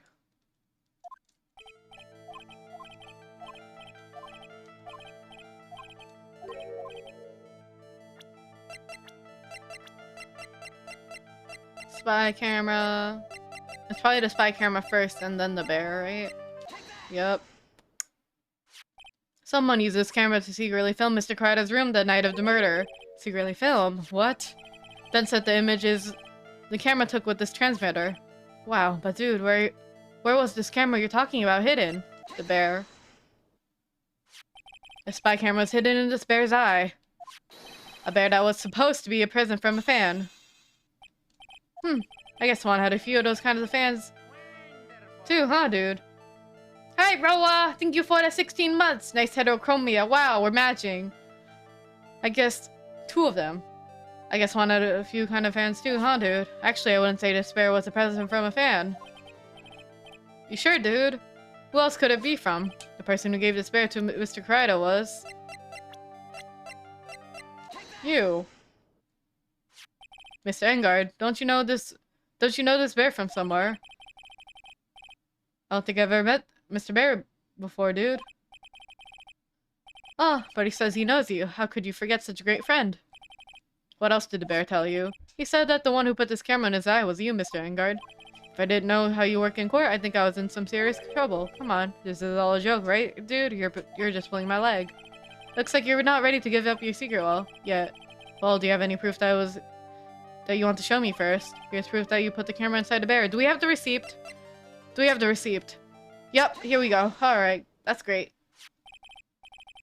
I have here 1 credit card receipt, Mr. Engard. It's from you when you bought the stuffed bear. Dude, all you can tell from this is that I spent $3,800. I go to that department store all the time, okay? This $3,800. This could be the toothbrush I bought that one time. A $3,800 toothbrush! It's ivory, and it's got elephant hair for bristles.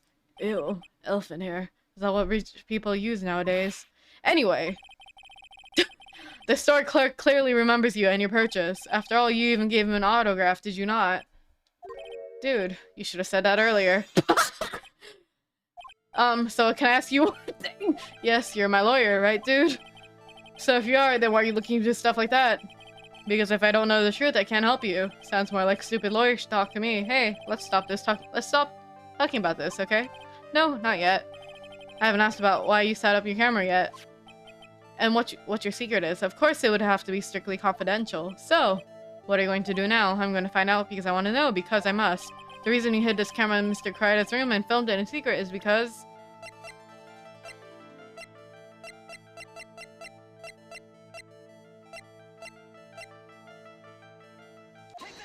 the magazine clipping.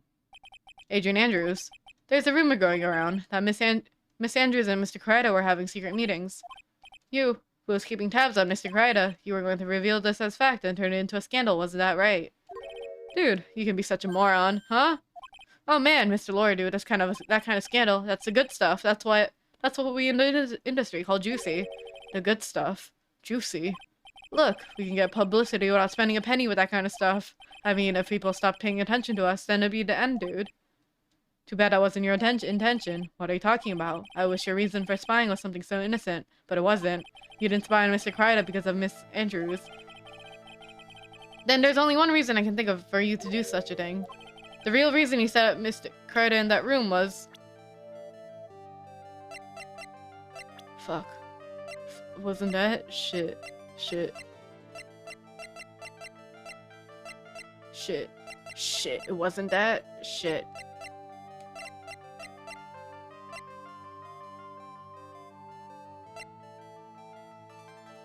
The suicide report? My office? Well,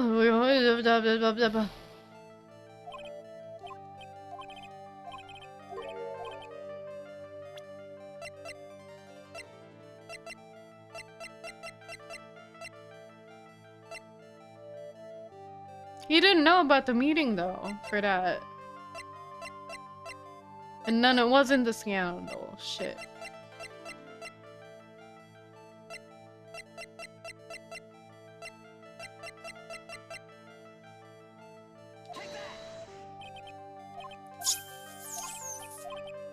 Man! Alright. Load. No wait, did I don't think I saved. Hold on. Oh shit, alright. We'll go with low health. Shit. Wait, what was it?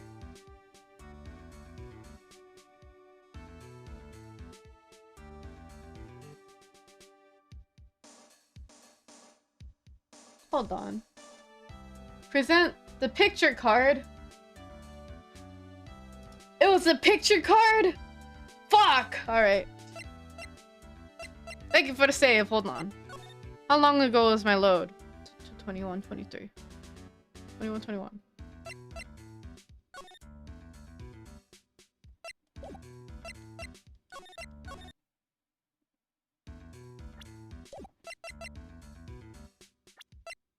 Yeah, okay.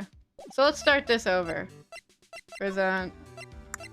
It was a picture card. I wasn't thinking. Brrr.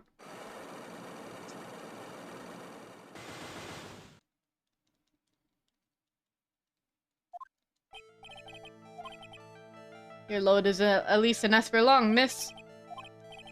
You got me there.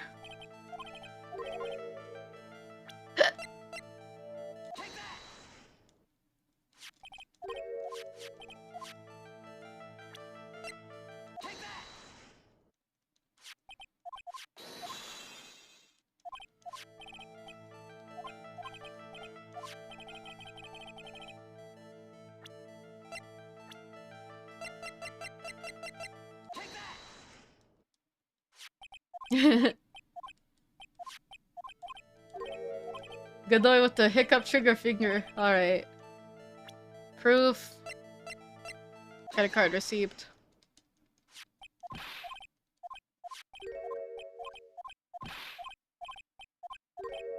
You dude, you should have said that. It's so funny to me.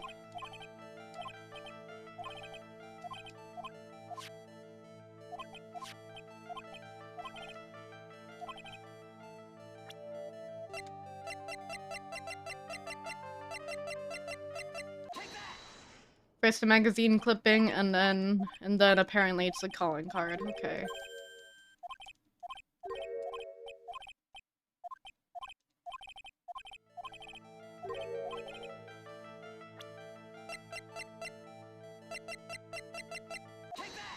I didn't even think about this. What is this card? Maybe he doesn't know about this card. This is a certain man's calling card. This man's name is Shelly the Killer, and I'm sure you know him, don't you? Shelly the Killer? That's ridiculous. Why would I know some shady scumbag like him? If you really don't know him, why are you acting so jumpy all of a sudden? This is it. I'm finally starting to get to the truth. I can't afford to make any more mistakes now. Mr. Matt Engard, I know why you know Mr. the Killer. It's because you're his client. Since you're the one who set up that camera, that means you knew. You knew exactly what was going to happen in that room. So how? How would you know something like that? It's because you're his client. That's why. You hired Shelly the Killer to assassinate Mr. Wanakarida. The real mastermind behind this whole murder is you, Matt Engard. Sigh. And here I was trying to be a good boy for you, dude. I thought if you didn't know, you'd be able to do your job without feeling bad. Well, that's what I thought anyway. Mr. Engard, you really did hire. Hold on a sec. I'm gonna consult myself, okay? Consult myself? Well, I guess it's probably about time anyway. About time for what? I think it's time for you to meet him now, Mr. Lawyer Dude. Just like that.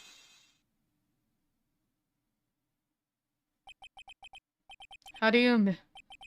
What?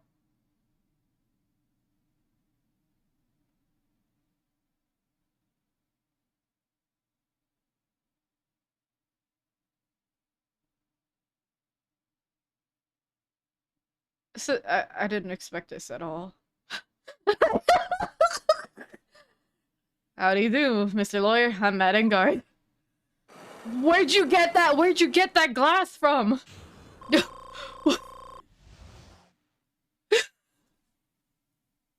No! I'm gonna do this case! I don't care if this is gonna be one of those 11-hour streams. I'm gonna do this fucking case today. Talk. My secret. Well done, Mr. Wright. I bet it wasn't easy to gather as much information as you have. You really Shelly the Killer's client. You didn't really think I'd dirty my own hands in this, did you? Oh, that wink is so weird.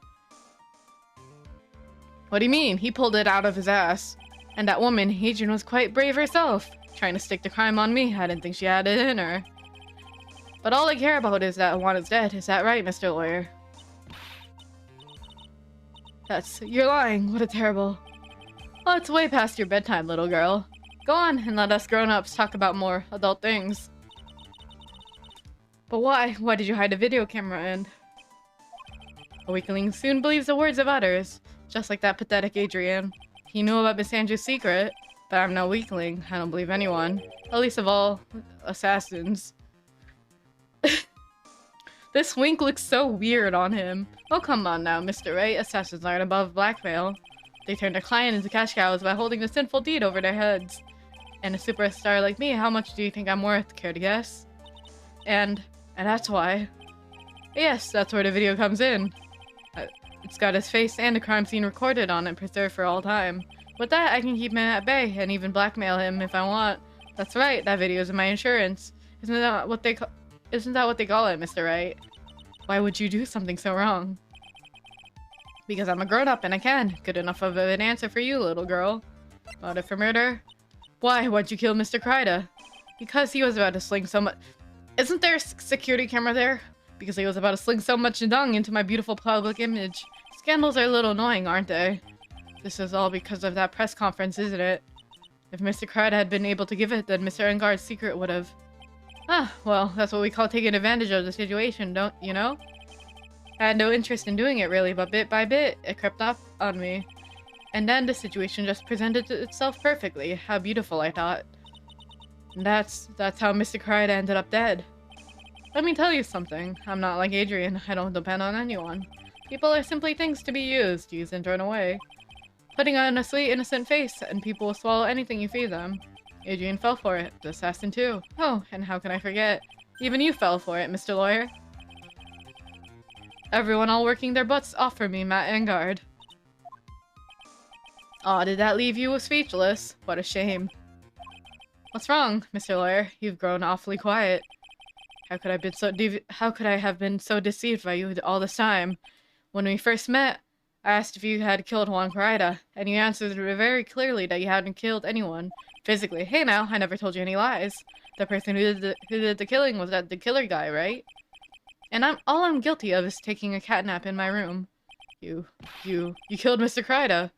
Ha ha ha. I dare you to say that in court tomorrow. Grr. Ah, but too bad. You can't. You're my lawyer after all, aren't you? You could always drop my case and refuse to represent me. How does that sound? Ah, but you can't you? That would be the one thing you absolutely can't do. Mr. Maya, you wouldn't want to test the killer. He's a man of his word, or so I hear. You'd end up getting a certain friend of yours rubbed out if you lose. You scoundrel. So if I were you, Mr. Wright, Esquire, I think I would give it all my tomorrow. I would give it my all tomorrow. Remember, everyone likes a happy win-win resolution. Ah, I'll get you for this. That's such a cliche phrase. Want to something like that? If memory serves. Of course. Well, we all know how things turned out for him, don't we? Good night, Mr. Lawyer. Maya, what am I supposed to do? Whew! And now you finally found it. The starting line of this case. Edgeworth. I don't care about the horrid atmosphere here. Let's return to the precinct. Well, Mr. Wright, what are you going to do if you plan on changing your strategy? No, we can't do that. That's right, he's holding Maya hostage. What should I do? That's not something I can answer for you.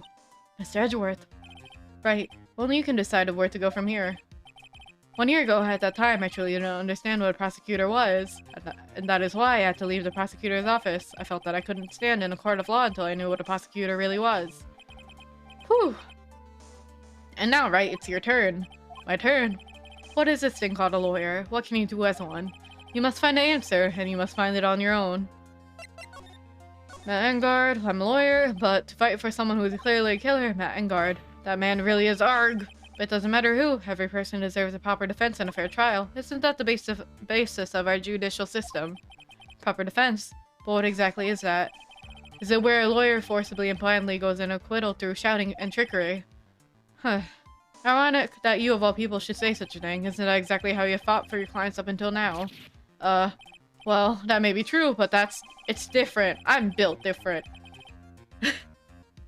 That's because I believe my clients to be innocent from the bottom of my heart. But if I were to get Engard an acquittal, that's not a proper defense at all. My situation, I became a lawyer because I thought I could save people who are suffering and in pain.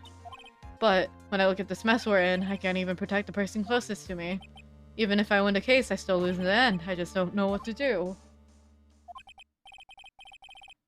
Right, would you get a hold of yourself? You have it all wrong. Huh? We aren't some sort of heroes. We're only human, you and I. You want to save someone, that's something easier said than done, would you say? You're a defense attorney. You can't run away from that. You can only fight. That's all you can do. Why fight? People like you and Francisco von Karma are always using all you have to pin me down. You have to fight to the very end, even when you know the truth is not with you. But I'm not like you. I can't fight for the false verdict or for a man I clearly know to be guilty.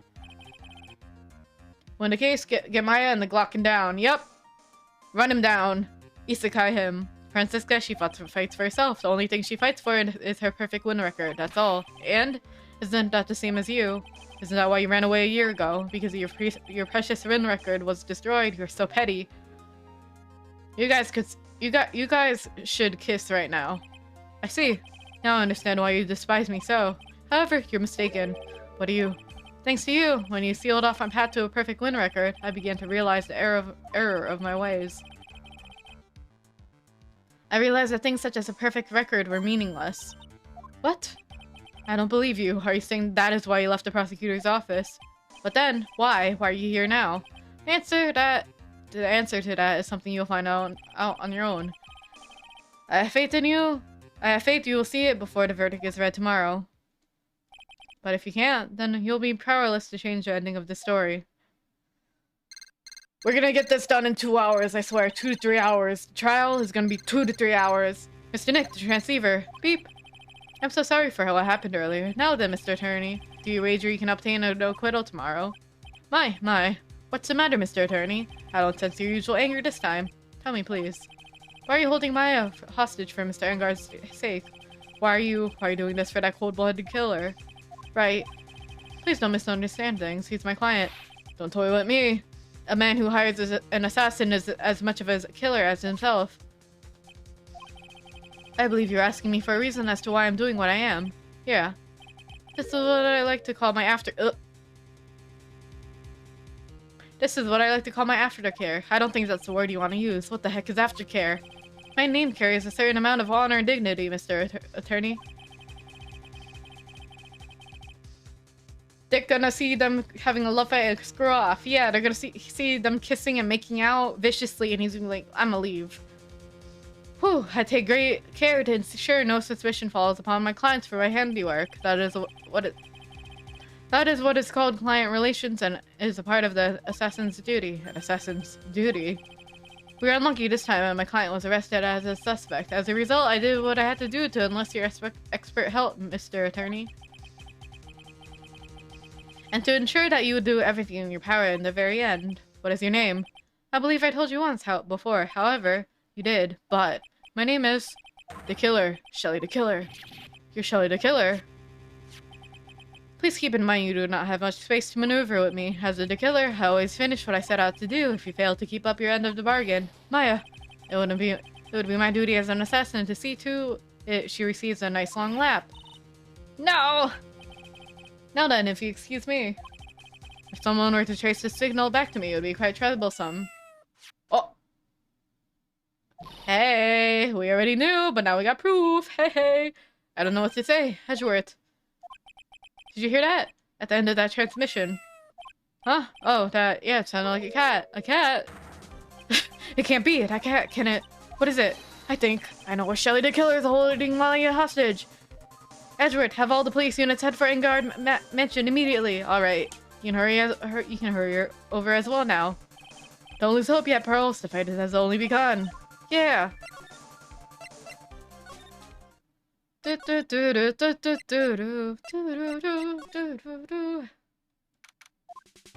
Maya, please answer us, Mystic Maya. We have the area completely surrounded. There's no way for him to escape. Assuming he's still in the area. I can't believe it. That butler, all this time, he was the killer. He and Matt Edgar were working hard together this entire time. I'm sure they worked out a contingency plan ahead of time. Oh, oh no. I was like, is this shut? No, it's not. Okay. I mean, it's obviously gotta be here. Oh, it's a figurine of a bear, but there's a lot of cuts in it for some reason. Bear, isn't that more of a thing for Mr. Kryda? Why would something like this be here? Right, look down. There's a little pet door installed here. Oh, I'm sure that's for Shu. Do you think this came through that little door? This door is locked. Well, I'm pretty used to breaking doors down by now. Let's go, Edgeworth. Slam! Slam! Crash! Arg! There's no one here. From the looks of this room, I would say this is Engard's private lounge. Look at this, right? An antenna for sending radio signals and a VCR. Check the inside desk. Check inside the desk. If there's tape, it would be an important piece of evidence. If we're lucky, it'd have the moment the crime was committed recorded on it. I'm sorry, but the tape deck is empty. There's no tape to be found. No. But there's no mistake that someone used this to record something. It looks like someone took the tape we're looking for and escaped with it.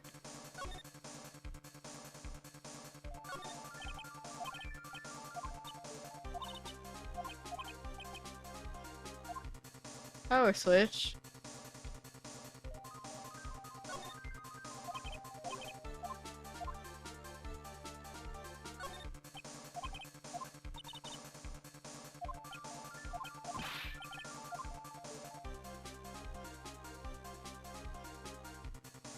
The Celeste Impact painting has gone to the portrait.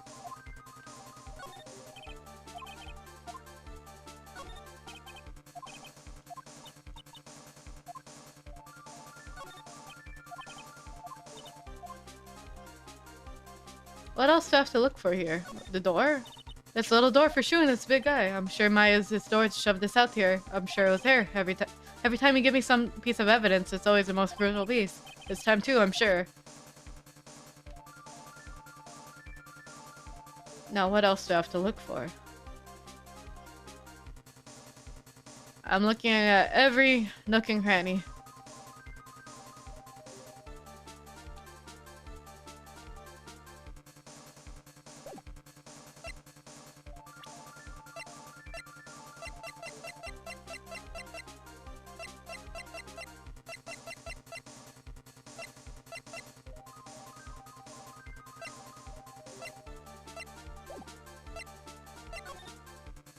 Oh, wine cellar. There we go. Oh, it is a painting. We searched it all over, but looks like he got away. I'm sorry.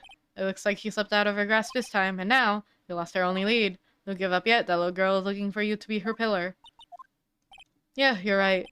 We're close, I can tell. We have already set up checkpoints along every route leading out of this district. Leave the rest to us. The painting? The portrait? Oops. This looks like a picture of Miss Impacts with love, Celeste. Miss Impacts, you mean? Yes, Mr. Karada's former manager. Why would a picture of Miss Impacts be here in Mr. Engar's manor, and why does it say with love? This might be a clue. Ah, what's wrong, Pearls? Please let me see that picture frame.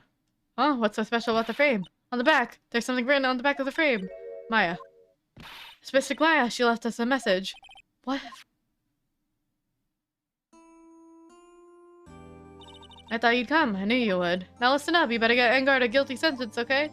If you get that creepy slime bag not guilty, I'll never forgive you, ever. I'm fine, so you don't need to worry. There's so much I want to write about, but I don't think I have a lot of time left. Pearly, you're there too, right? Make sure you help Nick, okay? Someone's gotta watch out for the helpless lurk. That's it, Nick. I did not read that in time. I don't know how she fit all that writing on that tiny picture frame, but okay. Mystic Maya. Right.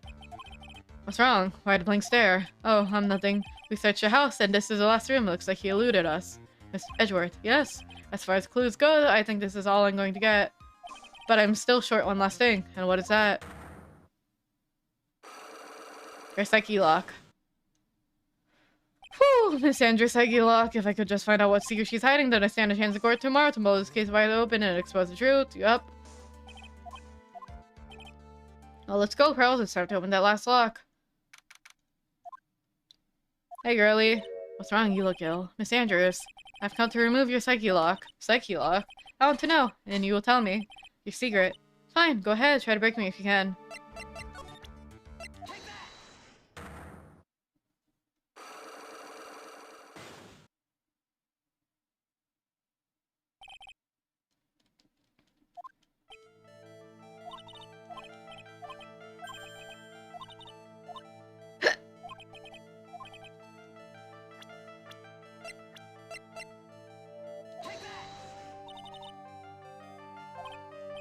Is it not that?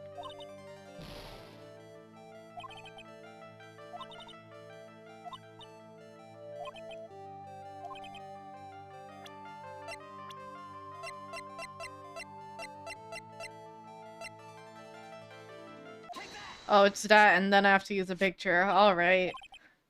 Oh, my foot's asleep again.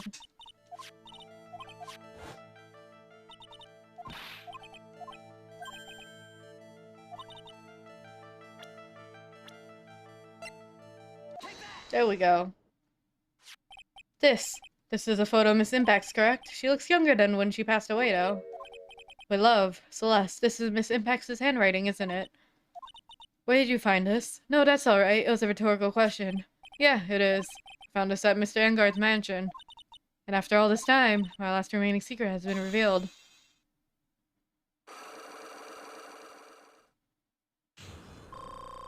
There we go. Alright.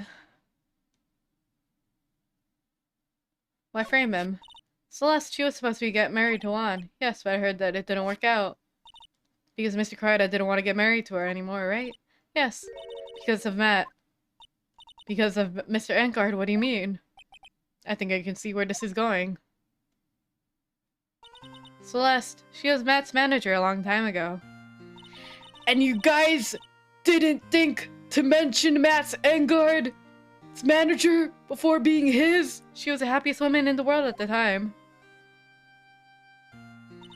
I was working part-time back then, and I often saw the two of them together. So that's why. With love, Celeste is written on the frame of that picture. They were a couple, weren't they? It wasn't anything as splendid as that. Celeste was being used. That's so horrible. Matt's entire image is built around how nice and wonderful of a man he is. A scandal would have destroyed that. Which is why Celeste, in her kindness, moved over to Worldwide Studio. And that's where she met Juan. She seemed really happy with him, even happier than when she was with Matt. Celeste and Juan were such a good match that they were even planning to get married. And then, suddenly called off. On the night Juan called the marriage off, Celeste, she killed herself. And that's why I framed Matt. It was revenge for Celeste and for myself. Revenge. I'm sure even you can guess why Juan called off the wedding, right? Matt confessed to Juan about his relationship with Celeste. I see. So that's what happened. But then why did Mr. Cried have to call off the wedding? I don't understand at all. It was probably because of his worthless male pride. Juan and Matt were always fierce rivals. Matt waited for the wedding announcement and then unleashed the truth on Juan. He was aiming for when it would hurt Juan the most. Poor Miss Impacts. That wasn't the end of it. That day, I'm almost certain that Celeste left a suicide note behind, and in that note she left a detailed account of Matt's various misdeeds. So that she would never again be hurt by Matt, she chose to die. And then when Juan discovered her body, he hid her note. But what do you do that? It's simple. Juan realized that that note was a powerful weapon against Matt, and it'll be especially damaging to his refreshing like a spring breeze image. In any case, when his pride hurt, Juan sought revenge. Revenge? There's that word again. Juan wanted to publicly disclose the contents of that suicide note. At the time, that would cause Matt the most damage, of course. And that was at the press conference after the stage show. I know all about it because I heard it from Juan. It was so that I could find out all about this that I drew close to Juan to begin with. All the names are meshing together in my head. You were actually right about the cooking, but not in the right way. Yeah. You'd think it would be so nice if all this information was available at the start. You know? Because there was nothing holding back from, like, telling that. But, oh well. They're quite a pair of hideous monsters, aren't they? Even Celeste's death was something for them to use in their game. That night, when I found Juan's body, it was only natural that I thought the murderer was Matt. Those two were always spying on one another after all. As for me, I was frantically searching for Celeste's suicide note. I wanted to destroy it before it ever went public. I was going to burn it. I had even bought a lighter. But I couldn't find the suicide note, and that was when the revenge crossed my mind. Yes, I was going to bring to them my own kind of cruel revenge.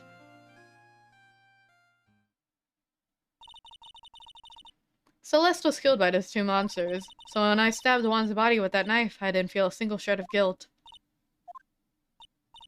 And that's all I have to say. Well, Mr. Wright, even knowing all this, are you still going to help that man? I'm a lawyer. I see. What a foul profession. Thank you so much for your time and talking with me. It was no big deal. I couldn't sleep anyway. I can't sleep either, not with my situation or what I know now. Let's go, baby!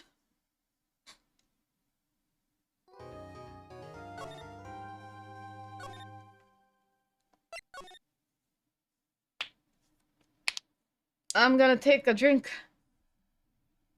Give me a minute. I'm gonna take a drink of water. Holy shit, bro.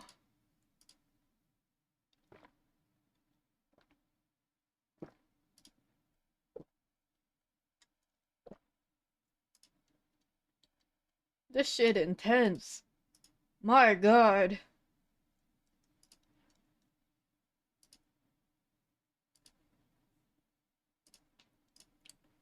Whew. Nice poppin'. Got you guys, thank you. Oh my god. I'm gonna finish this today, I swear.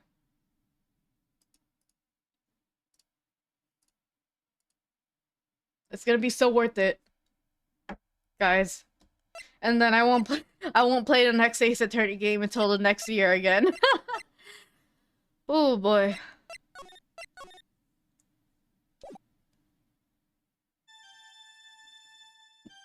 Isn't that Karma? Oh, that's me.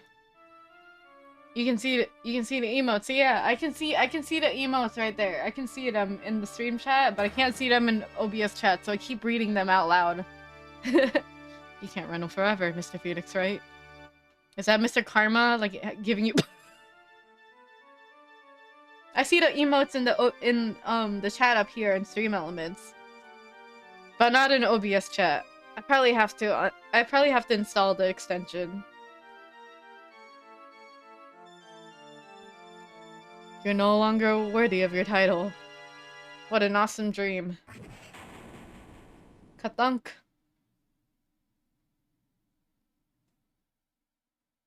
I've had this dream before. I didn't read that in time, as if this day was written into my destiny. Today I'll stand out in court, whoops, to prove a killer innocent. March 23rd.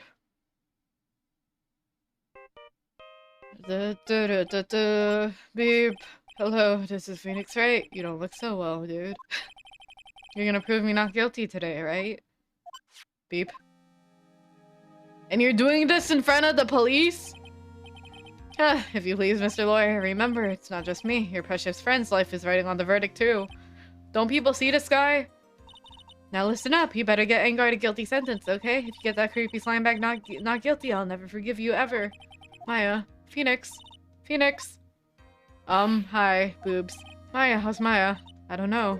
You don't know? She hasn't tried to count on me since yesterday. Mia, what am I supposed to do? Well, like I said, for a lawyer, the worst of times are when you have to force your biggest smiles. But you can't give up. There's still some hope left. Stop it, please. There's nothing left. Not here, not anywhere. Arrgh, it's that accursed Enguarde again. Beep. Will you leave me alone? Look, don't call me anymore. I mean it. Gumshoe, you're really mean, pal. Oh, Gumshoe. I'm really sorry. I'm really, really sorry. Where are you? They let me join the investigation team and we're still chasing after the killer, pal. Then you have some sort of lead. Sorry, but right now we've got 0 leads on this guy, but we're not going to give up. Gumshoe, until the trial's over, until the verdict is handed down, we're going to do everything we can and find a killer. If you can get Maya out, then you can have the... If we can get Maya out, then you can get Enguarde the guilty verdict he deserves, pal. That's true, I could do that if they found Maya first. If you got that, so you have to do whatever you can to make the trial last longer. Last longer? If you go at Mr. Edgeworth with everything you got, then you two can draw it out. Oh, now I get it. I believe in you, pal. You and Mr. Edgeworth can both do it. So, believe in us. We're going to give it all we've got, just like you. Got it. Thanks, Gumshoe. Beep. Hey, Phoenix. You understand now, don't you? You have something money will never be able to buy. Friendship. It's the strongest weapon in the world, and you have it in abundance. Yeah. Looks like we're coming to the end. Yeah, we can stall by making out. If I can make the trial last as long as I can, Gumshoe will come through, I know it. Time to tone up the bullshit! Yes, sir! Time to stall it out and blue ball it as long as we can. Oh my god, look at- I haven't seen Edward's fat ass in a hot minute. The defense is ready, Your Honor. The prosecution's ready, Your Honor. Now, as we recall, we concluded. I can't talk in voices, guys. we concluded yesterday's session with a big mystery on our hands. The mystery being what exactly was Adrian Andrews' role of this murder. We're on battery saver mode now. That is to say, is she really connected to the crime itself? Cake boy, Mr. Edgeworth, if you would please inform the court of today's proceedings. Adrian Andrews. She forged evidence as she threw suspicion on Mr. Enguarde, and then proceeded to escape the crime scene by wearing Nickel Samurai costume. The guilt of these actions are those from which she cannot escape. Then you're saying that she's guilty after all. No, I'm not finished, Your Honor. Miss Andrews has nothing to do with committing the actual murder. I would like to direct the court's attention to this card. What is that? It looks like a shell. Time to drink that nasty energy drink combo? Not yet. I didn't drink it today. I just drink plain black coffee. This is the calling card of a certain assassin. Assassin, you say? Not today. I feel like that energy combo makes me salivate so much. So I've been trying to avoid doing that for like dialogue heavy streams. Yes, Mr. Juan Corrado was killed by a professional assassin. And that person who hired the assassin is his client, so to speak, is Mr. Matt Enguarde. What a surprising turn of events. I would think it's become commonplace by now, Your Honor. I know what's going on in this time, so I know that everything Edward has said is true. But we still have to hold out as long as we can. At least until Maya's safe and sound. I wonder how the trial will turn out today. Now then, please call your first witness, Mr. Edgeworth. The prosecution calls for the defendant's mentor, Mr. Will Powers, to the stand. Now then, witness, your name and occupation, please. Okay, I'm, Will Powers. I'm a poor underpaid action star. And what is your relation to the defendant? Well, thus, I guess I'm sort of a lousy mentor to him in a way, yeah. Hick plus! Mr. Powers, please, you don't need to put yourself down so much. Oh, sorry. It's gotta be an inside joke at this point, man. Well, but I'm just kind of nothing but sort of a guy. On the night of the murder, he visited the defendant's room. Is this correct? Yes. I didn't know that. But you know, I didn't actually get to see him when I went. All you need to do is answer what you've asked. Now then, I would like you to testify in court. Sure. Oh boy, alright. Guys, when we cross-examine, I'm not gonna read the special dialogue. After the awards ceremony, I went by myself to Matt's room. You look different. Matt was standing there in front of his room, still in his nickel samurai costume. He was talking with someone. At first, I thought it was the bellboy. I watched the two of them for a while, but then I gave up and went back. I had victims. No, I had guests with me that night, and I couldn't make them wait for me.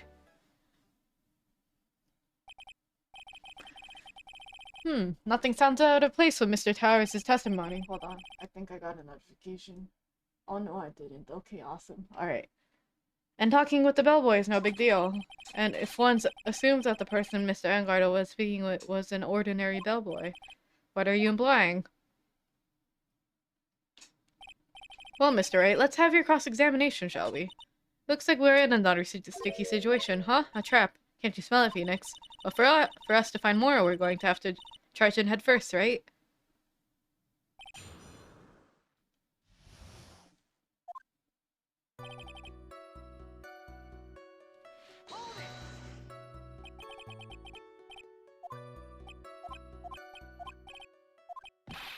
Mr. Wright. What is it? You're gonna try and trick me into a corner, aren't you? Huh? I know I'm just a poor underpaid actor star, but I'm not the killer. No one said you were, Mr. Powers. No, please, don't trick me. Every time you do your lawyer thing, the witness suddenly turns into the bad guy. Every time. Witness. I will personally talk to the defense at a later time. So now please kindly cooperate and continue with your testimony.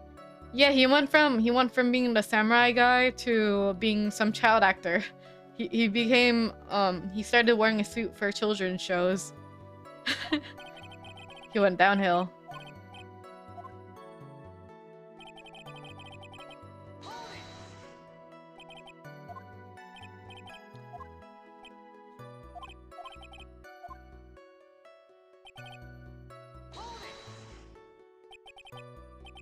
Edgy boy prop, yes sir. Punishment. Well, he was a bellboyish uniform and had a bottle of juice on a tray. It's the tomato juice. It's the tomato juice. Do you see that? Kind of interesting, don't you think?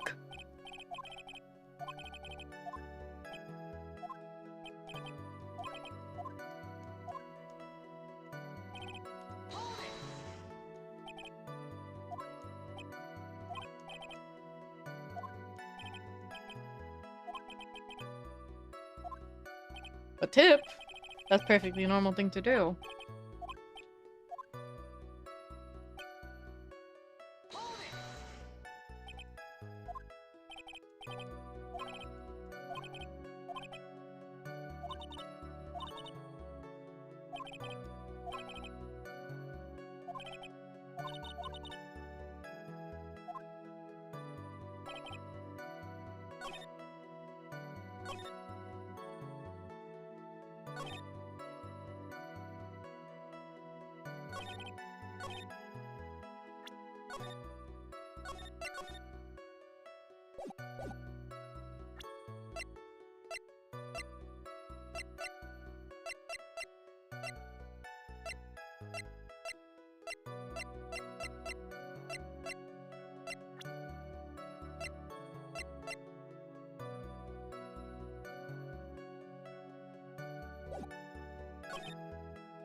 Is it John Doe? I'm gonna look at the walkthrough again. Oh my god, guys. There's 2 parts. I like that I briefly looked over to the walkthrough to see how many parts there are into the trial. There's 2 parts. Oh god. Is there 2 parts? Does it go on? Yeah, there's only 2 parts. Okay, awesome. Alright.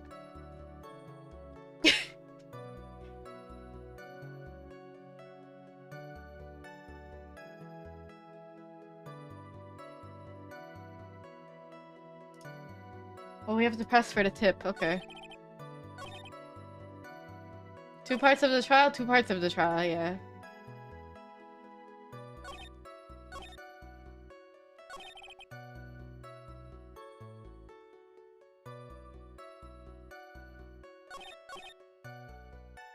You mentioned a tip.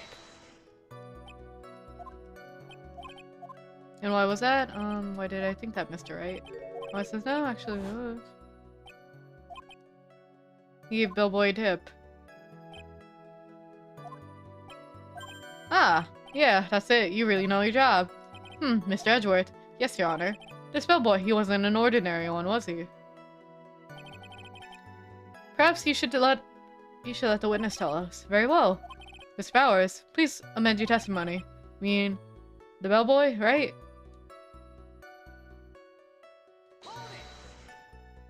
So he gave the bellboy a tip. What's so strange about that?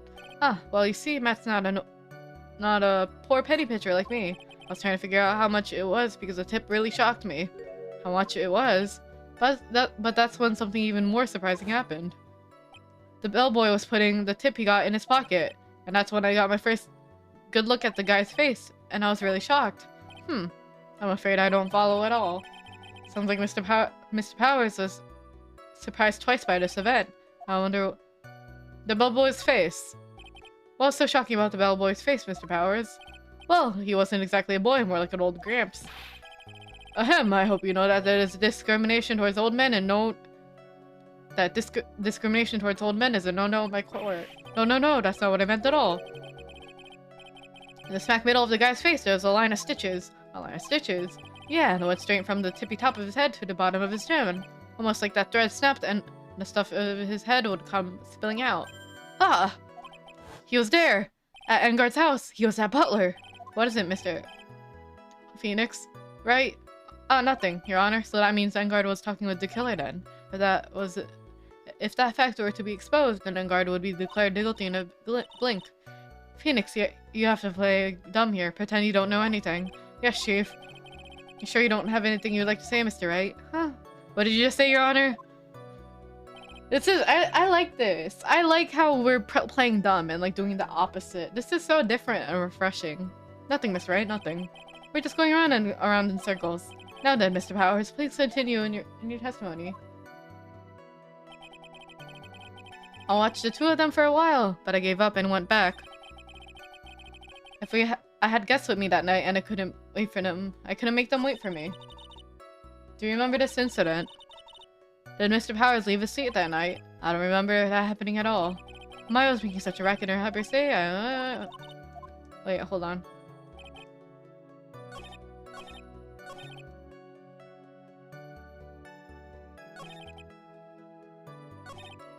Oh wait, the money. Right, we gotta point out the money.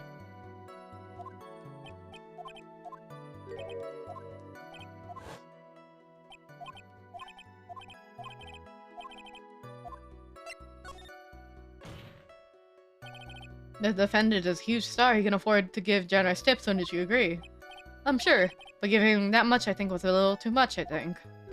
A little too much? Would you please clarify for the court about how much you say the defendant gave to the bellboy? Honestly, I don't know. I can't even begin to guess.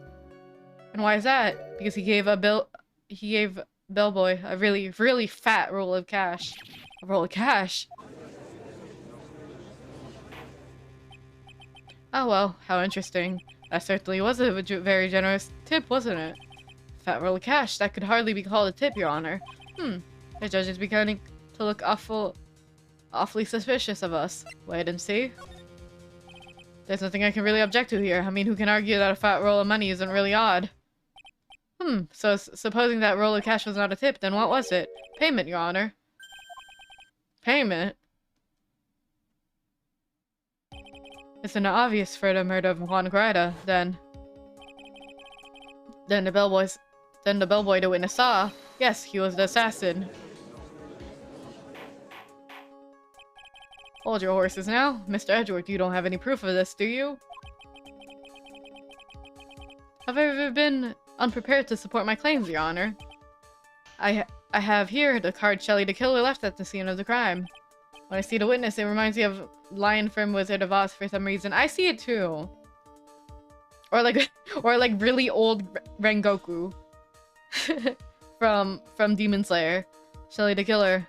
If he were to ever become that old.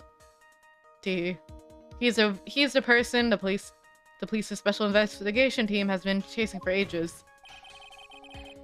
I am certain that the person the witness saw was the very assassin, Shelley the Killer. Really? Question mark. What's wrong, Mr. Powers? No, nothing. Something just clicked in my head and I just figured something out. Oh? Actually, I saw that bellboy later again on that night. Huh? It's so funny how cowardly he stands if you look at his back view like that in the witness stand. When everybody's standing, Mr. Powers, please testify. Tell us what you saw. Yes, sir, right away. Second time. This time I was in that hallway because I had to go to the bathroom, and that's when the bellboy I saw earlier came out of the room. Of course, when I say room, I mean Juan Corrida's room. Now that I think about it, that bellboy did seem kind of out of place. Yeah, so he had to be the assassin, I'm sure of it. I mean... Thank you very much. That is all we need to know for now. Huh? But I'm not done. There's still more. Let us first establish that the bellboy is truly Mr. the Killer. Then we shall see. So the bellboy came out of the victim's room. And if that bellboy was really the assassin, then I think the answer is fairly obvious. That it would be correct, Your Honor. Oh, Mr. Wright, I believe it's your turn. To entertain us and make us laugh. Ha ha ha.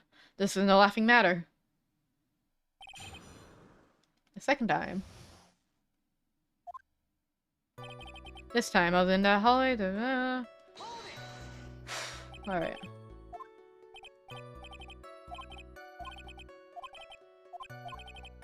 810, okay.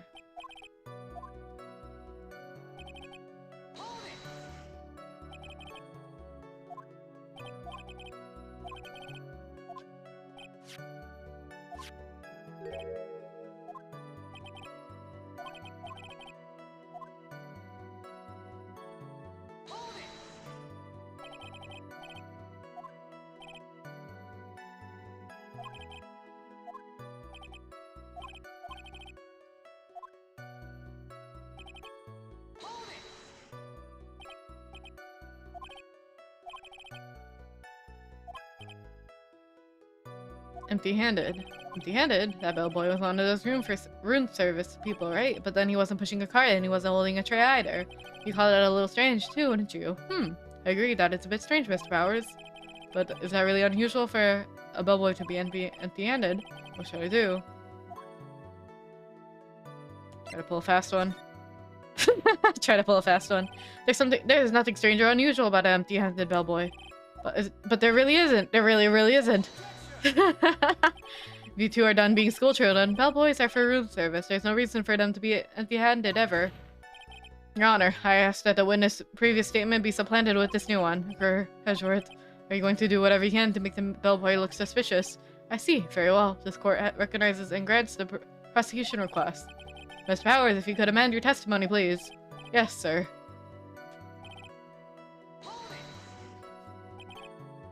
So you're saying it's suspicious for him to be empty-handed? Yeah, but really suspicious. I mean, when I first saw that bellboy, he was holding a tray in his hand, and there was a bottle of juice and wine glass on it. Juice? What kind of juice was it? I'm pretty sure it was tomato juice. If we can come up with some sort of reason as to why he would come out empty-handed, some sort of proof, then I think we can dodge a bullet on this one for now. Proof, huh?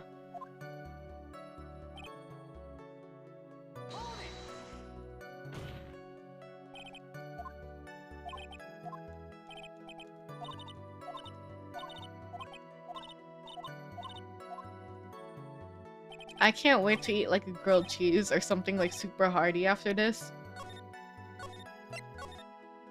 Translation censoring? I wouldn't know. I know that they make like, what is it? They make I forgot what it was, fuck. It was some sort of noodles.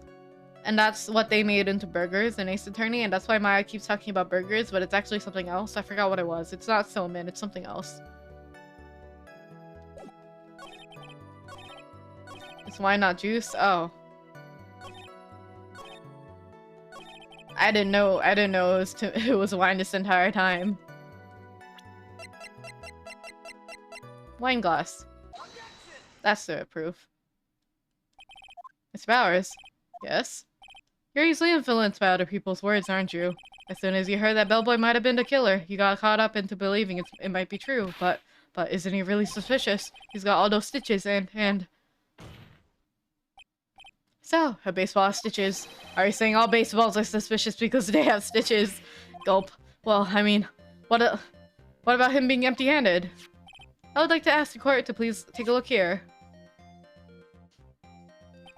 This is the crime scene. There's a wine glass sitting next to Mr. Karaita's body. The liquid inside his glass is tomato juice. And now, if you look at what is on top of the table in the lower right corner, anyone could clearly see that it's a tray with a bottle of tomato juice on it. The bellboy had just brought this to Mr. Karaita's room. He left the tray in the room, which is why he was empty-handed when he left. Ah, but that would mean that the bellboy had seen and left a body on there in the room. Ah, but can you prove that Mr. Karaita was already dead at that time? Mr. Edgeworth, yes? I blame you for leading me down this route.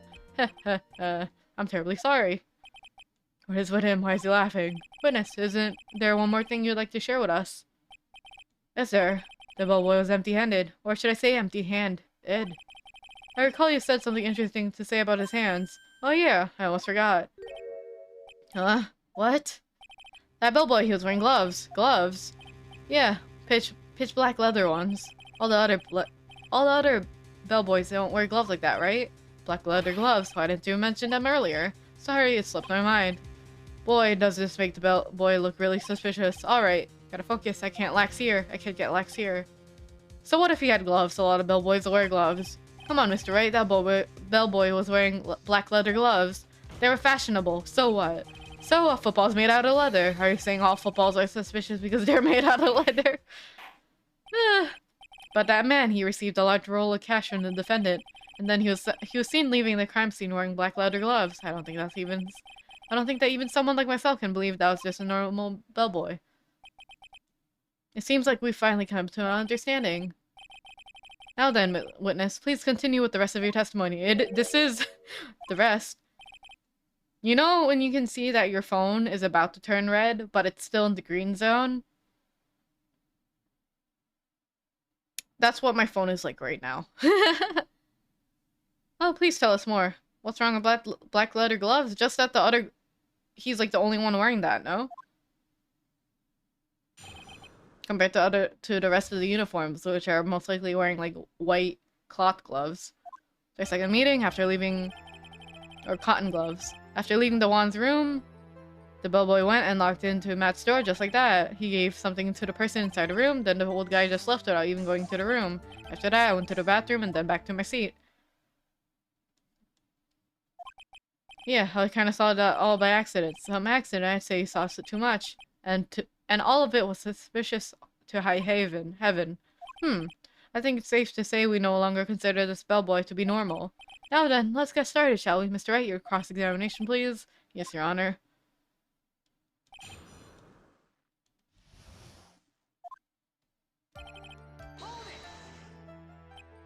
Is that what you saw while you were busy spying?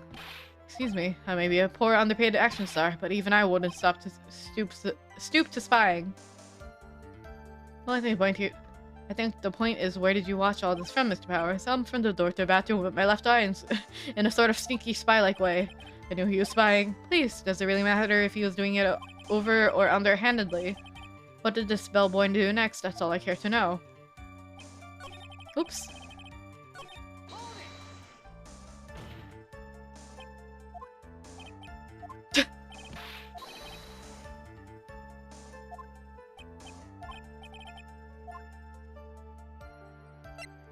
Person inside.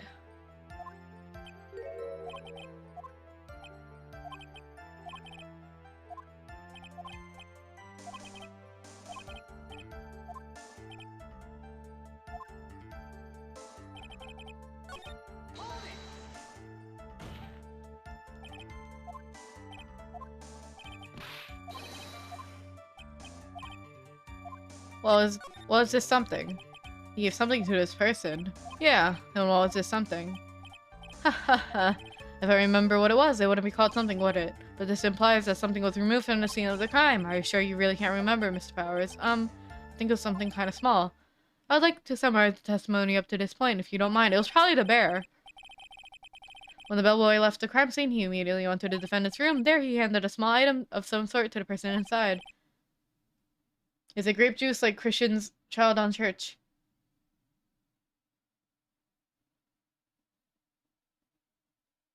Yeah. I don't... When I was younger, I went to a Catholic church once, and they had, like, those Jesus chips. And, like, the juice. And then every time you... Every time they, it was one of those, richer churches, I think? Or, like, well-endowed ones. Where, they're like, oh, let's try to guess this Bible verse right. And then if you get it right, you get a keychain. And it was this cute little stuffed animal keychain. And then I got it. And I don't know where it is now. But that's the only thing I remember from going to the Catholic church for the first time in my life. That and I ate the Jesus chips. They're really yummy. I like them. As for the person who received this item, all you can see was the person's arm. Poggers! Yes, it was just like that.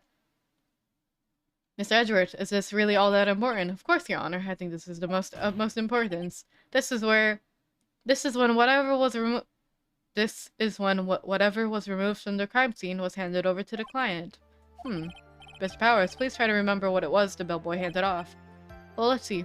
I think it was no. Sure to remember, please add it to your testimony. Yes, sir. Some sort of wooden statue. A statue? Yeah, it kind of looked like one, I guess. If I saw the actual thing, I'd probably remember, you know?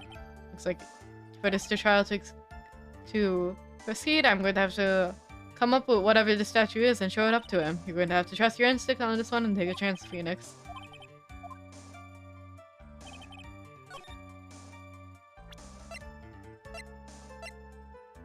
Oh, it's a wooden bear. What's this? Okay. Yep. What's the point of that pregnant pause?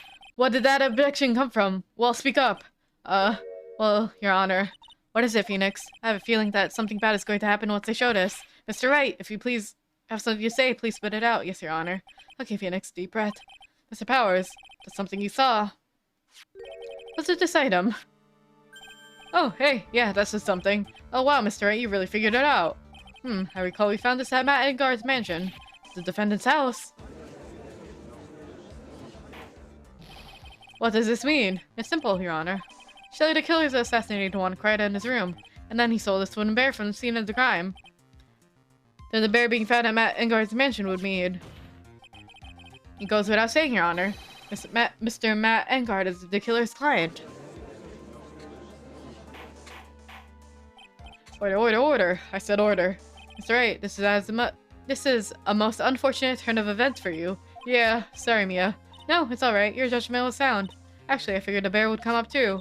If not now, it would have come up later on even if you hadn't shown it to the court, I'm sure your friend Edgeworth would have. I almost forgot that he knew about it too. I think it's clear that there's no need for us to continue this trial. I can't let this happen. I have to do something. Hi, Anna. Do you have a MILF voice for Mia? No, I'm sorry. I'm too tired to do a MILF voice. I've wanted to do a bimbo voice, but I don't think I can pull it off because I talk too fast. Your Honor, a minute, please. Yes, Mr. Wright. There are still a few points left that are not fully explored. What I tried to pillow. Oh, well, we can't have that. Alright, Mr. Wright, what would you like to explore further?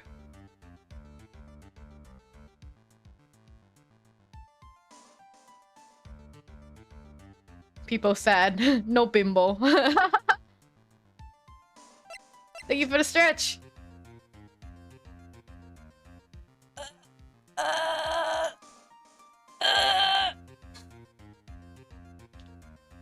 Two kinds of people that make stretching sounds. Regain bimbo energy.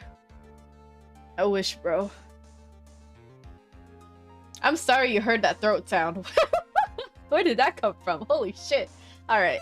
The person who received the bear. There's one thing in Mr.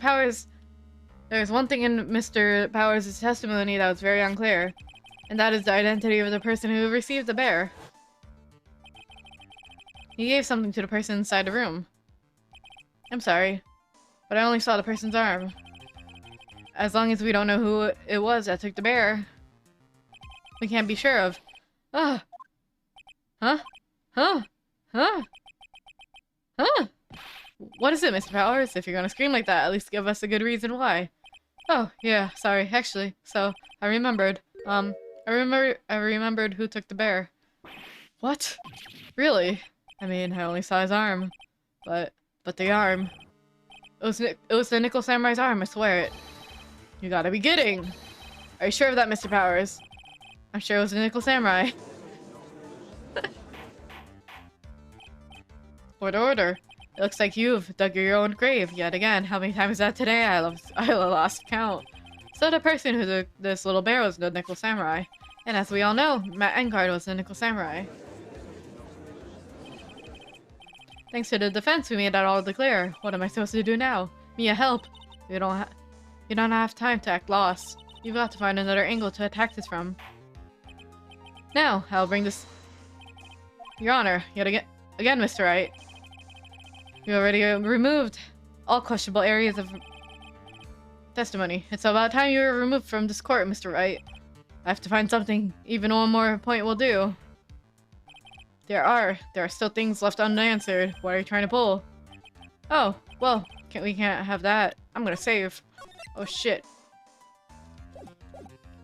Alright, Mr. Wright, what point would you like to explore Powers' testimony? The bear itself. The bear itself? I think it's fairly obvious that the bear itself was very questionable. The bear itself. This was found at Mr. Engard's mansion. However, Mr. Engard was arrested at the hotel that night, which means that since the murder occurred, he has not had a chance to go home. I think Your Honor has already figured out what I'm trying to say. It's not possible that it was Mr. Engard that took this bear to his mansion.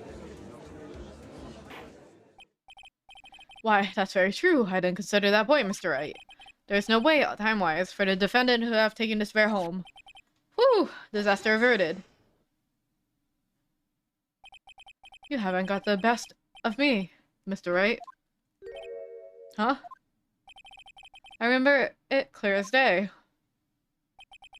I remembered what you muttered to yourself at Mr. Engard's mansion. We have this area completely surrounded. There's no way for him to escape. I can't believe it. That butler, all this time, he was the killer. The killer and Engard were working together, so to speak. And the killer was hiding at Engard Mansion as his butler. What a bold move. The bear figurine was brought back to Engard Mansion by the killer himself. When it looked like he was about to get arrested, Mr. Engard had him do so. I assume because it would have been bad had the police found it during the investigation. But why did he take the bear in the first place? Well, Mr. Wright, you've been quiet for some time now. This is too much. Isn't there anything you can come attack at all? I think we've heard enough. We now know why the bear figurine was at the defendant's mansion. As well as who it was that received the bear from the assassin in his room. Everything has been very clear. The client who hired the assassin to commit the murder was Mr. Matt Engard. I see no reason for this trial to continue, therefore I will now hand down my verdict. Thank you, Your Honor, for your understanding. You see, Mr. Wright, you could not win against the truth, could you? I knew it would turn out this way. After all, what Edward has stated was the truth. Any last objections, Mr. Wright? Well, should I? Raise an objection. Oh no, they haven't saved Maya yet, right? You bought drinks. Refreshing. Yeah, they haven't saved Maya yet. They're trying to prolong the trial as long as they could, so that they can save Maya in between. The only thing I have left is the one dirty trick. Your Honor, right now, we have these two reasons to believe why my client is the assassin's client. Reason number one, he accepted the bear figurine from the assassin. Reason number two, that the very same figure is found at Matt Engard's mansion. However, it's possible that this is all the work of certain other person. What are you saying? What I'm saying is, it's possible that a different person is the killer's real client. The real client? Yes. Tisk, tisk, is that all you have? Now then, Mr. Wright, let's hear your theory. Who do you say is the killer's real client, therefore the real murderer? I'm sorry to put you under the bus! Adrian Andrews. Yes, we already know that she tried to frame Matt Engard for the crime. By wearing a spare nickel samurai costume. Huh. Then the nickel samurai's arm was that I saw. That could have very well been Miss Andrews. But Mr. Engard, if you were to please recall yesterday's testimony. The defendant was taking a nap during the break period. That's right. Then this findings a figure at Mr. Engard's mansion. It was a very well laid trap by Miss Andrews. Mr. Edgeworth, what is your opinion on this? I can't even begin to count the flaws in the defendant's logic. Besides which, there's no evidence to support it. However, I can't fully discount this possibility either. What is with this trial? Come on, anyone can tell Miss Engard did it. I can't. Yeah, unbelievable. This is to save Maya. This is to save Maya. Even if the whole world turns against me, this one fight I can't give up on. Order, order, order. All disrupted parties will be forced to leave the courtroom. Your Honor. For the benefit of the defense, I'm willing to play along with his what-if game. His what-if game, Mr. Edgeworth. The prosecution is prepared to challenge the defense's theory. Mr. Wright, even you must have thought it strange and wondered. Why would the criminal want this little wooden bear? He's right. The killer did especially bring that bear to Engard right away. Why do you ask? Is there something special about it? Absolutely. And I'm sure that once the court knows its significance, the true killer's identity will become crystal clear. Your Honor, the prosecution calls upon a witness who will clear all doubts against Miss Andrews. And would it be? It's quite simple, Your Honor. Miss Adrian Andrews herself. I see. Well done. The court will take a short 10-minute recess. Part 2! Part 2, guys. We're in part 2. Wow, I didn't think we were gonna hit part 2 so early. The prosecution will prepare its witness in that time. Yes, Your Honor. Wow. Ha ha ha. Oh, I knew it was a good idea to hold her hostage. Don't you agree, Mr. Lawyer? I never thought in your desperation to try to pin the guilt onto Adrian. Ah, I swear this demon will pay. Mr. Nick! Pearl, where's Mia? I don't know. A really strong power suddenly called her away. Real strong power. Oh, Mr. Nick, your phone is. It's from Gumshoe. Beep. How's it going? How have you been hanging there, pal? Yeah, sort of. We barely found something to hold on to. Phew, that's good, pal. What about you? Anything else? Have you figured out where the killer and Maya are? We don't have any leads, but what? We don't have any more time. Was the bimbo voice gonna be for Mia? I'm too tired for a bimbo voice, Anna. I wish I could. I don't know, man. If we just had one, even a single clue would be really helpful. I never practiced my bimbo voice either. I'm sorry, Anna. Not today. I'm only able to come this far because I kept thinking to myself, I've got to keep the trial going until Aunt Maya's been rescued. But have I run out of this luck this time? It's all our hope for not. A tent. Huh? A tent. I could see a circus tent. Mia. It looks like Maya was unconscious until a few minutes ago. As soon as she woke up, she called for me, so it was Maya that called you away. She's locked in a dusty little room right now, but I can see a circus head outside the window about 300 feet away. Gumshoe. Is there a circus in town right now? There's only one clue, pal. The very big circus. Maya's somewhere within a 300 radius of that main tent. What? Okay, hold on a sec, pal. Draw a circle on that map. About 300-foot radius from the main tent. Hold on, hurry. And I see a mailbox under a window. Mailbox under a window just outside. Gumshoe, there's also a mailbox. Okay, what else? What else, Mia? I'm sorry, but it was really a small window. I couldn't see anything else. Feels like it was an old office building, maybe the 3rd floor or so. I heard her. An old office building. Good stuff, pal. Just hang in there. Just a little longer, pal. Just wish us luck. Good luck. I'll call you later, so don't let your battery die, okay? It's okay. I'm sorry, Anna. Mia, Maya's not hurt, right? She's in a pretty bad state, Phoenix. She's being starved. Gumshoe, please hurry. Looks like we're out of time. Are you alright, Phoenix? Only a matter of time before Maya's rescued. I can do this. I just have to make this trial a little longer. I sent you the tutorial ages ago.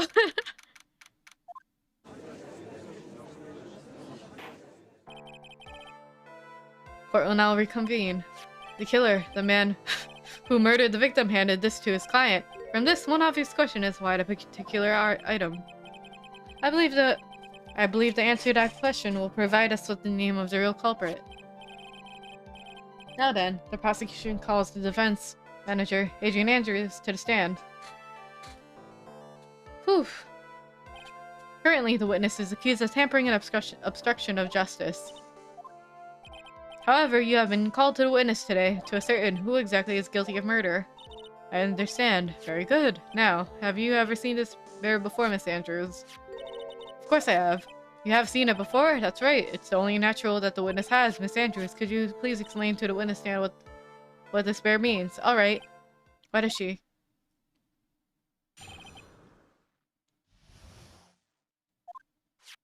Actually, this is an elaborate puzzle. If you know the correct order, it can be taken apart one piece at a time. At its center is a small cavity with just enough room to sort a small item. Because of its complexity, if you don't know the order, you can't open the bear. You really can't tell that it's a small jewelry box, but just by looking at it. So, does it have like a wedding ring? So this figurine, it's a container of sorts, is it? Yes. Looks can be deceiving, wouldn't you agree? Yes. This is superb craftsmanship. Oh yes, I nearly forgot. You may begin your cross-examination, Mr. Wright. It looks like there really was something to that bear after all. Whew.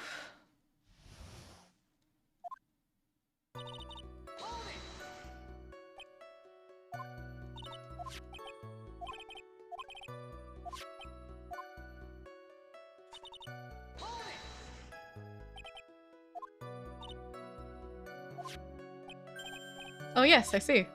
After that, the arms and legs are free to move and can be removed. Oh, most interesting. The boy and his new toy, like he's 5 all over again. Oh, don't mind me. Go ahead, carry on. I think he's lost it. So what do you find after you take the puzzle apart? And how do you know about this? I know because I was the one who bought it. Huh? It was a souvenir from when a friend and I went to Switzerland. And this is a present from you. That's right.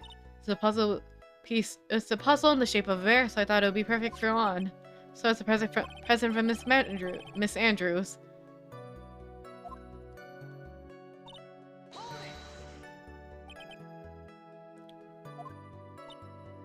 Wanted it myself. It was a souvenir from Switzerland. But this looks like it can easily be broken, especially if somebody wanted to get what's inside. Well, it's a toy, but it can never be broken. It can never be the same once it's broken. Who else knows that this bear isn't actually a small container or jewelry box? I never told anyone, as long as the wand never told anyone either. Only the 2 of us knew. The 2 of you, huh? Then of course that means Mr. Engar didn't know, right? I think this is all I'm going to get for now.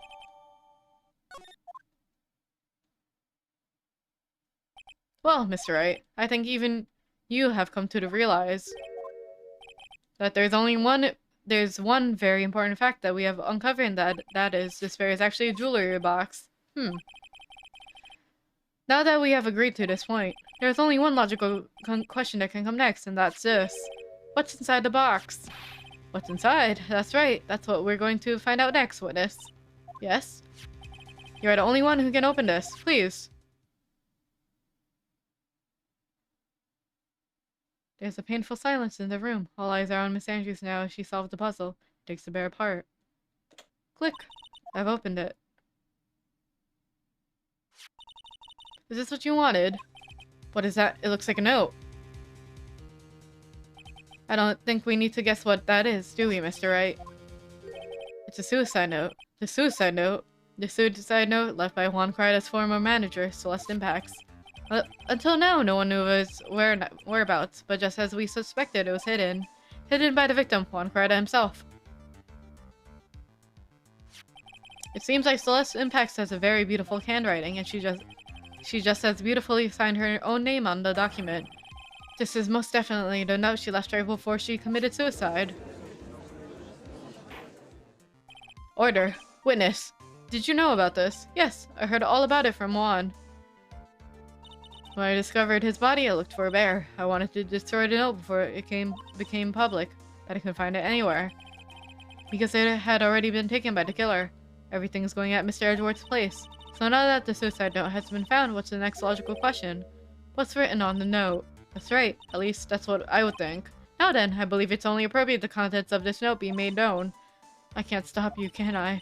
I went through so much just to get my hands on it, and I was going to burn it for her sake.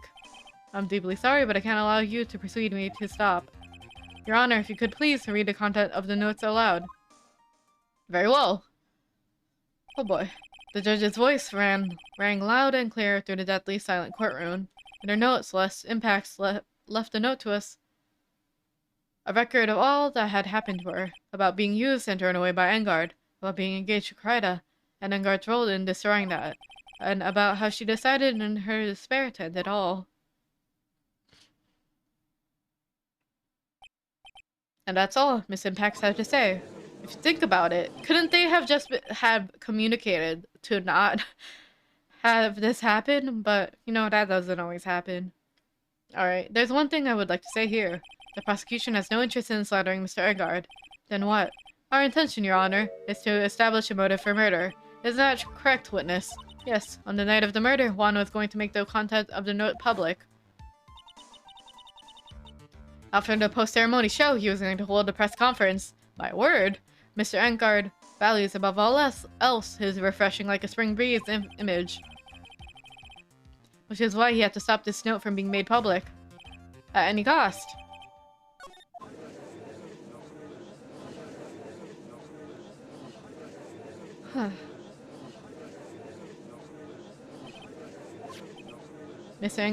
Mr. The Killer's client's goal was to obtain this suicide note, and the only person who needed this note that badly was the defendant. Let's not forget that the bear with the note inside was found at the defendant's house. It seems like we have come to the truth at last. The defendant's motive were entirely selfish. He deserves no sympathy from anyone. How am I supposed to escape this one? Why the hesitation, Phoenix? Gumshoe hasn't called yet, so you know what you must do. I know. I have to carry on and buy him some more time. Okay. There are two deadly pieces of evidence to figure in, and the note. Maybe somehow I can find a way out of the situation through to one of those. The gavel is already in the gavel's hand. Phoenix, hurry!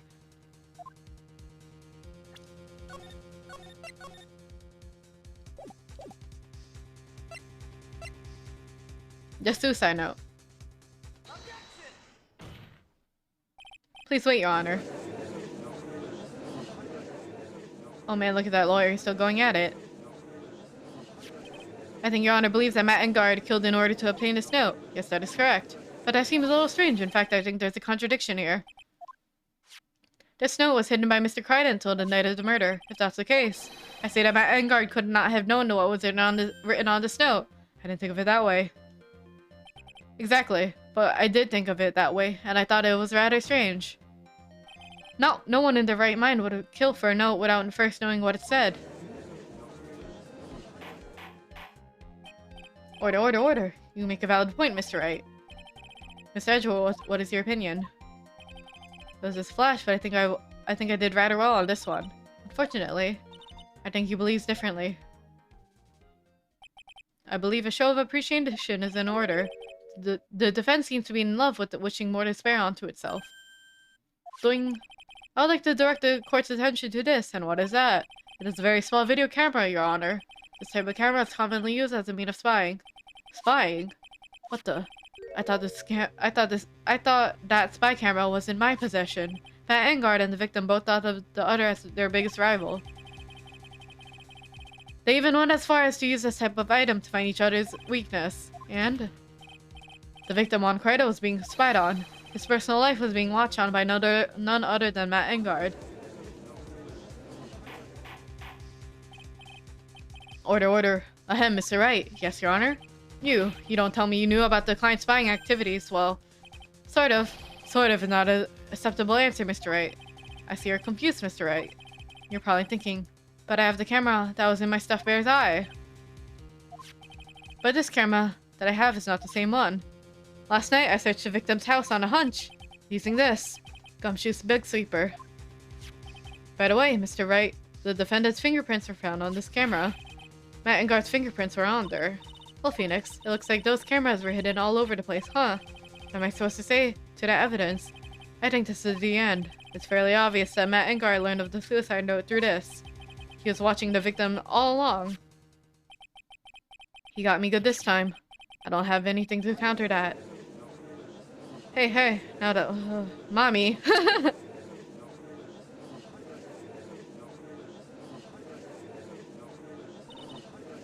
Phoenix. Yes, Chief? Have you figured out what you're going to say next yet? What I'm going to do next? Does it running away like frightened child work? I know it seems like Edgeworth is very close to putting the lid on this case, but in his eagerness to prove his point, he forgot one very important thing. Well, what is it, Mia? There's a piece of evidence that he should really investigate. Something he should investigate. Whew. Mommy? I would really hate to see the good prosecutor get scolded for not remembering to look into the item when he had a chance. Why are you speaking in riddles all of a sudden? Alright, I think this time we finally understand everything. Well, Mr. Wright, you don't have any further objections, do you? What is this piece of evidence that Mia's talking about?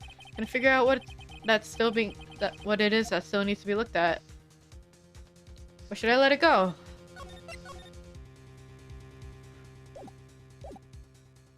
Save, and then what is it? I'm gonna look for it. I'm gonna look for it in the walkthrough.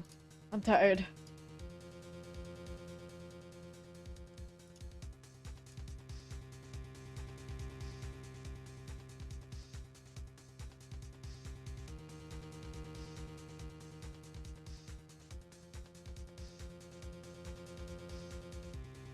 Oh, this is still part 1 of the trial. My bad. There's still another part 2. Shit. Anyways.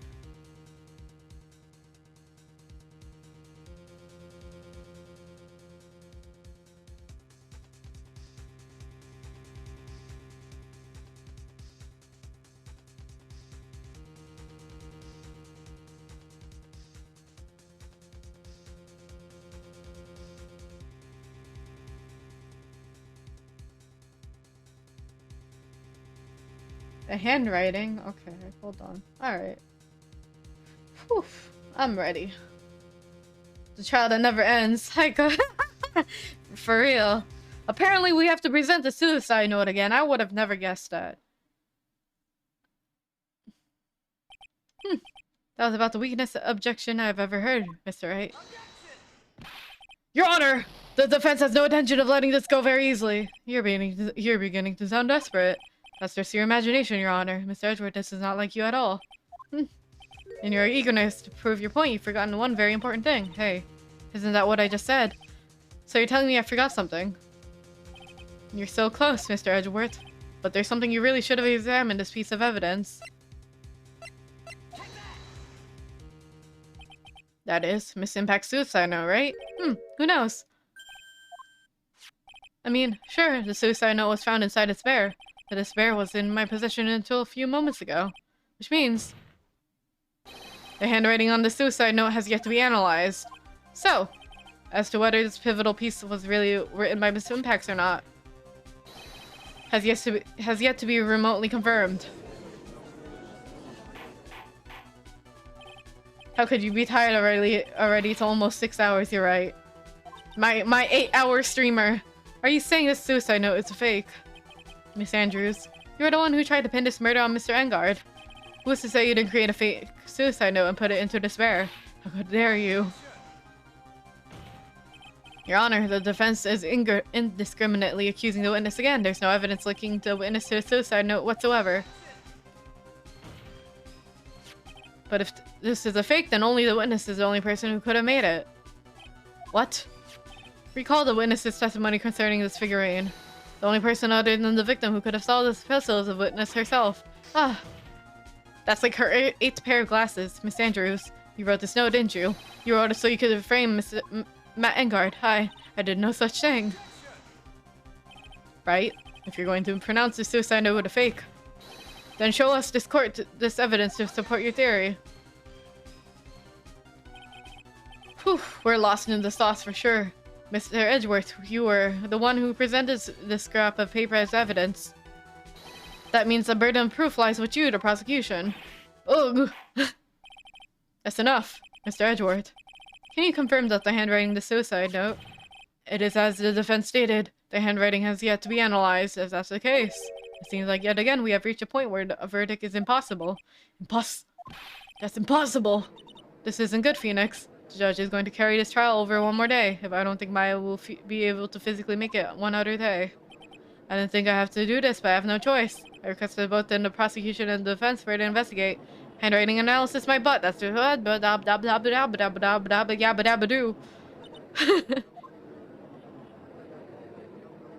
Guilty, guilty, guilty, guilty, guilty, guilty, guilty, guilty. Whew. What is that sound? It's Gumshoe. Beep. Hello, Gumshoe. Sigh. What is it with him? And what's with that sigh? Where's Maya? What happened to the killer? He got away. What? I'm sorry, pal. What am I to say? I don't know what else to say besides I'm sorry. I wish there was some way to make it up to you. I really do. Anyway, what's going on? We found this hideout, pal, but the two of them are already gone. This is terrible. I'm going to keep looking for them, pal. Don't you worry. I just need a little more time. But don't tell me we don't have any more. Guilty, guilty, guilty. They're calling for his head. Mr. Wright, I can't for this to come to a far end. Oh, what is it? Let me talk to Edgeworth. I can't do that. Mr. Wright, would you please get a hold of yourself? Yes, Your Honor. I am about to end today's proceeding. You may take your phone calls after. Hold on, Your Honor. Edgeworth, catch. Mr. Edgeworth, please, you've got to buy us some more time. Court is in session. Beep. I'm sorry, Your Honor. Mr. Wright, this is a court of law. I'm sorry, Your Honor, but I'm reluctant to do this. However, it appears I have no choice but to suspend the proceedings until tomorrow. This time I really can't do anything. Court is now adjourned for today.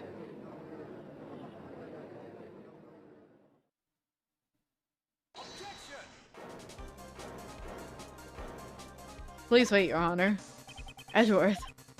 What is it, Mr. Edgeworth? I humbly request another 30 minutes of Your Honor's time. For what purpose? We can perform the necessary test. Necessary tests on this piece of evidence in that time. But can you really obtain your results in 30 minutes? I believe we can, Your Honor. Wouldn't it be better if we adjourn for today and reconvene tomorrow? 30 minutes here, please, Your Honor. Please, Your Honor. Very well.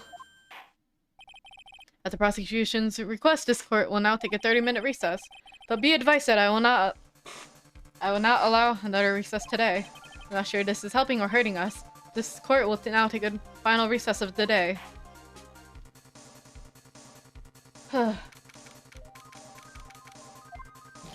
Right. Well, what's going on with my situation? The killer looks like he got away again. 30 minutes? We can't find her in that time. Ugh. Unless... is that Mr. Edgeworth?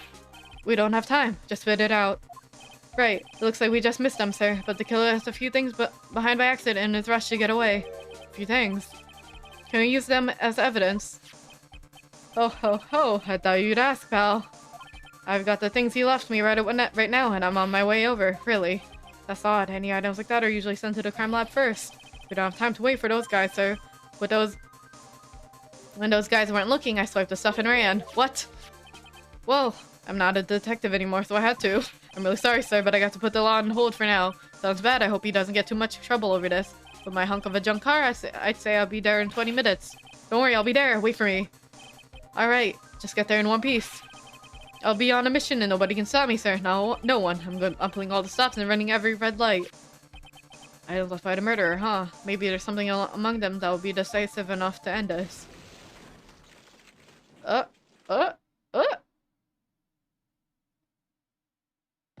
Hey, what's wrong? Detective Gumshoe, answer me. No one can stop.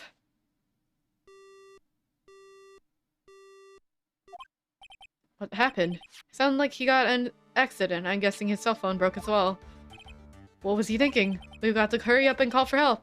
We have no idea where he is. His cell phone is broken and he wasn't driving a patrol car, so no radio either.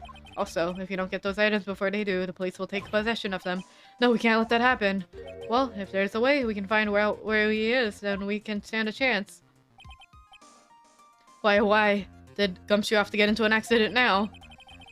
Oh my god, he's fucking dead. There's a way. That's right, there's a way. Huh? How? I'm sure we can find out where Gumshoe is through this.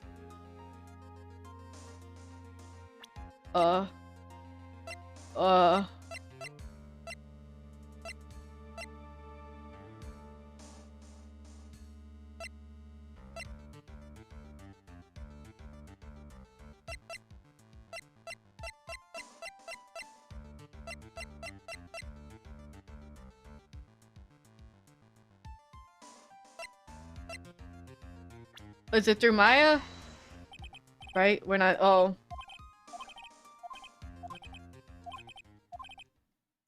I don't have any right to judge anyone again. I know my client is guilty. What I'm doing right now, I'm putting out the guilt onto someone that's really innocent and using evidence to do so. It might be my turn to say defense attorney Phoenix chooses that.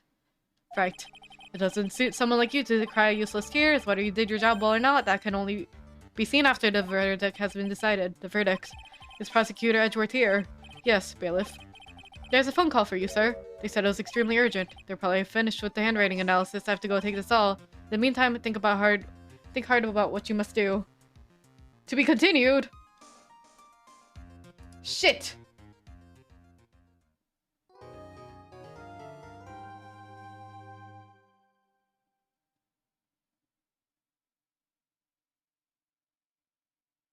Did I fuck up? Did I fuck up? Did I fuck up? Apparently there was a way, but I didn't choose it. Oh shit. Whoops. I thought it would be Maya because she could do the little do thingy, but apparently it's Francisca. Well, time to make another save just in case. Part 2 for real. But we're continuing, which is strange. Court now reconvene. I assume both sides are ready. Yes, Your Honor. Yes, Your Honor. He's so nervous. He's so nervous. I can understand the defense acting like this. However, why do you also seem distraught, Mr. Edgeworth? That is, it's nothing, Your Honor. What's wrong with Edgeworth? It looks like something unexpected just happened to him. Well done, Mr. Edgeworth. If you could please tell the court the results of the handwriting analysis on impacts the suicide note. I told you it was Whip Mom. My bad. I didn't think of it that way. We have discovered the suicide note is a forgery. What? What do you mean, Mr. Edgeworth? This suicide note was not written by Miss Impax herself. It's a fake. Really? Order. Mr. Edgeworth, would you care to explain what's going on? If this was not written by Miss Impax, then who wrote it? We need more time to do a more detailed analysis, however. Mr. Kryda? Well. Looks like Miss Impax never left the suicide after all. She never wrote anything about Miss Engard. However, Your Honor, even though the suicide note is indeed a fake, Mr. Engard could not have known that.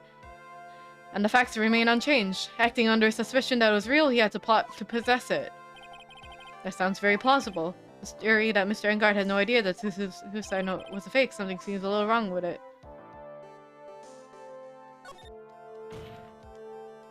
The defense believes the theory the prosecution has stated contradicts the testimony. If anything the prosecution has proven up to this point is true, then it's impossible for Mr. Engard to not know it was a fake. What is it? I give up. I give up. What is it?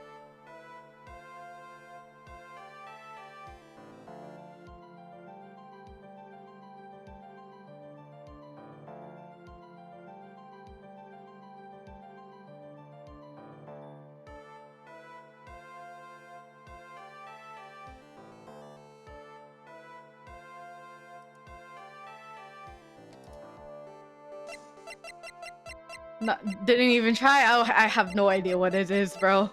Apparently it's this. Apparently it's that. What is this little item called again? A video camera, Your Honor? A very small one, but... Oh, that's right, a camera. Oh, you kids and your fancy toys out again. Yeah, sometimes you gotta accept that your brain power is very low today. Mr. Edgeworth, earlier you claimed that that Angar knew of the existence of this note because he was spying on the victim, is that right? If that were true, then it means that Mr. Angar would have known that the victim had forged a note. Heck! So then, the defendant knew that the suicide note was a fake. Oh, hee-ho. Smooth sailing. And if that's true, then suddenly the situation has changed into a very dramatic way. Exactly, Your Honor. The prosecution's theory as to what Mr. Engar's motive for murder was, it has suddenly disappeared into thin air. But, Your Honor, it's not as if Mr. Engard had monitored Karaida 24 hours a day. Perhaps the victim wrote the note in a place Mr. Engard didn't know of. Well, right back at you, Mr. Edgeworth. Why don't you show us some proof that the victim made the forgery at an unknown place? Ugh. Order, Mr. Edgeworth. It looks like this time it was you who dug his own grave. Ugh. As I figured. Huh? As I figured. It came down to this after all. Mr. Edgeworth, you're not making any sense. When I heard the results of the handwriting analysis, I thought this might happen. The question is, what's next? What's next? If the prosecution can't prove Mr. Engard's motive through the evidence, then we must prove it from another angle. I will agree with you there. Your Honor, the prosecution would like to call witness to the stand this time. Oh, well, that's fine. However, this witness is a little unusual. Edgeworth stuttering. This is not like him at all. Unusual. Well, what sort of witness is this person, Mr. Edgeworth? This witness is one who is perfectly fit to answer once and for all the question of who was it that hired Shelley the killer to commit murder? That's impossible, Hunda. No such person exists who can answer that question with such certainty. Yes, Mr. Edgeworth, who is that person? It's, yes, go on, who is it? The man himself! Mr. Shelley the killer. Oh, Mr. the killer! For sure! Wait, Shelley the killer? You mean the killer? I mean the assassin. Yes, Your Honor. He's coming here, to the witness stand. Well, yes, in a matter of speaking. I recognize that this is a very unusual circumstance, so I ask for your permission. Well, Mr. Wright. Yes, sir? Is that alright with you? Do I have a choice here? I can't really do much else to drag this trial out. The defense has no objections, Your Honor. I wonder if it really is alright to do this. Very well then, the prosecution calls its witness to the stand. Edgeworth, is there no other way left for us? Now then, witness. Your name and your, occupation, please. I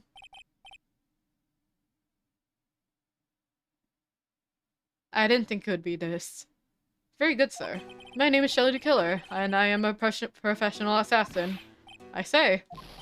What is going on here? Your Honor, how can you remain so calm, and what is the meaning of this two-way radio? Actually, Your Honor, it was delivered to me just now and it came with a condition. As long as we do not trace its source, Mr. the Killer will testify to the court. Oh, my tired hiccups are kicking in. That's crazy. So this must be what the urgent phone call he got earlier was about. Oh no, this will not do. I cannot allow this in my court. First of all, we cannot even be sure this is really the killer himself. Witness, please present some sort of proof that you are in fact Shelley the Killer. I understand. Please wait a second. I'm so hungry. Maya! Maya! A voice. Mr. Wright, can you confirm anything from this? The defense has no objections to this person. We are satisfied that this man is indeed Shelley the Killer. Looks like we have run into yet another turn of unexpected events. Well, it doesn't seem like we have too many choices under these circumstances, so... Now then, witness. There is one thing I'd like to confirm before we speak of anything else. And what would that be? At the request of the client, you killed Mr. Juan Karaida, is this correct? It is as you say. I did indeed kill Mr. Karaida. Gulp. Now that we have answered that, let's move on to the name of your client. Very well.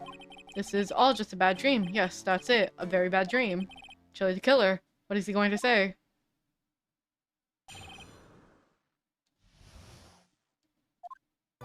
There's something I must state. To an assassin, nothing is as more important as the trust between a client and itself. That is the reason I am here today on the witness stand. It is my wish that you grasp this concept before I give the name of my client. Mr. the Killer seems to be a very clever man. It's almost like he seems to be mocking us. Whew! While he may appear to be our enemy, Your Honor, Mr. The Killer is only stating the truth. He is no hypocrite. He has always stood by his one belief. And you mean about this trust between his clients and himself thing? It seems to be a level of trust beyond what people like me can comprehend. Well, Mr. Wright, are you ready to cross-examine a witness? Yes, Your Honor. There's no way to know what's coming next, so stay cool. Alright, I'm not reading this. We're gonna read it with our eyes and not my voice.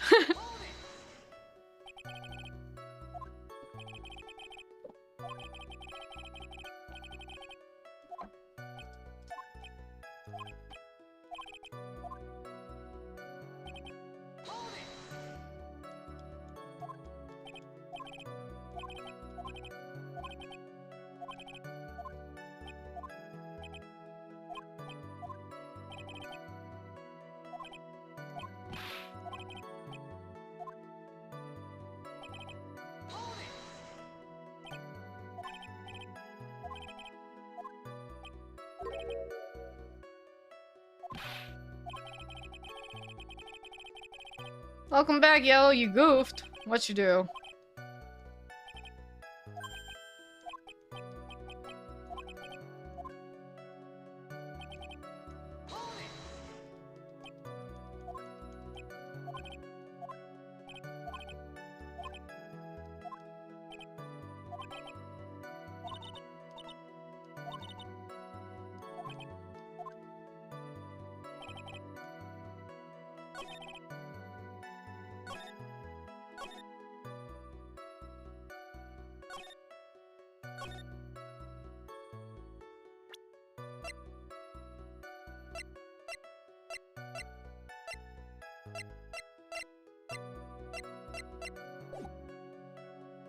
I have no idea what I have to do. I'm gonna look at the guide. My mind's blank right now, completely.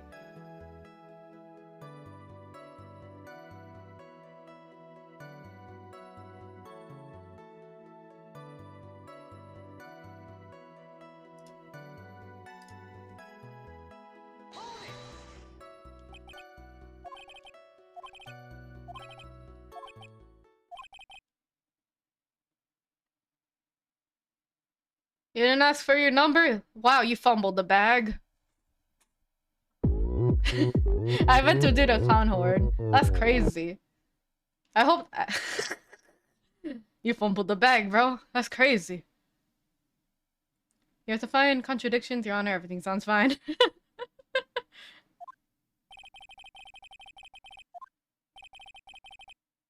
That's why you can feel you can betray this coach. The fumble of the century.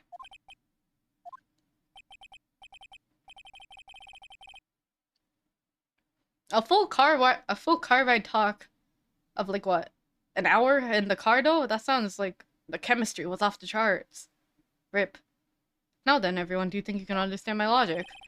This case just keeps getting better and better. If you can't, then I'm afraid we can't proceed. Everyone understands your point, I think, really. In that case, I believe I am prepared to disclose the information you seek. You have made it crystal clear that you value trust all over all else. I believe we are ready. Excellent. Excellent.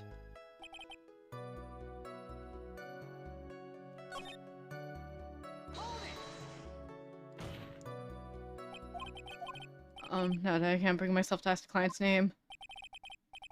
Mr. Butterfingers! Slippery McGee out here. Witness. What is the name of the client who requested the murder of Mr. Juan Corrida? That person's name is... Adrian Andrews. What? What? What? What? Witness. That's not what you told me it was earlier. Pray tell, what are you talking about, Mr. Prosecutor? I should know my own client, and it's Adrian Andrews.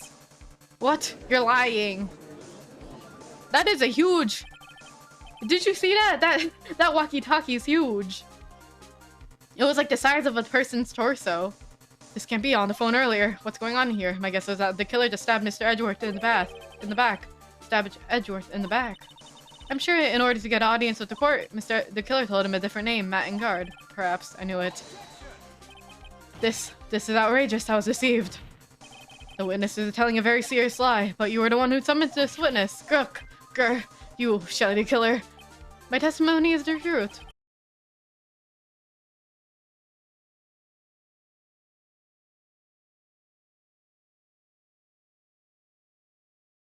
I was babysat, and the babysitter's house had walkie-talkies, but it would only have the static sound, and they were pretty small, weren't they? They were like the size of. You could put. It's like the size of a. What do you call those? I guess a mobile phone, not like a cell phone, but like the phones you could plug in, but also take out. It was like the size of those. All I wish to do is help procure his acquittal. Wow. All of a sudden it feels like we can actually win this. Yeah. I can't wait to eat noodles after this. It's so crazy.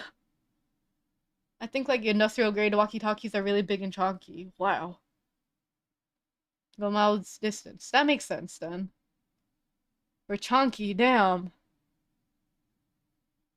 They sized up. The prosecution has failed to provide a motive and instead provided the suicide note, which was forgery created by the victim. Furthermore, there's a possibility that the defendant himself knew it was a fake. But most definitive of all, we have heard from the assassin himself the name of his client. Mr. the killer's client who has requested the murder was not the defendant at all. No. With all this evidence, it is obvious to me that this means that Mr. Matt Engard is innocent. I am 5 feet and my feet are tiny, and this is a bad size comparison. Source my feet. It's true. I'm also 5'2". I am also short.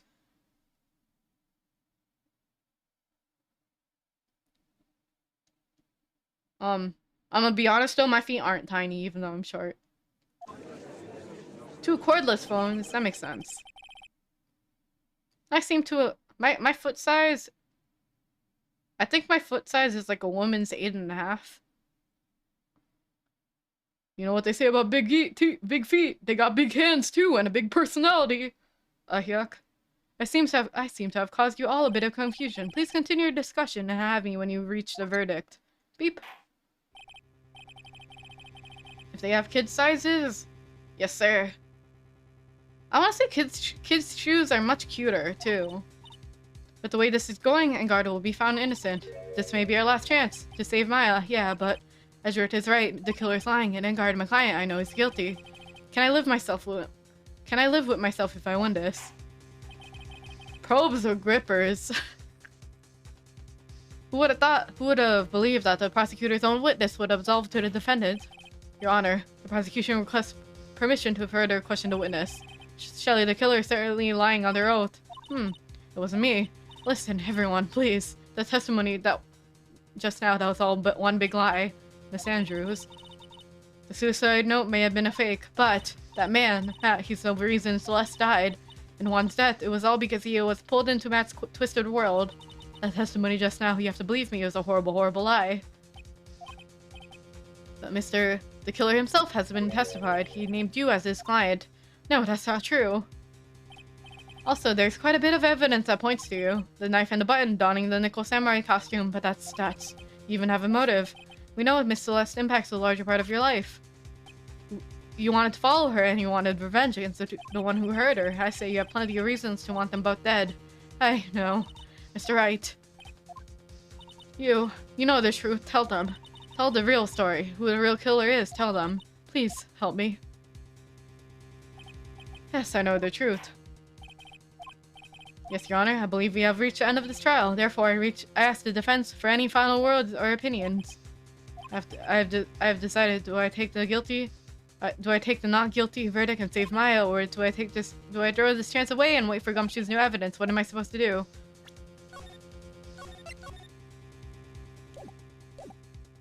Request the trial continue. Phoenix, I can't do it, Maya. I can't accept the not guilty. You're a lawyer. I know, but Matt Engard is a killer, a murderer. I can't let him get away with this. I can't let someone else take the fall. If I let Mr. Andrews be convicted, then I'm no better than Engard. And even though I don't want to admit it, I have to face the fact that it is because of Edward now that I know the real truth. He could have gotten Engard convicted so many times over, but he never took a single one of those chances. If I take this verdict right now, I'd be betraying his trust. His trust? Is it really the bad ending because I didn't get Matt Whitmob? Do I trust him? No way. Yes, you do. Alright, Mr. Wright, your opinion. The defense requests that we are allowed further to question Mr. the Killer. Am I hearing correctly, Mr. Wright? But, that witness cleared your client through his testimony. Your job here is done. I'm not done yet to see through the witnesses' lies and find the truth. That is my job, Your Honor. Whew. There's still more evidence to look at, and I'm sure those pieces will arrive here in this very courtroom. A miracle will occur. Very well. The trial will continue. Mr. Edgeworth, please reestablish a connection with the killer. Right away, Your Honor. Before we talk, I would like to talk with you a little more. About? All you need from me was the name of my client. What else would you need me for? Well, actually, we'd like to hear everything else you know about this case. That is how things are usually done. What are you talking about, usually done? You saved before that choice, right? Yeah, I saved before. No, nope, I don't think I did. I'm willing to backtrack. It'll take, what, 10 minutes? One thing I simply cannot offer, crime. My client did it to frame another for the crime while pretending Adrian Andrews already knew from the very beginning that Juan Guarda is dead. We'll see. That act is referring to what I said. My client has broken the rules. This is the most unexpected turn of events for the 5th time now. However, this time, everything has finally been revealed. Well, just a second, Your Honor. Mr. Edgeworth, we still have to start cross-examination to do. But you don't need to question the testimony like this, do you, Mr. Wright? Your Honor, the defense will question the witness, as if I have a choice here. Huh? Why? If you scrutinize the testimony, then I'll have to expose the lies that so the killer did. I don't understand what's going on anymore. That makes the two of us.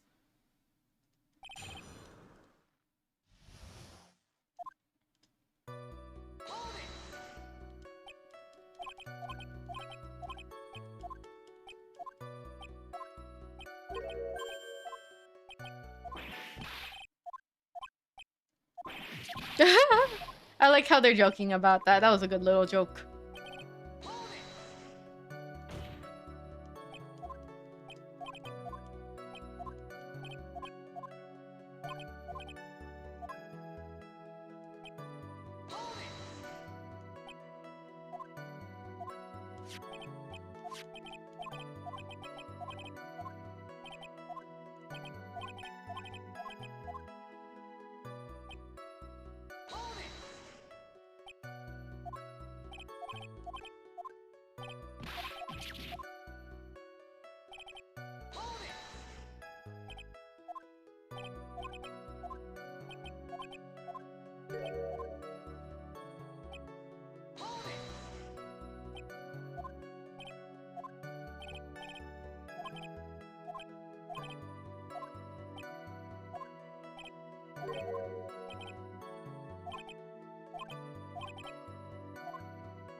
Do you have a guess for this part? Not a damn thing. I do not have a single clue. Would you like a new life, Mr. Attorney? Excuse me? Oh no, I'm fine. Are you really now? That's true. You can realize this is really bad for a client, right? I'm so confused, but the one thing I know is that I can't let this trial end yet. Oof. What is it? What is it?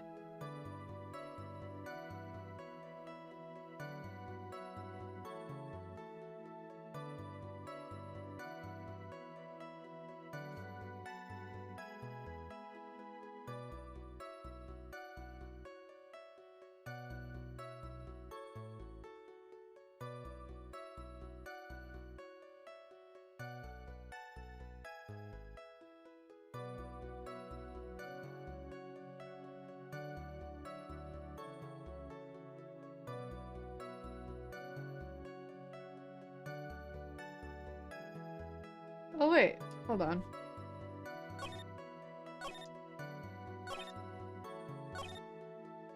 Apparently it's the orange glass. Thanks so much for taking the time to testify, Mr. the Killer. What is the meaning of that attitude? When Adrian Andrews entered the victim's room, your client had no idea that Juan Carrera has been murdered. But how? How do you know that? From this wine glass, Your Honor. The glass. Mr. the Killer's supposed client thought Mr. Carrera had only fainted, which is why this glass of tomato juice was poured for the victim. Huh. But isn't that just a part of Adrian Andrews' calculated plan? That is not possible, Your Honor. This glass bears the fingerprints of that person. Had this been planned, they would have never left behind their fingerprints. I see your point, Mr. Edgeworth. What is your opinion? Strangely enough, I had the same exact thought just now. Witness, how do you explain this strange phenomenon? Isn't it a waste of time to ask about such a minor detail? It's not very important anyway, correct? I'm afraid you are mistaken. If Adrian Andrews really is your client as he claimed, then your client should have knowledge of Mr. Carrera's death. If not, then that could only mean that Adrian Andrews is never your client at all. How strange. Yes? Why is it that the attorney has yet to raise an objection at this absurd situation? Phoenix, if the killer figures out what we're up to, we're in real trouble. Yeah, I know. Mr. Edgeworth, I'm surprised. You know you can't say things like that without any evidence. Ah, sorry. Oh, that was awfully weak objection for the two of you. Anyway, I'm positive there's a contradiction in that testimony. The prosecution requests to further testimony concerning when the request was taken. Very well. Right now I have to buy us more time. Will we wait for the items the killer to get back here? I just know that the very outcome of this trial is left with those items. Request taking. This request to me came a week ago. It was a request for my services on the night of the award ceremony. We met at a certain bar to discuss and finalize a few matters. That is what occurred. I trust my memory, and I believe I have no mistakes. That is correct. Meeting to one's client is the first step to building my trust, in my opinion. I see. Miss Wright, your cross-examination, please. Yes, sir. All right. Oof. Oof. Oof.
Are you actually reading? Yeah. He said, he referred to he referred to Adrian as he/him pronouns, when Adrian is a woman, right? And that's the contradiction, I think. But I don't know how to. Do I just present Adrian then? Is that it?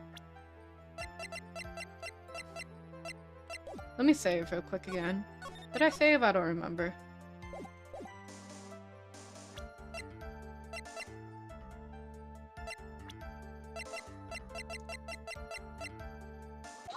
Is it? Oh, apparently so. Alright. I would like to go over this one more time. You met Adrian Andrews at the bar and took the request at that time. Yes, that is correct. Cool Pepega. Fast as fuck! And that's when you thought he was trustworthy. How many times must I repeat myself? Yes, that is correct. I'm sorry, but that is an impossible tale. What? Shelly the killer? You have never met the real Adrian Andrews.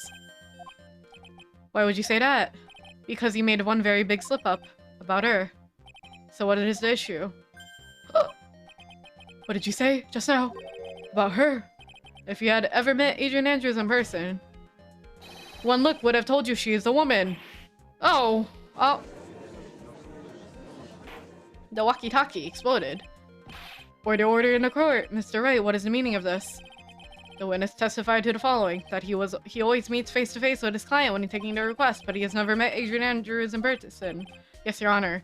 That is exactly the point. That means Mr. DeClare's client could not have been Adrian Andrews. Ugh. Was that oil?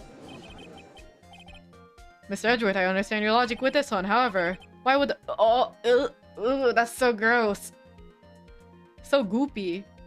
Why would the assassin make such a basic mistake? I believe it has to do with her name, Your Honor. Her name. Yes, Adrian Andrews is without a doubt a very androgynous name. I see. Unluckily for Mr. the Killer, the entire time he was on the stand, no one stated Adrian Andrews' gender. I don't like that, right? It's so goopy. Ew. And so, it looks like Tar. He simply picked with the wrong gender to go with. Wow. What is going on? He lied. Your Honor. Shirley the Killer. This court demands an explanation. I think somehow I must have mixed up this client with another. What did I miss? Welcome back. So we were talking to the walkie-talkie, right? And the walkie-talkie was like, I trust all my clients. I did talk with him when he, said that Adrian Andrews was his client instead of Matt Engard because he was lying. So we caught on, so we caught on the wrong pronoun, and we said, you never met Adrian Andrews and you don't know what she looks like because she's actually a woman and you're referring to her as a man. So you're lying. And then the radio, when caught in that lie, started sweating profusely, but it was like sweating oil and it looks super gross. So does that mean you remember something different now? See, look how, ugh. Yes, of course. Please, if you allow me to testify once more. Ugh, I know he's just going to spit out more lies.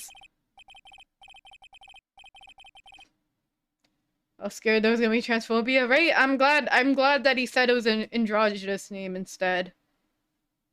I'm glad. Woo!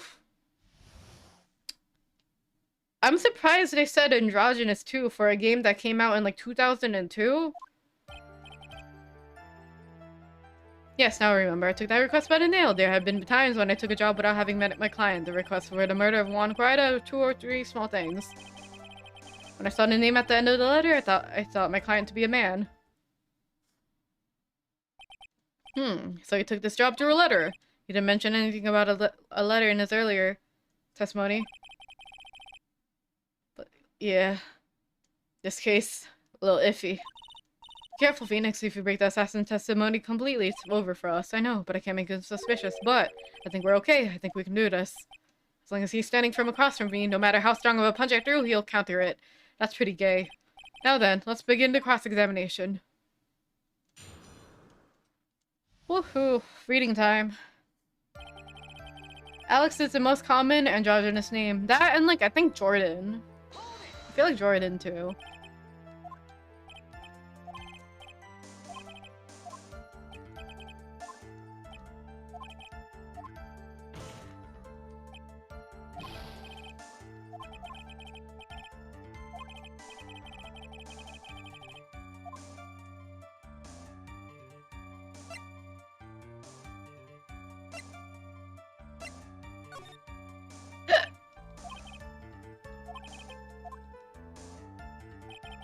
Casey also feels common. Yeah, or like Kelly.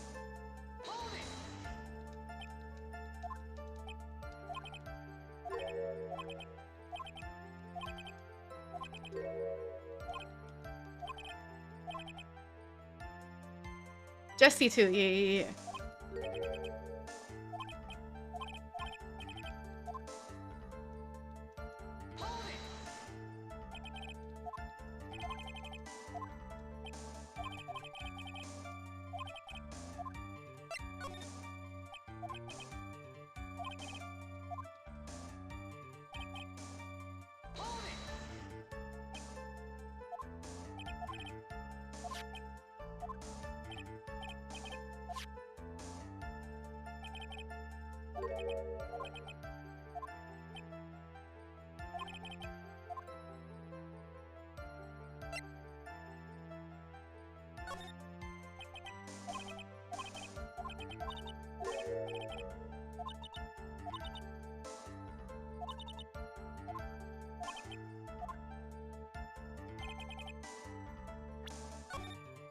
I feel like the last one would be the safest bet, right? Because he actually met with Adrian, but like she has a mask on.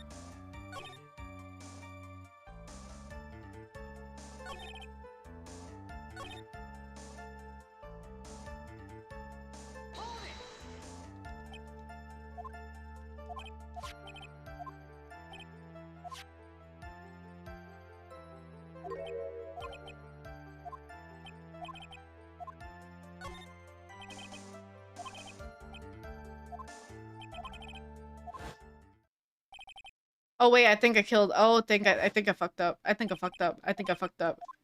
I think I fucked up.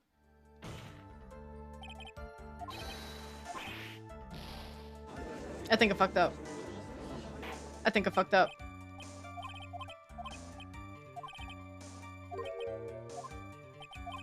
The man who gave me that tip was not my client. Oh, that's probably just a very generous person. I'm sorry, but sadly we're not nearly so generous here. If I could receive larger rolls of cash by simply bringing people things on trays, then why on earth would I be standing around here prosecuting? Oh, deja vu, isn't his salary more than enough for one man? And what is your evidence on that large roll of cash was not, in fact, a tip? Come, Mr. Wedgeworth, show me the money. What? Oh, did I pick the right one? Okay. Mr. Attorney. Yes? You know, I think your line of questioning has been a little strange. In fact, I would say you don't seem to believe Miss Andrews is my client. Oh, no, it's not like that at all. I just think lies aren't a good thing, you know. Oh, I know, and I agree. Lies are not good at all. Urk. I think you're on the same page now, aren't we, Mr. Attorney? Remember, if I feel threatened in any way, I'm free to contact at any time. I'm sorry, please forgive my foolishness. If only you were apologetic all the time. Anyway, I do not see a huge contradiction here, so you may now continue with the witness. We pretty much reached the end of our rope here, huh? Seems like we're still okay to me. Ah, fuck.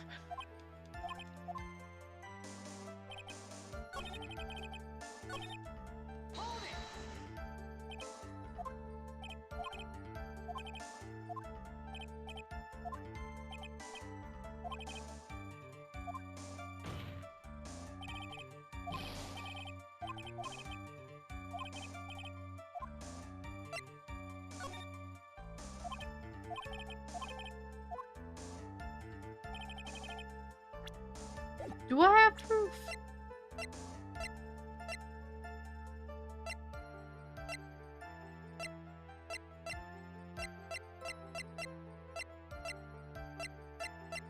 I'm calling it quits. Let's look at the walkthrough. Oh god.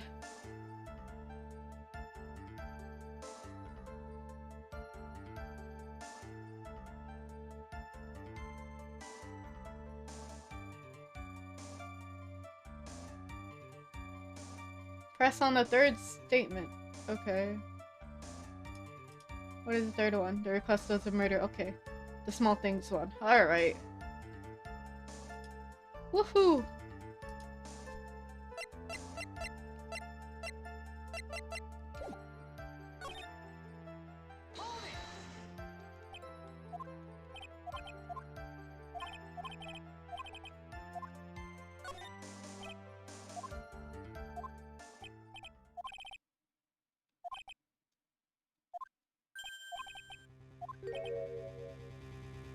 Could it be that you're planning to betray your own client?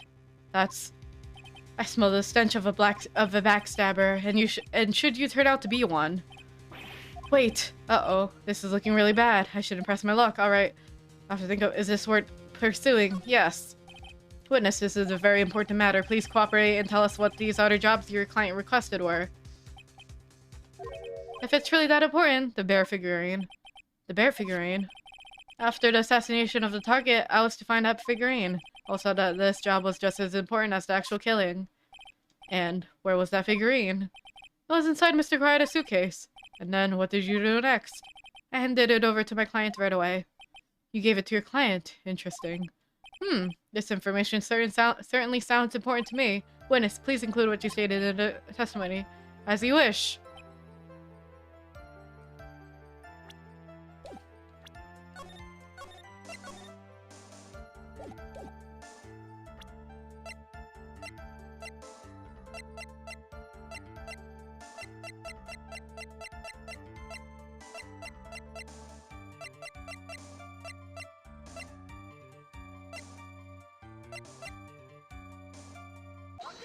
Is it the suicide note?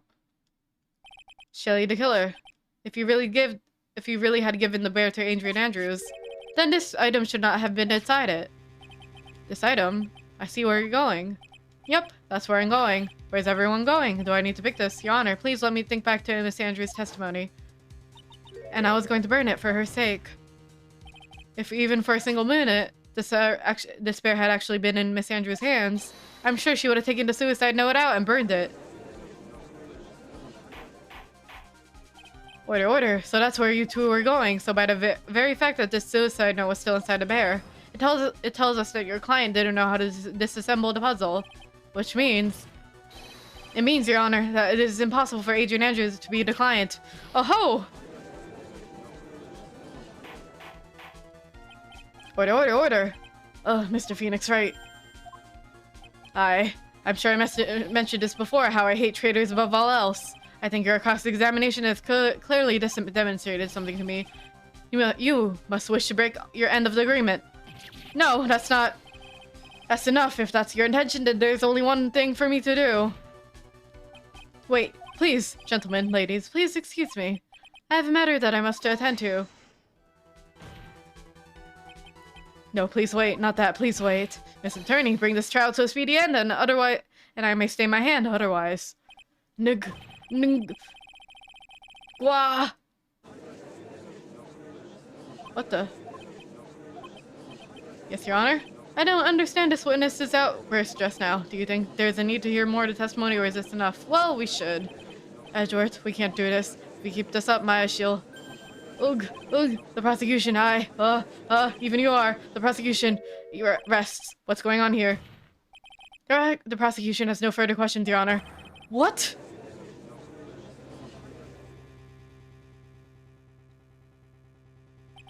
Well, I never thought I'd see today. This is a most unusual situation. If the prosecution rests with no further questions, then the prosecution has failed to uphold its stance. If that's the case, then although I'm reluctant, I must say that Mr. Killer's thing is accurate. That must be Shelley's. Adrian Andrews! Ugh. Mr. Wright! Yes, Your Honor. If I end the trial right now, then your client, Engard, would be declared innocent, and Miss Andrews would be charged with murder. Is it because I didn't do the walkie-talkie? Oh god. Oh god.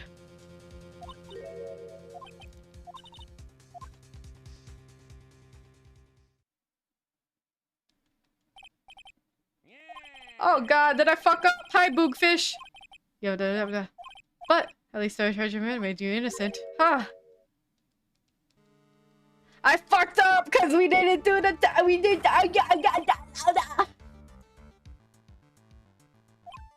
Mr. Engard, what an atrocious lawyer.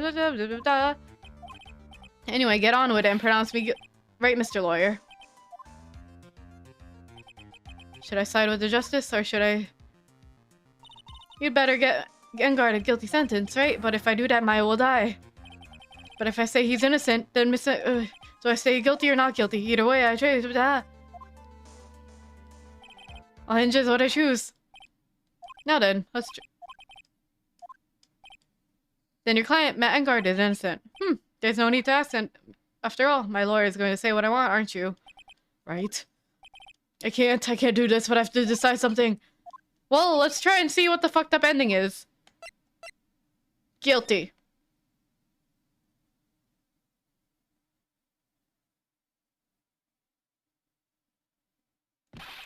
We're waiting for your answer, Mr. Wright. Engard, your client deserves an answer. Maya, I'm sorry. Matt Engard is... Ah! Oh!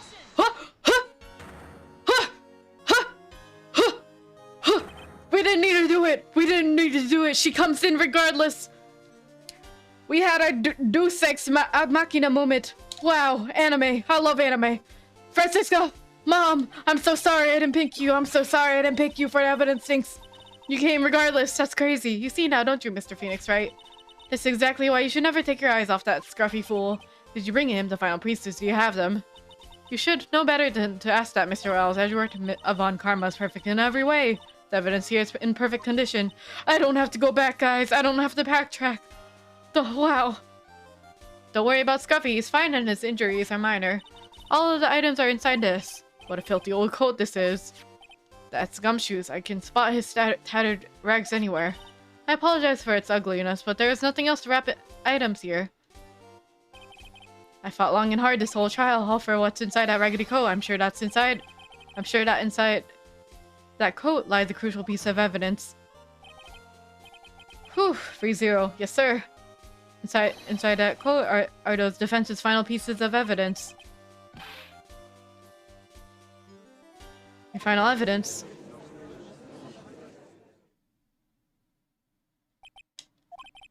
This trial's already over.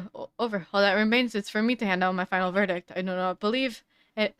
I do not believe that any evidence presented now will change the outcome of this trial. What? Your Honor, it would be our duty to examine every piece of evidence down to the very last. I request that Miss Von Karma be allowed to present these pieces of evidence. I suppose you're right, Mr. Edgeworth. I grant permission to do so. However, this one obvious rule applies here. If these items do not bring up any news points, then they will be not accepted by this court. Now, Miss Von Karma, if you please,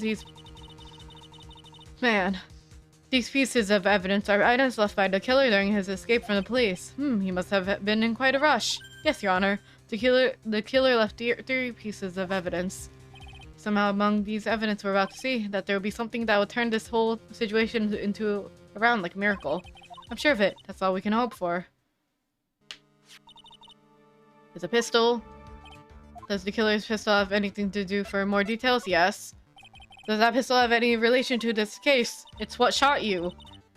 We have yet to perform a ballistics test, but I can't say anything for certain. However, I believe it has something to do with this case, at least with me.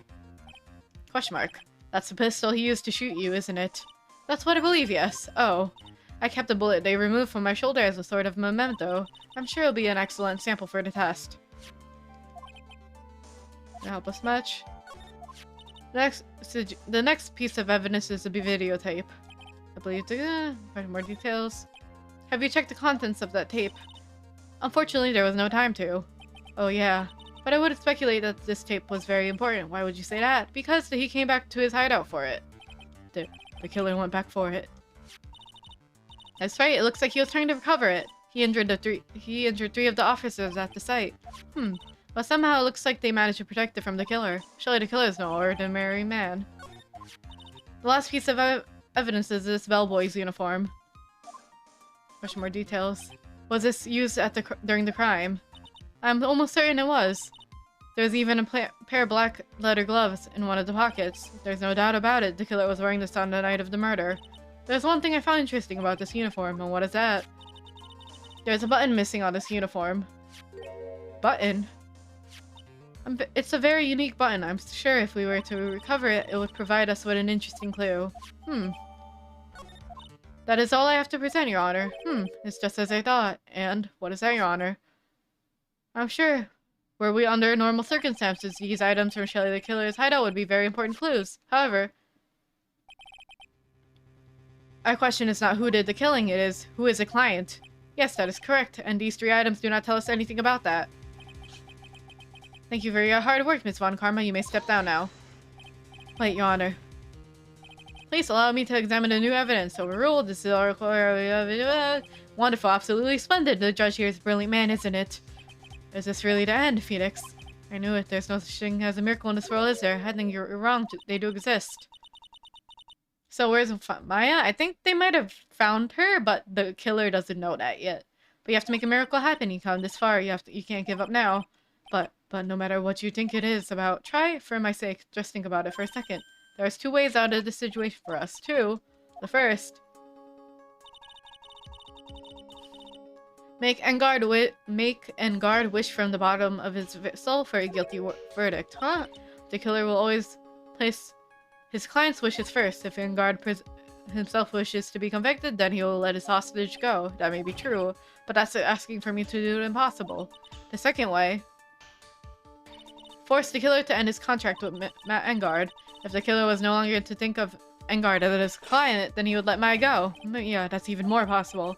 He's a man who values his duty towards his clients above all else.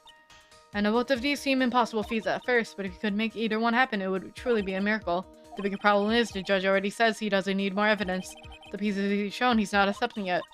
Think of things through the other side. Isn't that what always worked from us? The other side? What does that mean? You mean to turn things around? Phoenix, the judge says he doesn't need evidence. If that's the case, who does need it?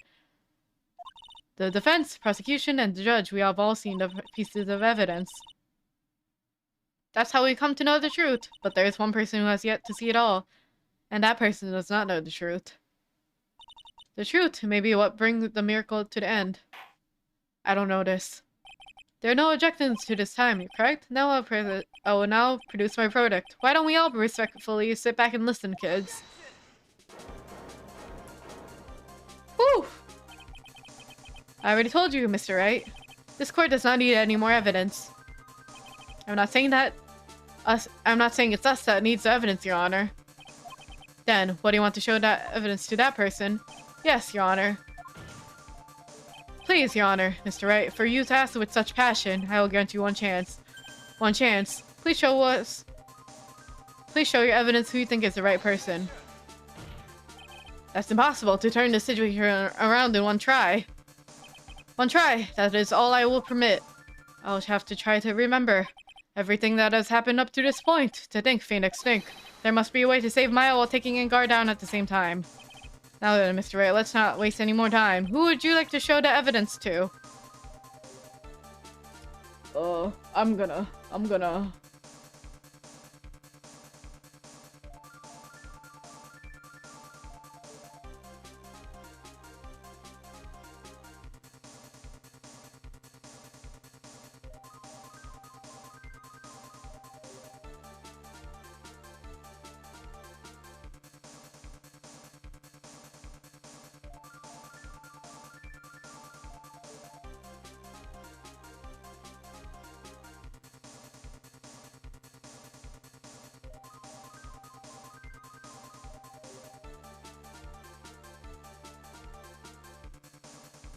Me looking at the what the?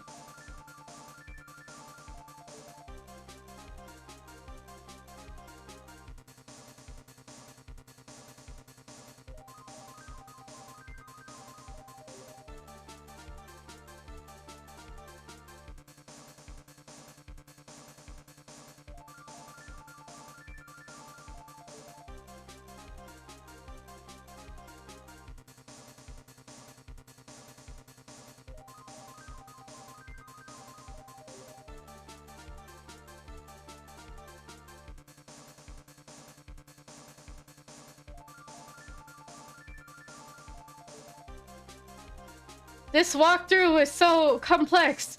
I'm looking at it. What the fuck? Hold on.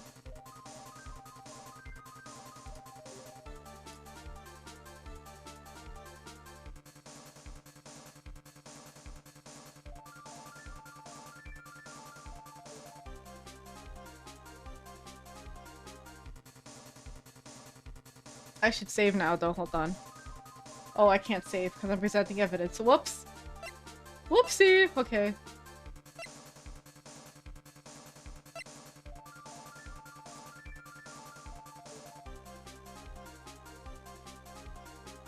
continue? Okay.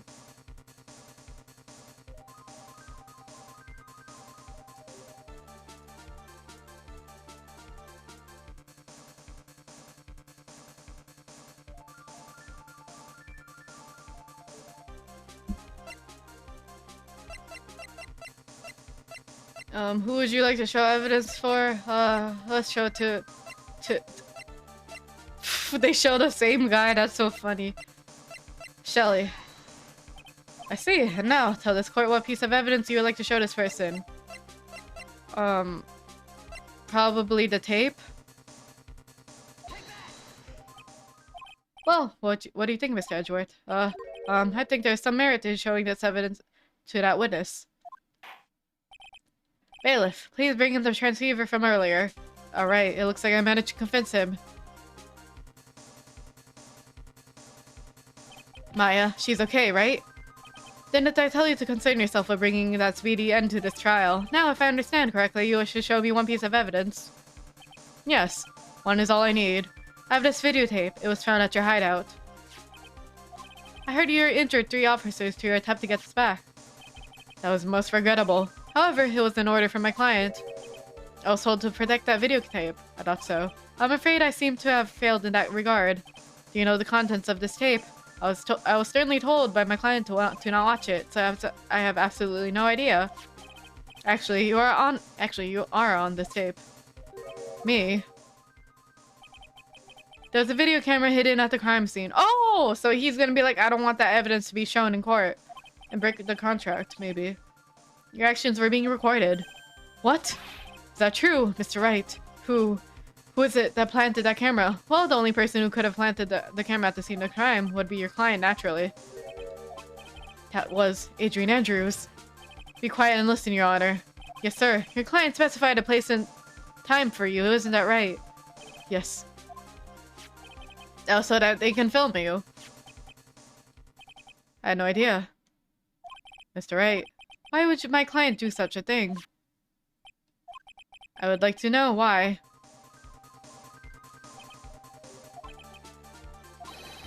The only reason why your client would secretly film the crime scene, they wanted to blackmail you. I think he said that too before, right?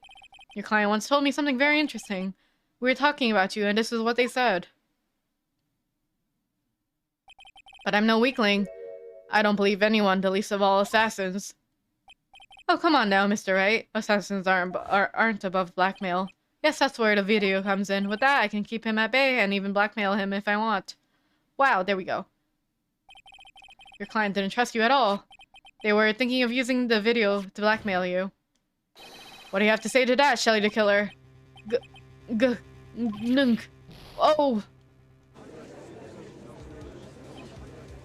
It looks like I was being deceived from the very beginning. Yes, by natural. This is the kind of person they are. Your client was a person who only thinks and plots of how to use people around them to protect themselves from any and all dangers that may arise. That is the true nature of your client. I have one question for the witness. Yes, you told us numerous times during your testimony. You said that you detest traitors most of all. Yes, that's right. But what if that traitor was your own client? What would you do next? That's obvious. I would break our contract in that case. And then, that client would become my next target. For the honor of the killer name, even if it takes an eternity, I would follow that person to the ends of earth to exact my punishment.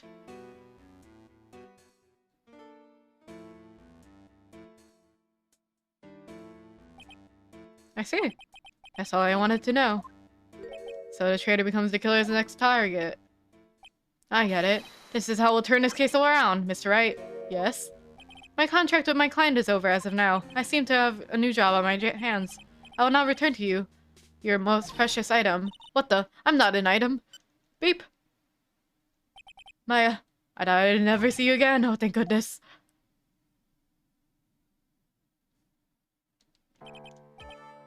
This trial appears to have come to its conclusion. However, I am sort of. I don't know quite. Oh! Miss Von Karma, where did that... She always has you in her sights. Now, I do believe it's time to hand down a verdict. Ah! you sweaty? Ah! Mr. Engard, it looks like somehow you got what you wanted. You will finally receive the acquittal you wanted so badly. You should be happy. But before that, I would like to make one final statement. Sometime in the near future, one very betrayed assassin may appear before you. Needless to say, that man is very good at what he does. I'm sure you would understand what I mean if you watch this video. Help me. Now then, Your Honor, the verdict, please. Is that all right with you, Mr. Wright? We have finally reached the end of a very long battle. Whether he's convicted or acquitted, there's no escape for him now. Go on, Phoenix. Plead whichever way your heart tells you. Right. Doesn't matter?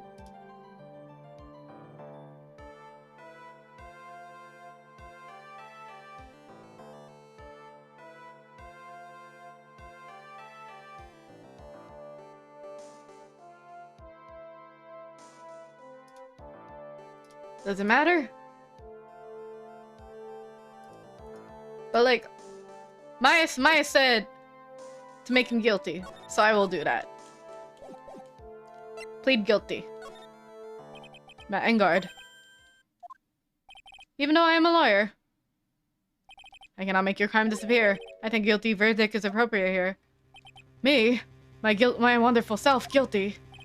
Even if you got an acquittal, the instant you set your foot outside a detention center, your life would be in danger, no matter which way you look at it. You can't run away from your crime anymore. No! Oh, that's really, oof. That's pretty graphic. Wow. As always, it looks like we've uncovered the real truth. I don't remember you helping much in this. Mr. Edgeworth, how's Matt Engard? I've left Mr. Von Karma in charge of his incarceration. I'm sure he's getting a full-course meal of whip letter right now. Very good. That was a very close one, wasn't it, witness? Yes, I plan to pay my debt to society for my own crime, Your Honor. The first time I was called to the witness stand during this trial, all I felt was despair. She must be talking about the time Edgeworth really went after her. I guess she was trying to forgive him for what he did.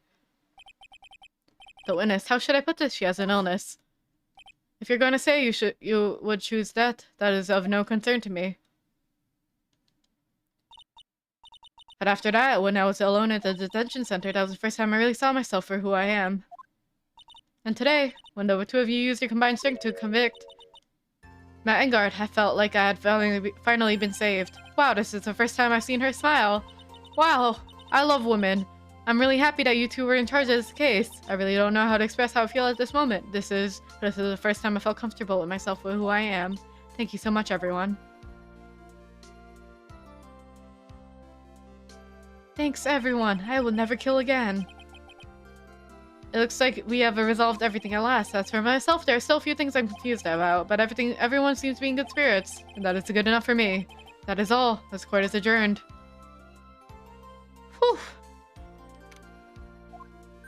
You were great out there, Phoenix. What I did out there was right, wasn't it? This is the first time we've not gotten your client off. You've got them a guilty verdict this time, but you have to look past all that to what's really important. You now realize there's something more than just getting a not guilty, right? Yes, I understand now. Phoenix, think back for a second. Think to the moments before Miss Von Karma arrived with the final pieces of evidence. Think about the incredible decision you had to make. Whew! Now then, Mr. Wright, let's hear the defense's final statement on the matter. I can't count the evidence that helped me anymore, and I have to listen to my heart. Should I decide with justice, or should I save Maya's life? My client, Matt Engard, is guilty. Is he guilty or is he not guilty? Those were your choices and your answer. Your answer spoke to what being a lawyer means to you. Right. Edgeworth, I have good news. Maya is now safe in the police custody. Really? Pearls, you're telling us the truth, right, Edgeworth? Yeah, she's quite safe. She's on her way here as we speak in a patrol car. So that played in the same no matter what. Let me read the bad ending to you guys. The bad ending. Spoiler, expand. You run out of the courtroom, Andrews is convicted, and Maya is released. But you never saw her again. You think this so-called miracle never happened to me because it never existed. You never believed in miracles ever since. Like, Maya would be released, but I don't think she would ever talk to us ever again. Maya's safe. You did it. You really did it, Mr. Nick. Ow, she punches deceptively hard for a kid. I believed in you. I kept saying to myself, Mr. Nick will save her. Nick will save her. Thanks. Oh, what's wrong? Miss Von Karma. About earlier, thanks. Ow, why are you still smiling, Mr. Phoenix, right? You lost. Your perfect win record has now been crushed, and yet you're still here. I don't think you'll ever understand, Miss Von Karma. How dare you? Don't worry, she made in time. After all, I was like that too, years ago. Edgeworth, for my own personal victories and for guilty verdicts. I used every dirty trick in the book, and so my record remained spotless. But a man appeared and stood fast against selfish me. I fought in my usual manner, and I tasted my first defeat. I felt like I had lost everything because of that. And then it was my turn to sit in the defendant's chair. Make out, right? Kiss! Oh, your ass looks so fat from this angle. Not fat, it looks so flat. And I was saved by that person I called my enemy, and I could have forgiven myself for all that happened. So I left the prosecutor's office. And I mourned, and I left that note. Prosecutor Miles Edgeworth chose his death. As well as you should have. A prosecutor who has shamed himself with defeat should have crawled into a hole and die. But that was not what happened. Once I left the prosecutor's office, I finally realized something, and that was that in that moment of clarity that everything began to change. What foolish nonsense. We prosecutors, we have used anything we can to attack the defendant, but every time we did so, no matter how desperate the situation, instead of giving up like most people, that man would hold strong with his undying faith. And then, before I knew it, I began to trust in that man as well. What? You trusted your enemy? It doesn't matter how many underhanded tricks a person uses. The truth will always find a way to make itself known. The only thing we can do is to fight with the knowledge that we hold and everything we have. Erasing paradoxes one by one. It's never easy. We can claw and scratch for every inch. But we will always eventually reach that one single truth. This is what I promise you. The truth. Yes, that is the reason why prosecutors and defense attorneys exist. I'm sure you knew that already, didn't you, Mr. Wright? That's right, you couldn't forgive me. Just this man who went into hiding, is that right? This man who only had his sights set on victory to run away into the night. Ah, it's Mr. Edgeworth, right, Mr. Nick? You really let me down. When you disappeared, I felt betrayed. Homosexuality. Homoeroticism. Gays. The reason I decided to become a lawyer to begin with was because I believed in the things you said to me all those years ago, when you still had the same haircut 30 years ago. And you betrayed your own words. That's why 1 year ago, I made up my mind. I decided that the Miles Edgeworth I knew had died. At least that's what I told myself. And now you're here. You pathetic fool. Miss Von Karma. I don't want to hear the wretched whimpering of a disgraced loser. Von Karma is someone who is destined to be perfect. Miles Edgeworth. You are no longer worthy. You're no longer worthy of being a Von Karma. And neither am I. It's over. It's all over. Francisca threw something on the ground just now. This is an electromagnetic receiver. Isn't that the thing she used to track Detective Gumshoe? I'll return this to the precinct later. There's something else. Ah, isn't that Miss Karma's whip? I'll never set foot in another courtroom again. I'm sure that's what she said by this action. You should keep this, right? Okay. Nick! Maya! Mystic Maya! Mystic Maya! Ah, cute. Cute. The family. Oh, Nick, I knew you'd come through. You got Engard convicted like I knew you would. And on top of that, you even rescued me. Well, of course I did. You know I would never desert you. But we sure were pressed on our luck in this trial. You're really lucky to be standing here. Whatever. Look, it's over, okay? Besides, if I did croak, I would just come back and haunt you like a bad ghost through Pearly. Is it really that easy to do something like that? Thanks a lot, Nick. Don't mention it. Maya. Oh, Mr. Edgeworth. I'm relieved you're alright. Hey, looks like you made some real progress, Mr. Edgeworth. Well, I suppose I'm a little different from who I was a year ago. Eh. Oh, I'm hungry too. Girl, don't worry. Alright. I think it's time we got out of this depressing place. Huh? Where are we going? To eat burgers. Food, Nick, food, grub, chow, I'm starved. I'm so hungry even you look like a nice juicy burger on a bun to me, Nick. You think I look like a burger? I'm a prime rib at least. Come with us, Mr. Edgeworth, please. If you insist. We're gonna eat at a diner together, so how about we hit up our usual burger joint? Don't be silly, Nick. Huh? This case messed up my awesome evening, got in the way of my gourmet food. So I decided we're gonna make it up by having another feast. Another feast. Come on, Nick. Food! Where are we going? Oh. Isn't the food expired by now? Oh. Damn! Hey, pal. Sorry to keep you guys waiting. Come, sure, are you alright? Yeah, but I'm really embarrassed. I didn't think I would hit a telephone pole of all things. Telephone pole? Then it wasn't a red light that got him. You did it again, city boy. I feel like my dear old heart was gonna give out on me, and I ain't joking. Yeah, it was more exciting than the last episode of The Steel's Samurai. Thanks. Now looking here, Mr. Snooty Prospector, don't you reckon you bullied Mr. Right too hard? And don't start being a lot nicer to him, he might kick it tonight even. I'll keep that in mind. Well, come now, Mr. Nick. No, I read that wrong. Come now. Come on now, get around. Y'all are gonna get a picture taken by the genuine professional photographer. Looks like Lotta bought herself a new camera. Well, pal, at least we can put this messy case behind us now. Come on, tonight's all about eating, so let's go chow down. Amen to that, pal. Amen. You know, when you think about it, you were the one detective that saved the day. Detective? Me? You really think so? He's right. If it wasn't for the 3 items you took, I think this trial would have had a very different ending. Ah, well, you know, ho ho ho. Ho ho ho ho ho. Huh? Wait, that's odd. When I ran off with those things from the killer's hangout, I'm sure I took 4 things in total. What? 4? Yeah, I'm sure I took one of those items in my coat pocket. There's a 4th item. Ah, come on, now it's over. But whoo, boy, I tell you. You really are something else. Between getting accused of murder and getting kidnapped. Never a dull moment with you, huh? Haha, you think? Why does she look so happy about that? But being shut for 2 whole days, weren't you scared? Yeah, I was really scary. I felt so hopeless. So to keep my mind off of things, I drew a picture. Sounds like you had it rough. So where's this picture of yours?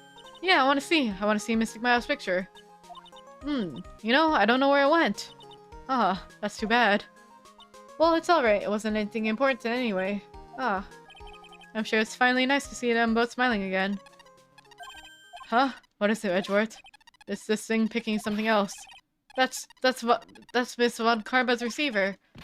Thanks to her, I had the most awful experience of my life, sir. I can't believe she stuck a tracking device on me. That's odd. Even though you're standing here, the tracking device seems to be in a different location. Oh, it's probably busted or something, sir. Well, it doesn't matter. I'm afraid it's time for me to excuse myself. I still have something work to do. But Mr. Edgeworth, you haven't even eaten anything yet, and you've eaten way too much, you glutton. I had fun tonight, now if you excuse me. Wait. What? I just want to say thanks, Edgeworth. You really saved me out here. If anyone should be saying thanks, it should be me, right? I feel like words alone aren't enough here. We should make out and get married and kiss and have children together. I wonder if there's anything I can give him to express how I feel. Francisco, whip. What's this? Thank you. It's my thanks to you two. You and her.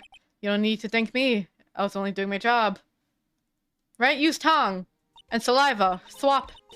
Do tongue hockey. It looks like Mr. Edgeworth has left, Nick. Hey, Miss Maya. Yes, Pearly. I guess you two can go back to being lovey-dovey, right? No. Pearly, would you cut it out already? You're embarrassing me. Anyway. Who's paying for this lovely dinner party? As if you need to ask. Everyone say thank you to Nick, huh? Yeah, I kinda at the point where I can't even buy instant noodles, pal. So I kinda already put your name on the bill, huh? Yeah, I got my situation just like that myself. There's this camera shop in this hotel, see? And I just bought myself this good old beauty here. It'd be better anyhow for 3K. Huh? Actually, I reckon you bought it for me since it's all on your tab and all. Huh? Isn't it great, Mr. Nick? Yeah, Nick. Why do I suddenly feel like screaming? You don't need to hold back now, you hear? Yeah, pal. Time to let it all out. This is going to be the first time I hear the real you. Yeah, it's been a while since I heard you say it all. I'm so busy being a hostage at all. Alright then, if you say so.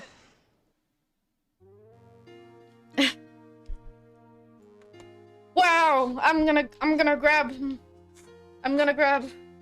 my gummies and eat them. Oh, this is really, I'm tired. Yeah. You guys can read that. I'm tired. I'm not gonna read all that. I'll look at it with my eyes. Wow. Good job, everybody.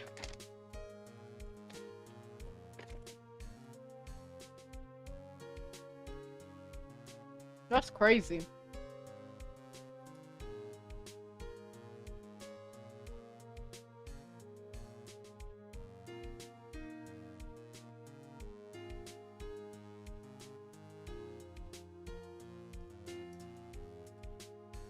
These gummies taste so good, guys. Clap two.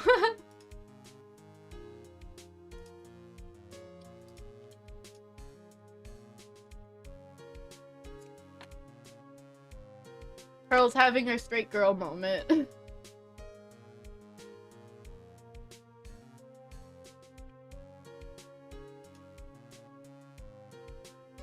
What do you think about this game, SB? I think either I'm too smart for this game or I'm too stupid for it. That's what I got out of it.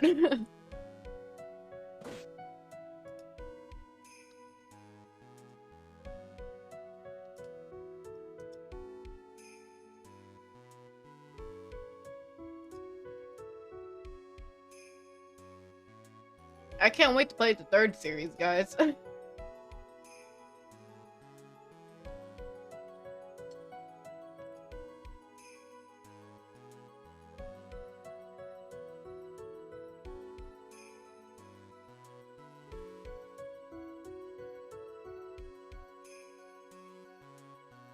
Yeah, a cab.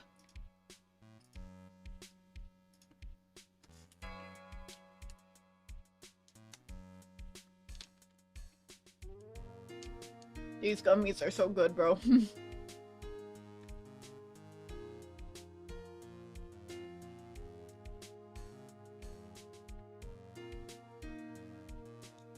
I have to be British. British.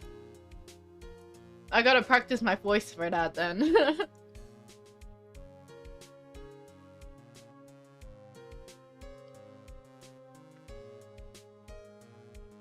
What did you think about the clown case? I hated it so much. You have no idea. You have no idea how much I hated it, Anna. It's crazy. I felt so misandrous doing that case. So you're telling me a 16-year-old girl is like the manic pixie dream girl and like 4 different men that are over the age of 20 fell in love with her? And then one kept trying to tease her by making her sneeze with pepper all over the place and basically harassed her and wanted to marry her. And the other guy is this fucking puppet that's in love with her. But the man behind the puppet doesn't have those feelings for her. And then you're telling me... Whew. And then you're telling me that the girl wanted to play a prank on her. And then on him, the guy that's been teasing her. And then he gets brain damage because the lion sneezed on his little scarf. And then because he got brain damage and is in the hospital for a coma, his brother thought, I'm gonna kill this girl. I want to kill this girl so bad because she didn't want to go on a date and lost a bet with my brother. And after that, when he gets charged guilty, she thought the good ending for her to repent was the girl of all people thought it was the best idea to wait for the guy to wake up for his damn coma. You're telling me that's how the ending goes? I wish her a very good date someone her age. I love Andrews though. Andrews best character, best girl. I love her. Great character.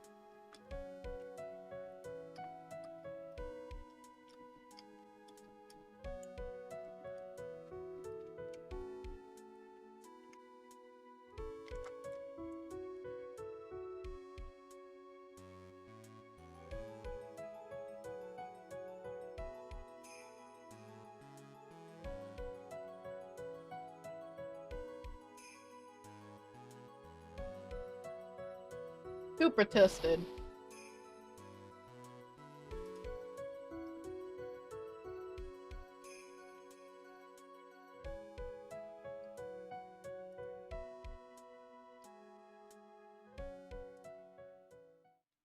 The killer's being YouTuber Maldo.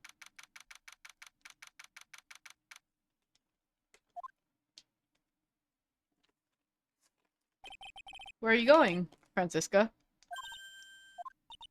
How did you know I was here? With this? I heard you were planting things on certain person. Things like tracking devices in his coat, for example. Huh. That's just like you. I only planted it there because he was always wearing it. This filthy drab coat of his. I don't know how it ended up in my luggage, but it's going in the trash, I promise you that. Alright. Speaking of that man, he told me something very interesting. When I ran off with the things from the killer's hideout, I was sure I took 4 things in total, sir. 4 things? It seems he put the last one in his coat pocket. He put it in here. It doesn't matter anymore. The case is already over. What are you going to do now? That's none of your business. Are you running away? Shut up. You don't understand a thing. You can't possibly understand what it means to be Manfred von Karma's daughter. Francisca. So many expectations from everyone around me, expectations I must fulfill. I'm expected to win no matter what. A failure, such a thing is not an option for me. My father was a genius, there's no doubt about it, that. But me, I'm not a genius. I've always known that. But I had to be one. I had to. You may not be a genius like your father, but you're a prosecutor. You have been and always will be. No, I'm not. Not anymore. I even thrown my whip away. Speaking of that... Oh! Right gave me this to hold on to. Right, you knew something like this would happen, didn't you? No, I didn't. I didn't know. I just saw that it said nostalgia. I'm going to say this again. We prosecutors do not fight for personal honor or pride. I hope you will think deeply about what you should be striking down with that whip. Yeah, that was for the bedroom, huh? You haven't changed one bit. You've always left me alone and walked ahead without me. Miles Edgeworth, I've always hated you. And then, finally, my chance to take my revenge on you arrived. If I could win against that man, if I could make Phoenix Wright bow down in defeat, then this girl you left behind would have risen higher than you. That was supposed to be my revenge. But then I got shot. I see. You know, I can't do it. I can't change who I am. I can't throw away everything I've been until today. I believe again. Just like how Adrian Andrews did. Adrian Andrews. You're going to use her during the trial, right? But you were dependent on your father by using his tactics. Isn't that right? The tables have turned! Today you chased after me after I left you behind all these years. And that's why we're standing here now, side by side. But I have no intentions of stopping. If you say you're going to quit your walk down the prosecutor's path, then this is where we part ways, Francisca von Karma. I am Francisca von Karma. Don't think I'm going to walk in your shadow forever. Hi, Yashi. Thank you for the follow. Welcome. Our battle begins now, so you better prepare yourself, Miles Edgeworth. She's everything. You forget how she's actually, like, what? She's, like, 18, 19? I forget her age. But you forget that until this image. Where you going? What the fuck?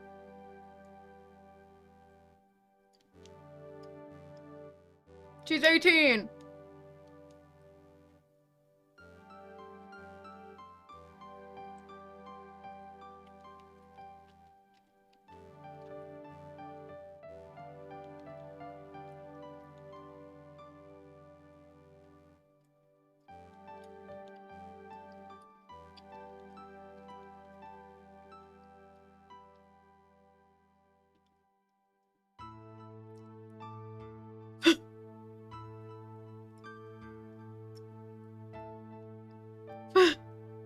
That's so funny.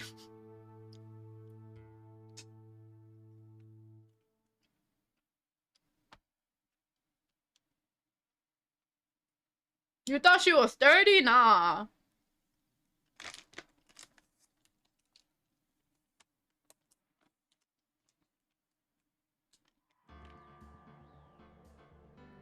Great job, everybody. Let me close my bag real quick.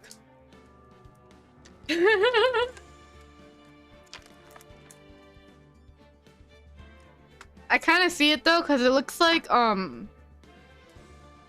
in court it looks like she has some wrinkles sometimes. I get it. Boy's just chatting.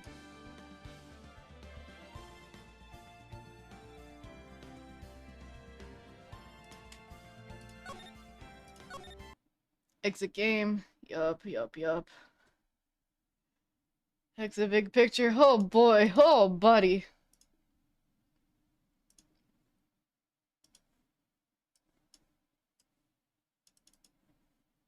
Let's see who's streaming.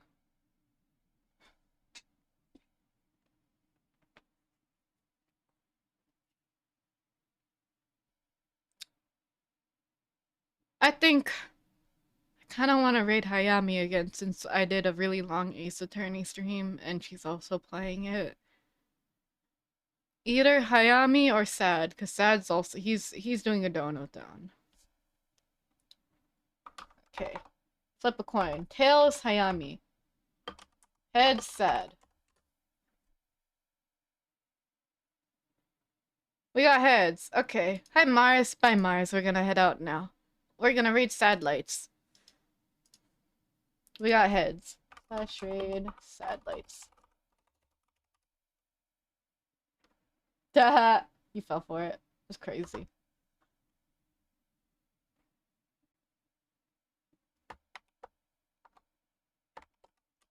Wish him a very happy donathon. But yeah, bye everybody. I'm gonna start saying bye to everyone. Bye Jiru. Bye Godoy. Bye Sully.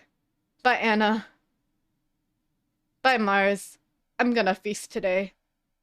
I'm gonna inhale noodles. Probably. Bye Roa. It's crazy. I'm so hungry. My stomach hurts because I kind of inhaled those gummies. So maybe, I don't know. Bye-bye. Wow. Next week, we're gonna play different games. Hopefully.